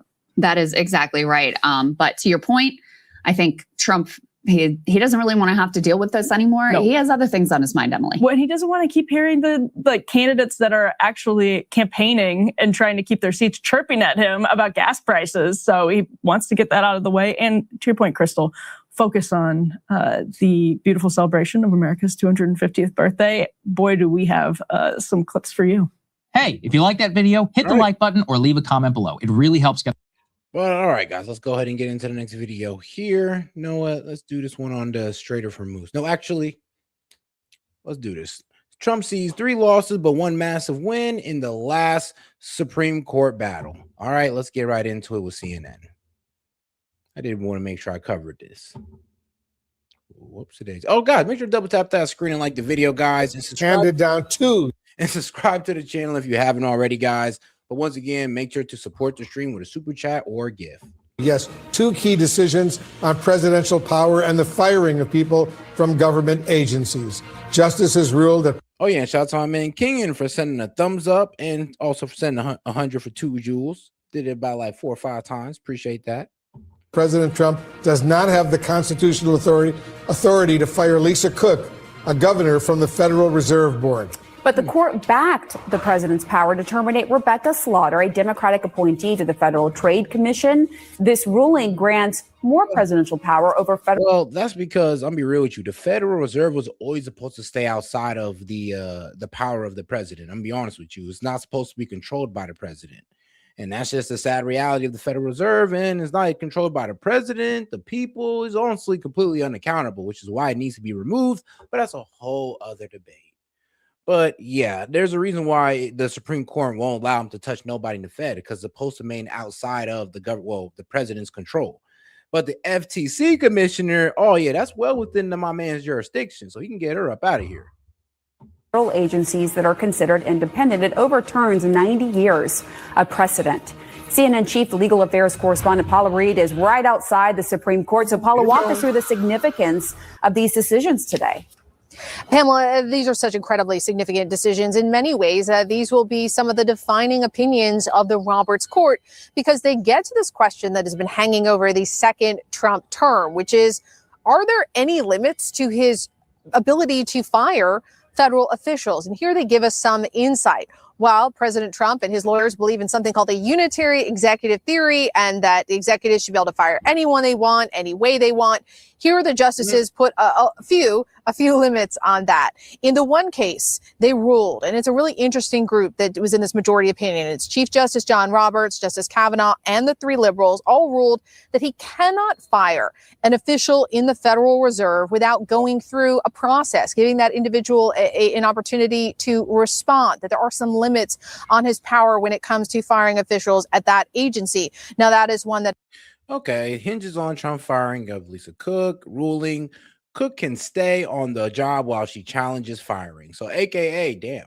I mean, not every job you can challenge a firing. God bless you got one like that. Presidents are required to show case before firing Fed leadership. Yeah, because, like, let's be real. The Fed is supposed to be able to operate somewhat outside of the government. I mean, that's why once Trump pretty much picks a Fed, he can't fire that guy for the next 10 years. It's like that goes to show how much power the Fed low-key got outside of our system, our government system. Because think about it, nobody can really check them. I mean, the Treasury can't check them. I mean, the executive branch, legislative branch can't really check them. It's like, you know, it is a bit of a concerning thing that we got with the Fed. I ain't gonna lie. Has, of course, always been recognized as being independent of the White House. But in a separate case, when it comes to an employee at the Federal Trade Commission, that he does have the power to fire that individual because that is within the executive branch. And again, this is a significant decision because it's sort of drawing out the contours of the extent of his power to try to reshape the federal government through these mass firings. Now, President Trump wasn't clear how he was going to react to these decisions. And it's been a pretty mixed day for him overall at the court. But he described this as, quote, a big win. I want to bring in our chief Supreme Court analyst, John Biskupic, right now. John, like Paula, Paula, you were inside the court when these decisions came down. Give us a little sense of how that felt. Sure, Wolf. It's good to see you. The most important thing the justices did today was in the case involving Rebecca Slaughter of the Federal Trade Commission. Chief Justice John Roberts and the conservative majority used that decision to roll back nearly a century of legal policy about the president's power to remove the heads of regulatory agencies. Now, in some ways, this is going to sound kind of dry and arcane, but regulatory agencies are so important for how Americans live their lives. They cover rules for, medical, health, nuclear power. In this case, it's the Federal Trade Commission that was at issue, and we're talking about, safeguarding consumer practices, antitrust issues. So that gives you a sense of all that's at stake. But this court, for many, many years, has really not appreciated the congressional power to set these up and set up independent heads that the president can only remove for what's called for cause. That would be if somebody was actually found guilty of some sort of malfeasance or ineffectiveness in office. And that's what happened to Rebecca Slaughter. She was an appointee who had many more years left on her term, but President Trump, when he came into office, said he wanted to remove her. He wanted the power to do that. And the Supreme Court has used that case to say, yes, President Trump can remove Rebecca Slaughter, even though her term's not up, a Democratic appointee, and he can do that at the multitude of other independent agencies that at one point. Yeah, within our government, underneath these branches of our government, he can. And the FTC falls under that. So does the FCC. But you know what doesn't fall under that? The Fed. Because it's supposed to be able to operate outside of the executive branch, judicial branch, and the legislative. I mean, even the legislative barely has any control over the Fed. Let's be real. As I said, Congress had set up to be. Well, my bad, the judicial, because I mean, look at the Supreme Court. They're able to kind of dictate. Honestly, not even really dictate. They kind of just solidified. And what I've always been saying about the Fed, that nobody can really check these guys. Not even the president can fire somebody on there. Like they're tooth and nail pulling on that one. He's like, well, you got to have a damn good reason. I mean, like, bro, he's supposed to be running this damn country. I mean, why can't he have a say so on who's in the Fed? And I wouldn't be mad if this was Obama, Biden. I really don't care. I do feel like the president should have a say in that. Like left, right, don't matter. Independent, to not be under the pressure of the president. That was a 6-3 decision. And after the chief, who has had a special project here in trying to give the president much more robust power to not just hire people, but to fire. Justice Sotomayor then read her dissent from the bench, and she said, this can go in one of two directions. This can give, it can give the president. But all right, let's go ahead and move on to the next subject with this one. Across the country. Wolf. All right, John Biskupic, thank you very, very much, Paul. I want to go over to Paula Reed now because there was another big ruling today where justices rejected a Republican challenge to a Mississippi law that allows the counting of some mail-in ballots days after Election Day. So it's certainly a blow to President Trump and his efforts, Paula, to reduce mail-in voting ahead of the midterm elections. That's exactly right. And Pamela, I really do think this is one of the biggest cases of the term. And it's notable that it came out against the Trump administration because they've been arguing that if the law says that the election has to be held the Tuesday after the first Monday in November. Ballots cannot be counted if they come in after that. And this was sort of a test case. If they were able to succeed here and limit those ballots from being counted, it was expected that they could potentially go on to challenge other forms of voting, not exactly on election day, in-person voting, those kinds of things. So it's notable here that they lost, and the state of Mississippi, which does allow the counting of mail-in ballots, if they arrive after Election Day, as long as they are postmarked by Election Day, that state won, because this is something that is also done in roughly a dozen other states. So this is a really significant case, because we were watching this closely to see if the Trump administration prevailed in this case, where else could they try? I mean, goddamn, after Election Day? Hold on, mail-in ballots after Election Day. I mean, it is what it is, but that just sounds sus. I mean, it doesn't really, like, why are we counting votes that coming in after Election Day? You know what? People have their situation, so I understand. But I can see why they'd want to get rid of that. I can definitely see why. To go to limit those voting opportunities. So this is a significant loss for the Trump Justice Department. But there was also something else that happened. And considering that Trump used mail-in ballots himself, it's a pretty hard argument for MAGA to kind of go with. Like, oh, we should have took that out. You know, as much as I agree with you, some people do need it. There's people who actually do need it. And after election, even after Election Day is a bit wild, though. Like, why after Election Day? I'm not gonna say there's a underlining duplicitous reason that we can substantiate, but hey, it is weird. The High Court this morning, the Supreme Court declining to hear President Trump's appeal in the E. Jean Carroll sexual abuse case. So what does this mean for the president? Well, this means that the one of two E. Jean Carroll cases is over, right? There were two verdicts people will remember for defamation, and one of the cases involved alleged sexual assault. The verdict that came out for $5 million has now been upheld. It's over. Donald Trump has to pay E. Jean Carroll $5 million because the Supreme Court declined to take the case. They had actually postponed their decision whether they would take it or not for something like 13 or 14 or 15 times. And then today they said, we are not taking the case. Not surprising. It doesn't have a real constitutional dimension. Really Therefore, the lower court ruling and the verdict, the $5 million. It was civil court. You're asking them to overturn a civil. All right, come on, Trump. Just, go to appeal or something. But like civil court, and you're trying to make the Supreme Court handle this, I'd see why they'd turn it down. It's like, dog, this wasn't even done in criminal court. Maybe criminal court, they'd take it on, but civil court, no. $1 million verdict stands. Donald Trump has to pay that to E. Jean Carroll.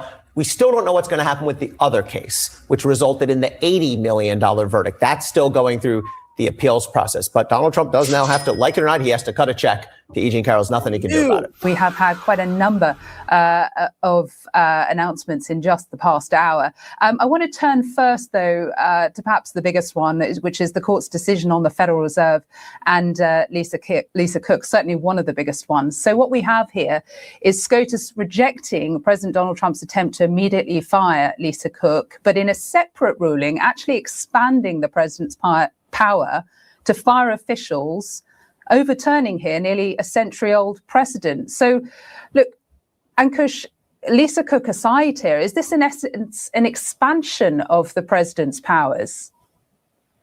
Oh, yes, this is an extraordinary expansion of the president's powers. And I would flip the order of how honestly, they're kind of framing it wrong. Honestly, just an establishment of the president's power. They're not really expanding anything because, like I said, the Fed has always been able to operate outside of the executive branch. Because think about it, he couldn't fire Powell even if he wanted to. Like, once you put the Fed in, he's there for 10 years. And even if the president wants him gone, he cannot get the Fed chair gone. That should let you know how much the Fed can operate outside of the executive branch and other branches as well. So, like, let's be real. We knew that was going to be a ruling. Well, at least I did. Now, the FCC, and the FTC, that absolutely makes sense. I'll be honest with you, it really does. Think about these cases. I would start with the case involving the Federal Trade Commissioner, because that basically stands now for the proposition that a 90-year-old case that allowed for independent agencies to be created by Congress has been overruled. And the president now has wide-ranging power, it seems, to fire appointees of these what were supposed to be independent bodies at will. And so this was how the American regulatory state has been structured for many, many years. Republicans and conservatives have wanted to overturn that structure for decades. So this is a major, major victory for the Republican Party, their policy agenda, their anti-deregulatory agenda, and conservative legal activists. The Lisa Cook case represents what I would describe as an exception to that extraordinarily broad power that they've now given Trump. But it's a narrow exception. It appears to apply just to the Federal Reserve. The Supreme Court conservatives claim that this distinction is based on the history of the Constitution. I don't find that credible. I think this was largely driven by policy considerations and the extreme chaos. All right, guys, let's go ahead and move on here. Let's get to this war front video. Does Iran own the Strait of Hormuz? So let's go ahead and get right into it. Shout out to War Fronts. And guys, make sure to double tap that screen, like the video, guys. And if you're feeling the channel, man, go ahead and subscribe to it. Also, any question, comment, jokes, or disagreements, I'll be happy to read out loud. And of course, post it to the top of the screen. Just send in a super chat, Rumble Rant, or Venmo, guys. All right, back to it.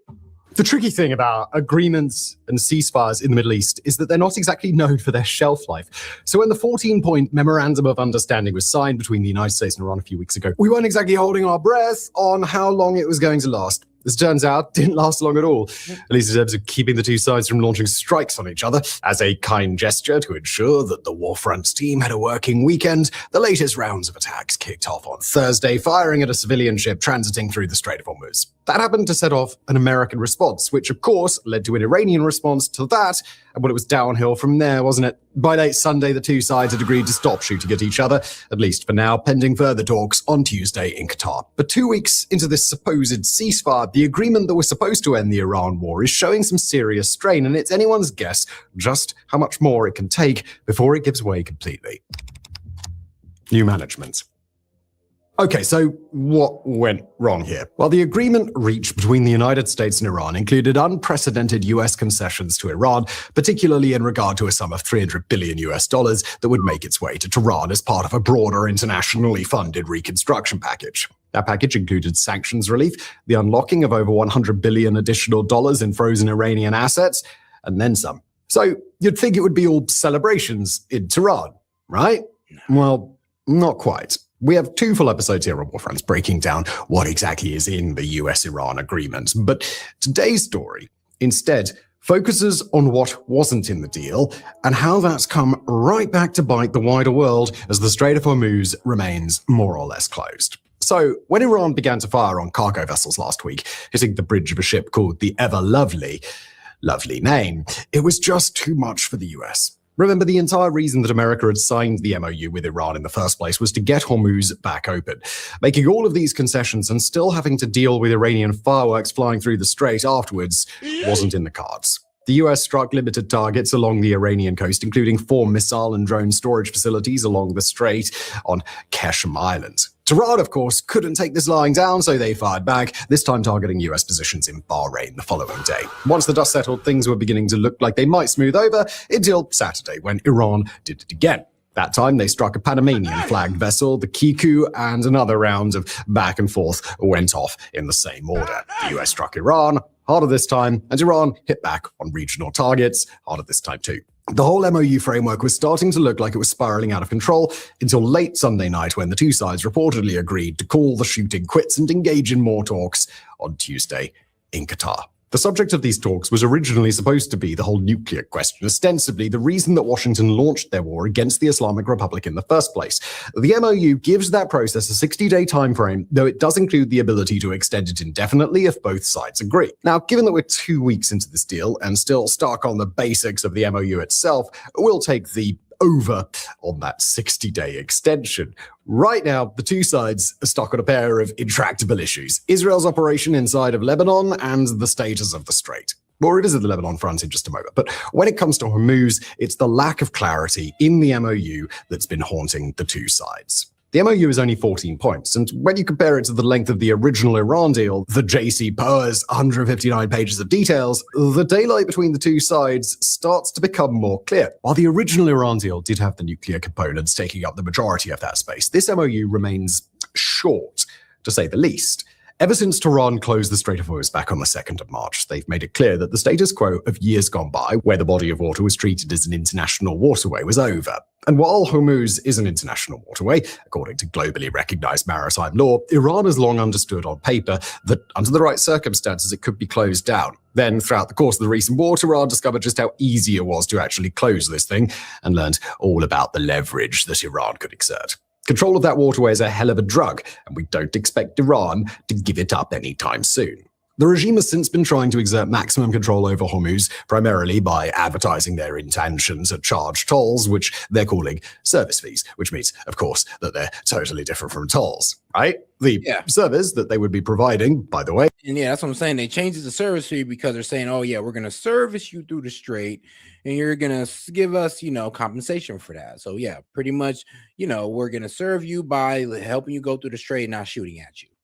Is a promise not to shoot at you. It's a protection racket, except the men responsible preferred to be called the Ayatollah instead of the Godfather. But given just how much coastline Iran controls along the waterway and how easy it is to shoot cheap Shahed drones at largely defenseless cargo ships, the protection racket is difficult to actually avoid. I'm weak though. The Godfather is like, man, you got a nice vessel there. It's like, we wouldn't want anything to happen to it. So, we got this little passage here. You pay this little service fee, and we'll make sure your goods get through the strait. You feel me? Because you got such a nice little vessel. The international community has tried to push back. Iran sits on one side of Hormuz with Oman on the other, and Muscat hasn't seemed too willing to jump in on this whole providing services bandwagon. Both of the ships that were shot at by Iran were transiting through lanes that hugged the coast of Oman, basically a way to say, keep me as far away from that guy as possible. To Iran, this is a threat to their continued control of the strait. If this whole toll booth system is going to work, they either need Oman on board or they need to be able to consistently strike ships in Omani waters to ensure that those ships will be willing to pay, which has left just about everyone in the region asking the same question. Is there any way around this thing? Now, before we get into the different ways that Hormuz could be avoided, we want to take a quick moment to tell you about our new subscriber site, Fronts.co. It's where we go much more in depth than we can do here, $2 a year. That's Fronts.co. All roads lead to Hormuz. When it comes to doing business, if you don't like the way one company is doing the job you hired them for, then you retain your right to seek an alternative elsewhere. Try and project that dynamic onto the Strait of Hormuz, the general consensus. I mean, yeah, just like that vessel did. It's like, oh, well, I don't want to pay the service fee, so let me try to go through this other way that, I don't got to pay a service fee. And what did Iran do? Fire at them. AKA pretty much saying, no, you don't got another option. I mean, you could pay this service fee, maybe go through there yourself, but you're going to go through here and you're going to pay that service fee. And that's Iran's attitude right now. Under the new Iranian management would be a resounding 1-star review. Unfortunately for the countries in the region and those who depend on shipping coming from the region, an alternative to Hormuz isn't quite as easy as just picking up and going somewhere else. That's very much what Iran is betting on. For some of the Middle East's most oil-rich countries, their only coastline is the Persian Gulf. That includes Kuwait, Qatar, and Bahrain. The Gulf, by the way, only has one exit into the open ocean, Hormuz. The United Arab Emirates has a bit of coastline outside the strait, but it hasn't done much good. Iran has proved that it's entirely willing to hit the one major Emirati export terminal in that area. That's not to say there haven't been efforts to try and address the problem. Notably absent from the list of Gulf-dependent countries is Saudi Arabia, which is geographically blessed to have its west coast situated along the Red Sea, bypassing Hormuz entirely. Riyadh does need the Persian Gulf for the bulk of its exports, but not all of them. Meanwhile, Iranian claims to control Hormuz are far from. But here's the problem, though. And here's the thing. We're kind of lucky Iran didn't set this off, but the Houthis could have closed down the Red Sea if they wanted to. Remember, we're talking about the Houthis that bankrupted a port in Israel. So you don't think they could have did the same thing over here in Saudi Arabia and closed down the Red Sea with Iran's help? Like, remember, these guys got missiles, too. Bulk of its exports, but not all of them. Meanwhile, Iranian claims to control. If you don't know, let me go back to the map. Yes, these guys over here in Yemen. Believe over here in, was it Western Yemen? Yeah, that's west side. Yeah, west side Yemen. Need the Persian Gulf for the bulk of its exports, but not all of them. Meanwhile, Iranian claims to control Hormuz are far from a new invention. They actually predate the Islamic Republic itself, going back to the days of the Shah. So it wasn't exactly a surprise that Iran reached for this weapon at the outset of the most recent war. Back in the 80s, Saudi Arabia began building a massive pipeline that spans across most of the country, running from the east, in the Persian Gulf, all the way to the western coastal city of Yanbu on the Red Sea. But that pipeline only sounds so helpful until you begin to dive deeper into the details. It is a useful tool for Riyadh to have, and has certainly been relevant throughout this conflict, while the rest of the region looked on with envy. But it's hard to overstate just how much oil actually flows through Hormuz on any given day. Before the war, it was somewhere in the neighborhood of 20 million barrels of oil, roughly a fifth of the world's supply. This pipeline, meanwhile, can only send, at absolute maximum, somewhere in the vicinity of 7 million barrels. And remember, it's not like this thing was sitting empty before the war. While the Saudis have been using it at full capacity since Hormuz closed, it realistically only added about 3 million barrels a day to what they had been piping west before. This partial relief is only complicated further by the geography of where Yanbu itself sits. Ships are free to sail north through the Suez Canal, where they can exit into the Mediterranean and then the broader Atlantic. But for those headed south or east, things are right back to square one. There's another strait on this side of the Arabian Peninsula, this time off the coast of Yemen, called the Bab el-Mandeb, and the part of Yemen that sits on that coastline just happens to be under the control of the Houthi rebels, who are an ally of Iran. So it's not exactly difficult to see them closing or at least restricting the strait if needed on behalf of Tehran if push came to shove. While they haven't done so throughout this war, they did have a similar idea back in 2023 after the war kicked off between Israel and Hamas in Gaza. Throughout the course of that war, the Houthis regularly attacked shipping through the strait. According to ACLED data, they tried to hit well over 100 ships between late 2023 and 2024, including dramatically storming the Bahrainian-flagged ship, the Galaxy Leader, and outright sinking a total of 4 vessels. While they weren't as well equipped as the IRGC, they still had a huge impact. At the height of the Houthi campaign, container transits through the Bab el-Mandeb were down as much as 90%, and while they have recovered from the lows of early 2024, they still haven't returned to pre-war levels. If the Red Sea isn't going to work, then the Emiratis might seem as though they've got you covered through a pipeline that runs from their territory in Abu Dhabi to their port in Fujairah. That's the aforementioned terminal that sits on the Gulf of Oman, bypassing Hormuz without feeding into any other strait. But the problem is that the existing lines to Fujairah move less than 2 million barrels a day, less than a third of Saudi Arabia's already insufficient pipeline capacity. While the UAE has fast-tracked an expansion project, it's not set to be finished until sometime in 2027. When it does come online, the combined bypass between them and the Saudis is going to be somewhere in the low single-digit millions of barrels a day, still well short of where it would need to be to serve as a real workaround for Hormuz. To make matters even worse, both pipelines are a very easy target, especially in the case of Saudi Arabia. Their pipeline literally spans the entire country, meaning it's a sitting duck for a drone attack. That might sound outlandish for Iran to outright destroy a neighbor's energy infrastructure even after major hostilities have come to an end. But you have to keep in mind the importance that Hormuz has taken on for the Iranian leadership. Any effort to take that leverage away is going to be read as something close to an existential threat to Tehran, which has already demonstrated little restraint in attacking its neighbors. And while Tehran claims to be largely targeting US military bases and infrastructure, its track record suggests it takes a far more liberal interpretation of what constitutes a legitimate target.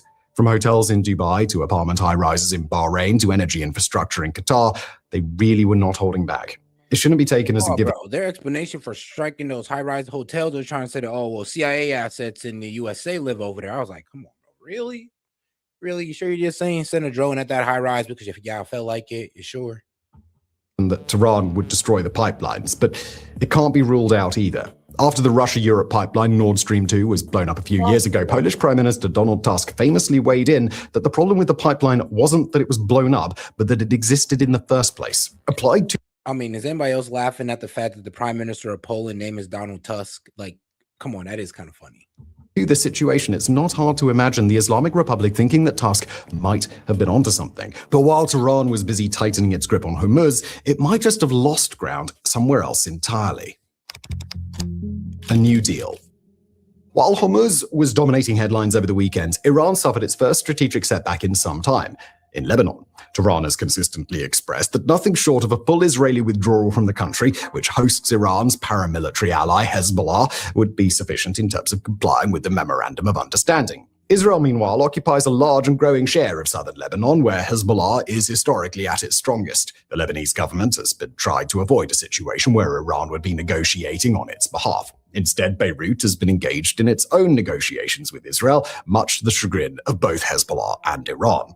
On Thursday, a preliminary deal was agreed between Beirut and Jerusalem in what could be a breakthrough. On Friday, they signed a framework agreement in Washington, D.C. that cleared. Now, this deal did not go anywhere. Why? Because it did not include Hezbollah. The Lebanese government have no control over Hezbollah because Hezbollah not only a militant force, but also they are part of their parliament. So they actually have a good hold in parliament. So, AKA, you can't remove Hezbollah without starting a civil war or at least a political war.